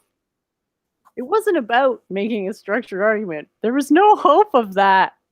It was just like trash talk. So why are you? You're saying it was majority trash talk. So like it was 2 hours it was like over an hour of trash talk. And so like yeah, it was like Trash talk. yeah, it was just Trash talk roasting on an open fire. yeah, it was just like pathetic almost. I mean, it was like, I mean, no offense, but Oh, there was not a dry house. Sorry, not a dry seat in the house. I got, there's a lot of people who don't even think women can be funny, period. And I got several admissions of being funny, so. I mean, you held your own, I guess, but it just seemed a waste. That's why it's like you're all on the tip of T jump. It's like, okay, like you're gonna What beg does that? to. I'm afraid to ask what that even means. Is that I a mean, it probably disgusting sexual reference?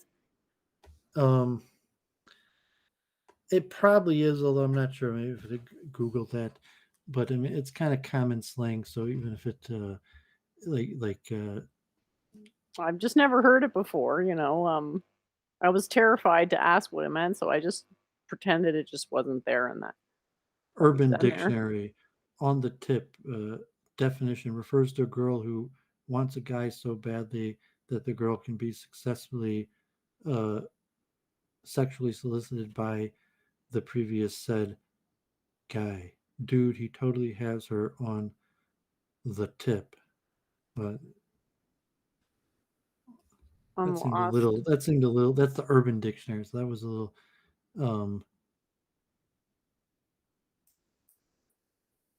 I think just on his tip.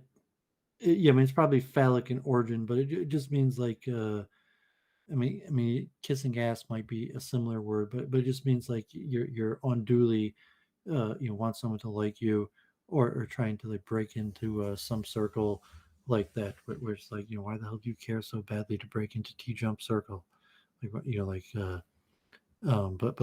think the slang term that would be used would be on his tip, and God forbid it probably is sexual in origin, but yeah, I'm saying like you're like a groupie. You're the one hanging out in his Discord. You're the one, you're the one, so to say, running after him, trying to make programs with him, and that's fine. But like I'm allowed to be a fan of content creators, am I not? yeah, you could even Or what, self-promote I can yourself. only be a fan of you and that's it? No, I don't. Come on, Doovid. I'm still a big fan of you, even if I'm also a fan of T Jump. Come on, it's not a zero-sum game. Yeah, I guess if you put like self-promote, and you're self-promote by promoting the people you work together with at the same time, like it makes sense. The logic could be your personality. You maybe really like T Jump for some reason. That's fine. Or you say like, yeah, I mean, if you're in the debate game, he's in the game. He'll probably be doing this for years. How long So have we known each other? What's my favorite thing to do? Either teach debate. people stuff or debate. Every other thing bores me. Yeah, so I guess like T Jump's a logical. He virtue signals to the principle of debating. He may not actually care about debate the same way I do, but I've had He success might with not people learn who either. virtue signaled to the things that I care about in the past to varying degrees. No, I think you'll give up quick. Saying T Jump might not actually learn, so he might just like be regurgitating. He was trying to steelman my position more than once, and to be honest, I wasn't listening to him enough. But yeah, he was trying, so Well, how do you know? because I re-listened to it. Voice diagnosis, sort of part of the whole thing, sort of, kind of centrally important. So you got anything else coming up scheduled? I'll have to see what's up. Hopefully something soon will materialize. Can't wait. I mean, Watch he's got, this I guess, space. active Discord. He had like 50 people on his Discord almost earlier today when he was talking about God. And even you, there was like 20 when Claire was on his Discord, and she had like 8 people, and then you had like over 20, and today he had like over almost close to 50, people live listening on, not just members of the Discord, people that were on the call, plus over 100 on YouTube. So he's built up his brand. Like, if it's lame to you, like, I wouldn't argue birthmarks. Like, I've read the literature, and like birthmarks is legitimate. Birthmarks is one of the closest connected material correspondence to reincarnation. Like, historically, I think it's even in the Vedas and the Kabbalah. And it makes sense anthropologically, historically, that people would have thought to connect birthmarks with reincarnation, although I'm unclear still why that would necessarily be, and that even the reincarnation, why would that cause a corresponding birthmark. But because it's so much in the literature and in the traditions, I take that as the note. But like, no, I wouldn't want to be like the stump debater on reincarnation birthmarks. But maybe Siddharth, like maybe Arjun, maybe people, maybe they would like to keep on giving that argument. I'm not sure. But like T Jump and his like flat Earth. Once, like, I've never watched one of those. I don't think I will. Maybe he enjoys that topic. That's fine. But it could be he's I like not to meet really. people where they're at. I like challenging students, and I like people that everyone else forgot about. So that place, Discord in general, But say if he doesn't do It all research or preparation, if he period. just reads in general and Doesn't talks it? to people and he's smart, but you have to research for debates, and you have to actually be willing to read the other people's material.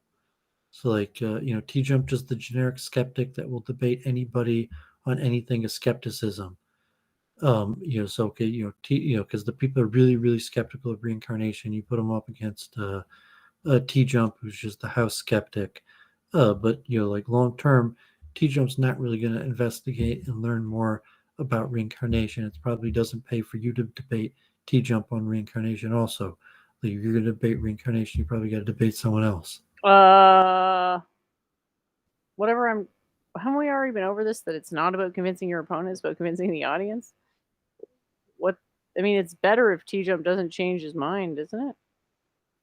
For having something. Yes, I think that's why it'd be dumb for you to debate him. Also, you have to debate. Well, someone maybe else. I'm not going to debate him. He's going to bring other people on, and I'm going to debate the people he brings on, and that'll Or be just like hilarious. a panel. You're talking about reincarnation, and everyone's Me versus a panel, yes, like I've been saying for everyone's going to weeks accuse now. you of being crazy, and you'll try to clearly and calmly explain these concepts, even though.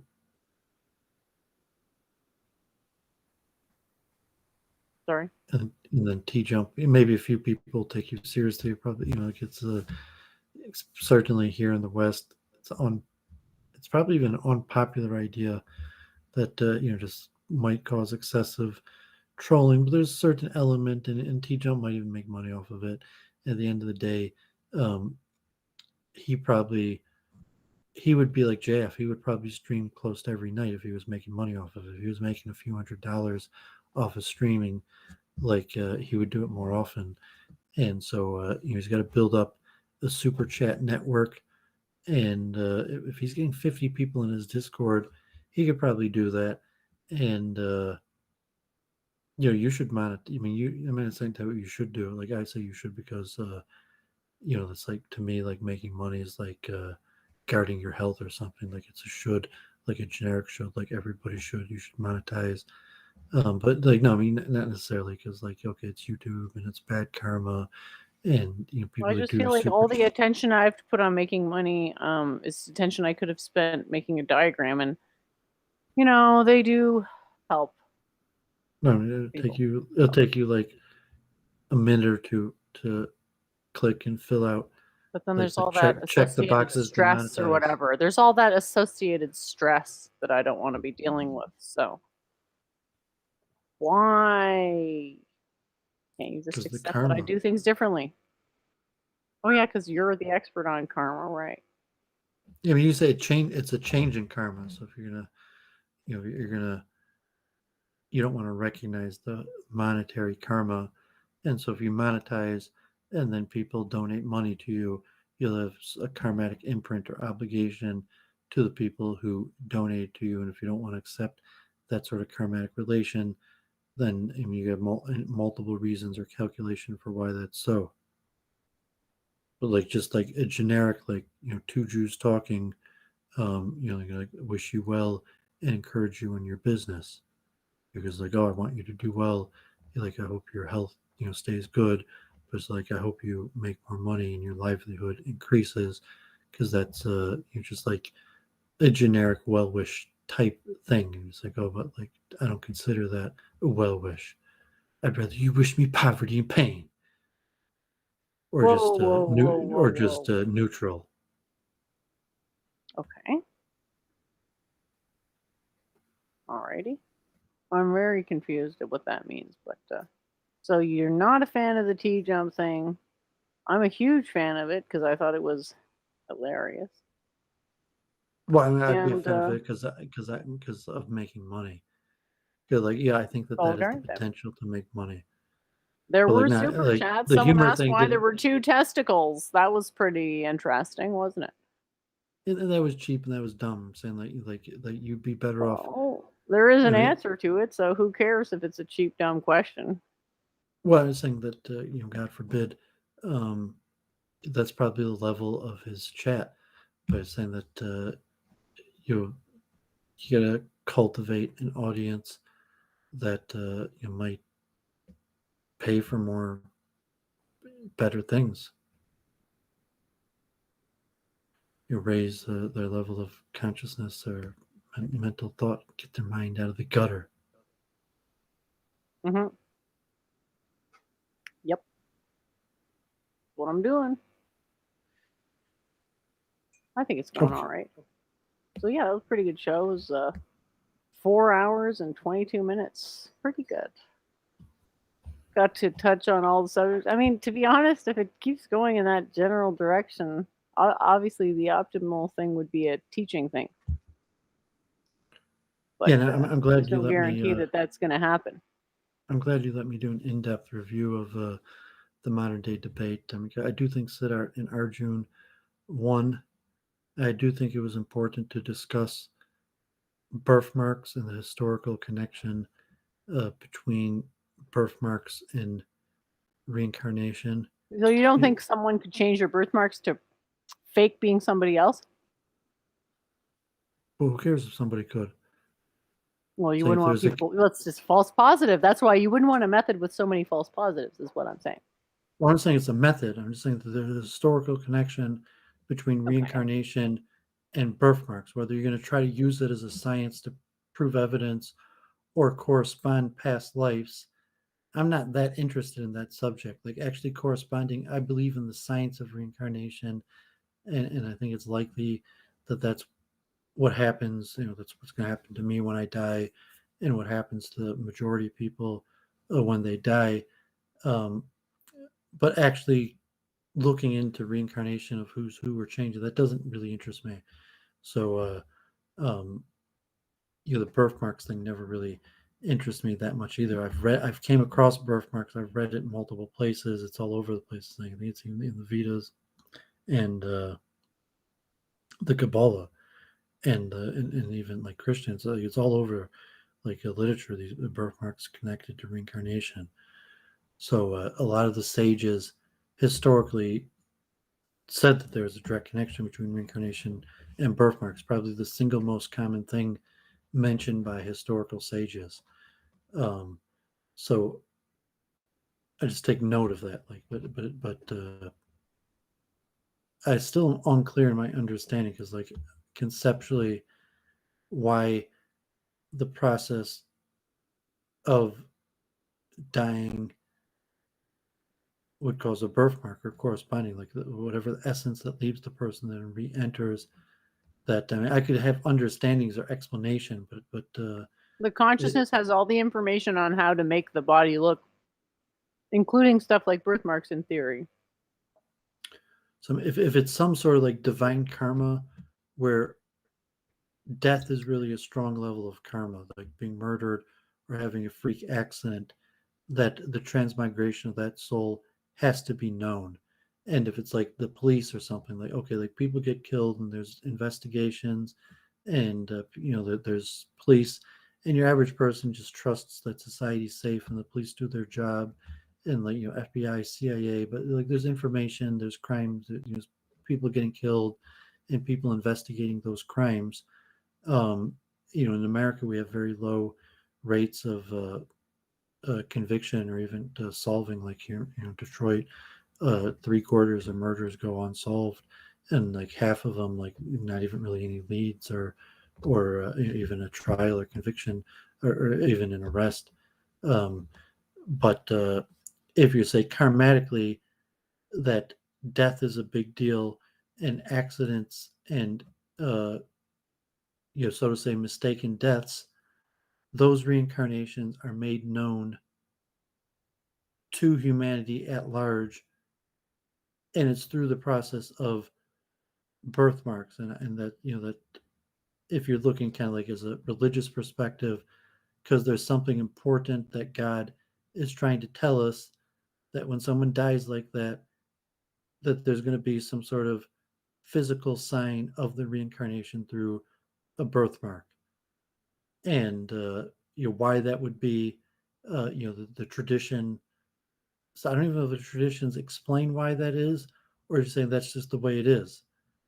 And like, It would depend without. on how things were presented, right? Because their axioms are like Ida, Pingala, Nadi, Purusha, Prakriti. So there's no correspondence to those things in our language. So But it's there's unclear whether the stories and question even pastimes makes where, sense. where just say that like this is how it was, as opposed to like someone to say the process of the soul leaving the body that would record this birth defect, and then when the soul entered the next body, that it would cause the same birth defect to be present. Like why? It's a harmonic. The skin's thicker at certain points, so it's a local maximum. It's something literally stored in the base frequency of you as a person. But that's what I'm saying. It's not really. It's spoofable to all hell. Like my mom has tons of uh those freckles, so that definitely changes the number of birthmark, quote unquote, freckle type things that I have on me. That has what connection to a past life? Not to mention, like, it does seem a bit kooky because it's basically saying nothing. I mean, to me, personality diagnosis is what would be a beginning and then potentially ending point for deciding who is who of reincarnation. But It's not observable. I'm saying like in a public gathering, you could show a birthmark to have like the modern era event, but it's difficult. But historically, but you can have like some demonstration. If the other person doesn't exist anymore, then you have to have people remember the personality, unless it's a person of prominence or internally within a family like where someone's me, going to take over those characteristics. So if you say it's a family that gathers, and a person had certain characteristics, and for the functioning of the larger family unit, someone has to be trained to exhibit those um, characteristics. So they'll choose someone to, so to say, be the reincarnation of that person and take over that archetype, and fulfill that larger archetypical function in a larger family tribal unit. And the historic religious evolutionary, whatever reason why, how it developed was through a reincarnation taboo, that we don't say that it's that that you don't tell the child that that this archetype is important for um, society, and we're choosing you to train you to fill this up. They developed a reincarnation taboo over it.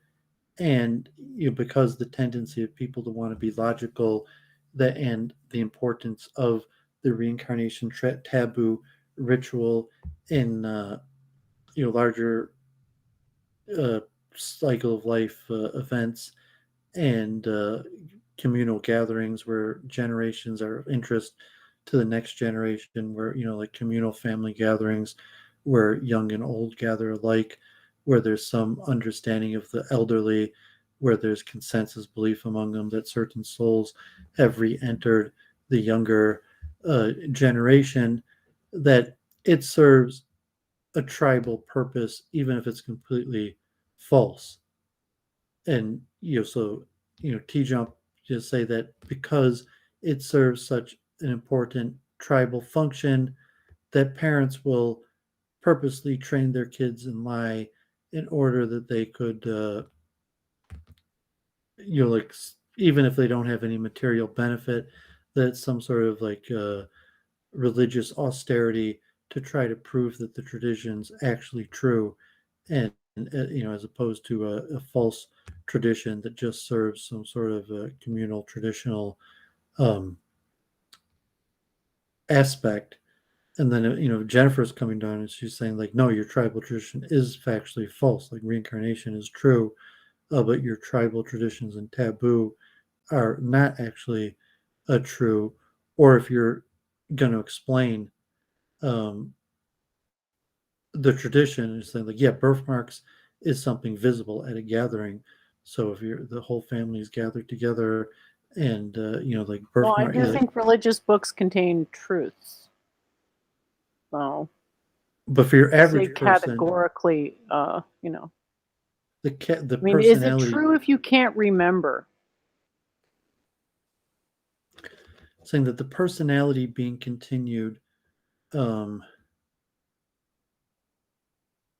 that so the case of if 1 out of 500 people has memories of past lives versus a priest or elderly understanding, like you're talking like the Dalai Lama and a person being groomed for a leadership position, and there's a corresponding reincarnation belief that the person groomed for the leadership position is in fact uh, the same person reincarnated from a previous generation, like Shabbatai Tzvi and Jacob Frank, or famously the line of, or even the Karliner Rebbe in Jerusalem, or the Dalai Lama line, or other traditions that have similar type understandings of disciplic successions or power lines, and that reincarnation is factually that you do have the same soul repeated.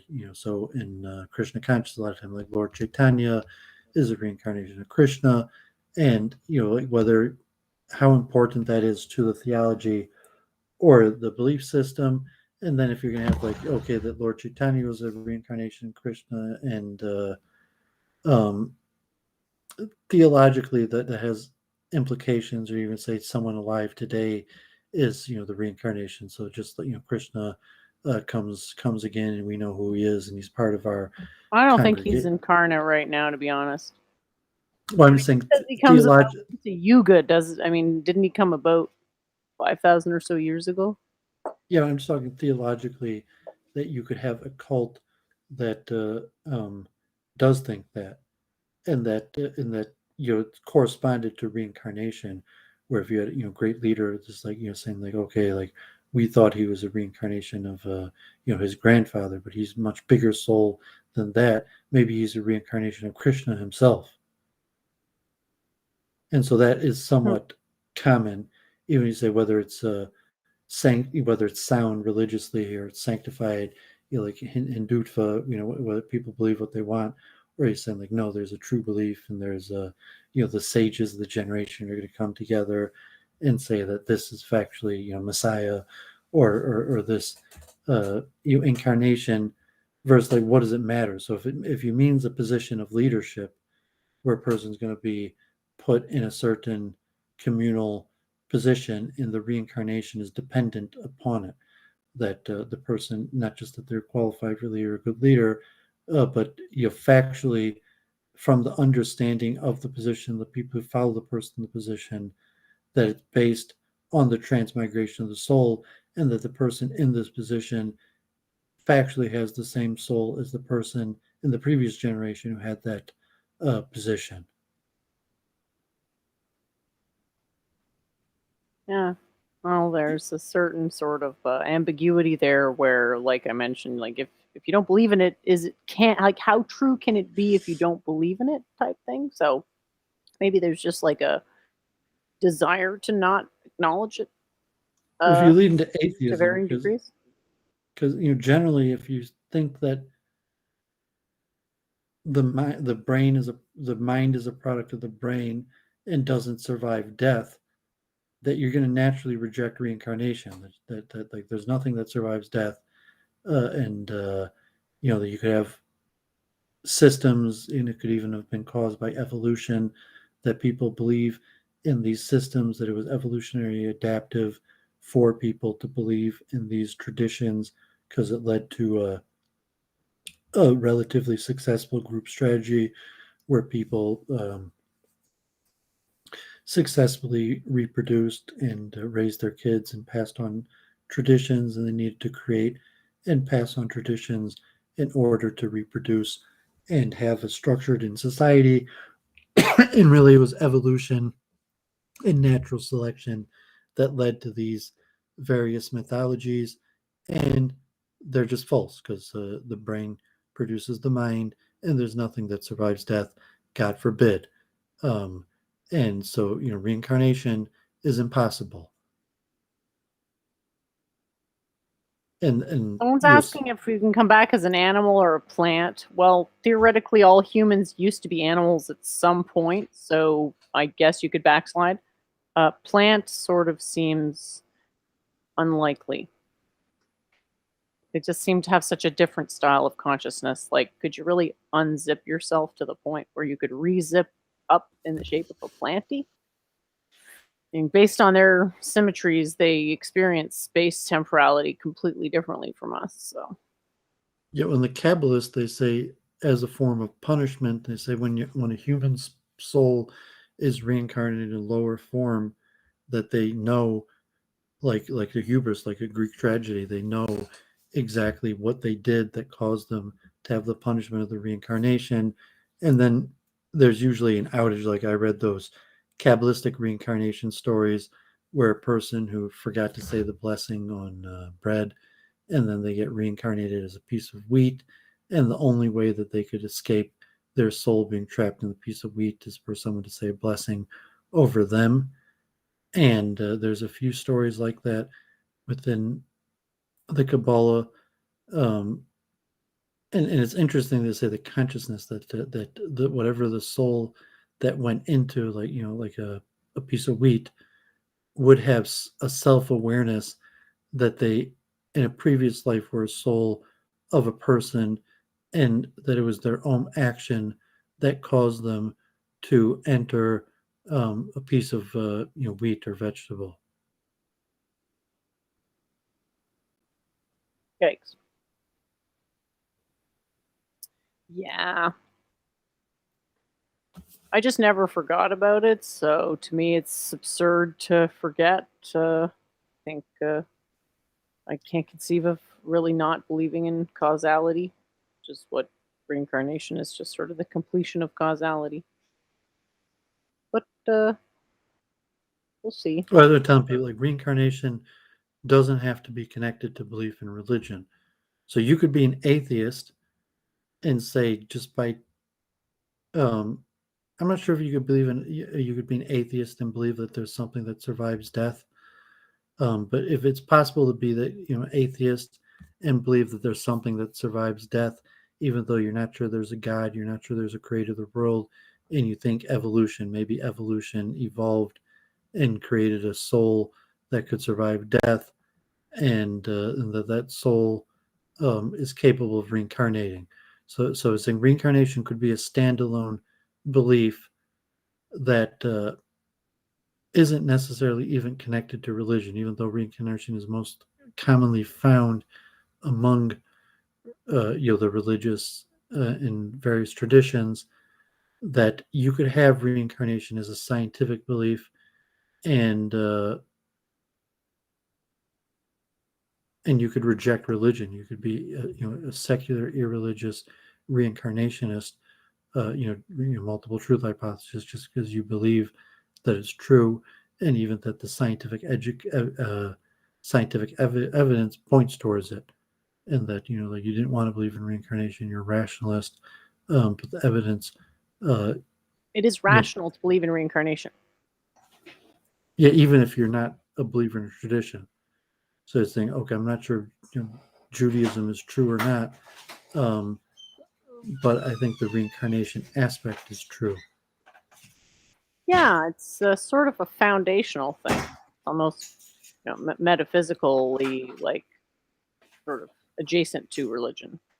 You don't really need to profess a religion to accept something like reincarnation, right? It's just sort of a process that you can either lend your awareness to or deny, which leads to these goofy situations of like, seriously, there's that one bit in that debate where she jumps just like so fervently in submission to authority. I like blushed. I was like, oh my gosh, like whatever happened to actually think about arguments? Like, okay, so I realized I gotta like chart out some diagrams and stuff. Also sent Arval a diagram that I made, and based on his thing, we talked for a bit, which was fun. It was really cool to hear about his history of being interested in philosophy and stuff. So hopefully there'll be more to talk about that later. And yeah. Okay, so any final words? Maybe I'll sign off. And if you great chat though, that was an awesome epic combo. So look forward to the next one. And hopefully we'll have a debate, or hopefully there will be a debate at some point. Maybe I'll have to moderate it. I'll have to put myself in charge to get a debate that's actually flowable, right? And then we can have a debate review. Awesome. Look forward to it. Okay. Have a great week, everybody. Be in touch. Thanks, Doovid. And thanks to the audience, to everyone who showed up. Really appreciate it. You have to go all in. I don't think so. I think well, in a way, you have to go all in on certain beliefs, because some beliefs, they preclude other beliefs. So there's a conservation not only of energy, but also of available possible states. So that's why you have to be so careful with what you believe, because you might be blocking some aspect of truth through some false belief. So I guess you can, if you want to look at it in an all-in sense, there's people who can accept pantheism, we'll call it. You have to be all in on pantheism, though. No, can't really be all in on pantheism off the hop, because it doesn't even really make sense, because it's like, it seems tautological and trivial at first. So your basic dichotomy is whether somebody agrees with the pantheistic axioms. And then people who don't can be varying degrees of all-inness on take your pick. But all those beliefs will have problems that will make them not long-term endurable, or durable, able to endure. Okay, Dawn, plant. I thought I answered the plant question as to whether people can come back as plants, even as a punishment. Who's doing the punishment, Dawn? The god of geraniums? Can you actually like make a complete sentence? That would be great. So as I said, it's not clear that anything other than a transition to an adjacent state is possible. So there are how many states between you and a plant? A lot. So what's transplanting you to that state? Like, who's punishing you? There's no one. Why would being a plant be a punishment? Wouldn't being a plant be kind of awesome in a way? So you'd have some sort of attributes to consciousness that we don't have. So it's like this inconceivably planty consciousness. It would be pretty cool, but I don't see how that would be possible. Nature of plant consciousness appears to be so different from ours that, where would you enter into Plantsville? But yeah, in terms of going all in, there's the non-pantheistic beliefs, people going all in on those until they just stop not being pantheists. And then when someone accepts essentially pantheism, they're like a shitty pantheist. And then they can become better at that. But not everybody wants to become the best pantheist. There's no imperative to that. So yeah, there's two axes in that sense of, where you can go, but the non-compatible with reality beliefs are eventually going to be deleterious in the sense that they're just not competitive with the beliefs that actually are coherent with reality. Was I listening? Well, superposition, you know what they say about superposition states and that. So, yeah, thanks everyone for tuning in, and looking forward to the next one, which will hopefully be real soon when I get enough diagrams finished to make something that makes sense. Yeah, that's just Au revoir. so to say, a worthless opinion of. It's so important that she can't be told, she won't be told that it's wrong.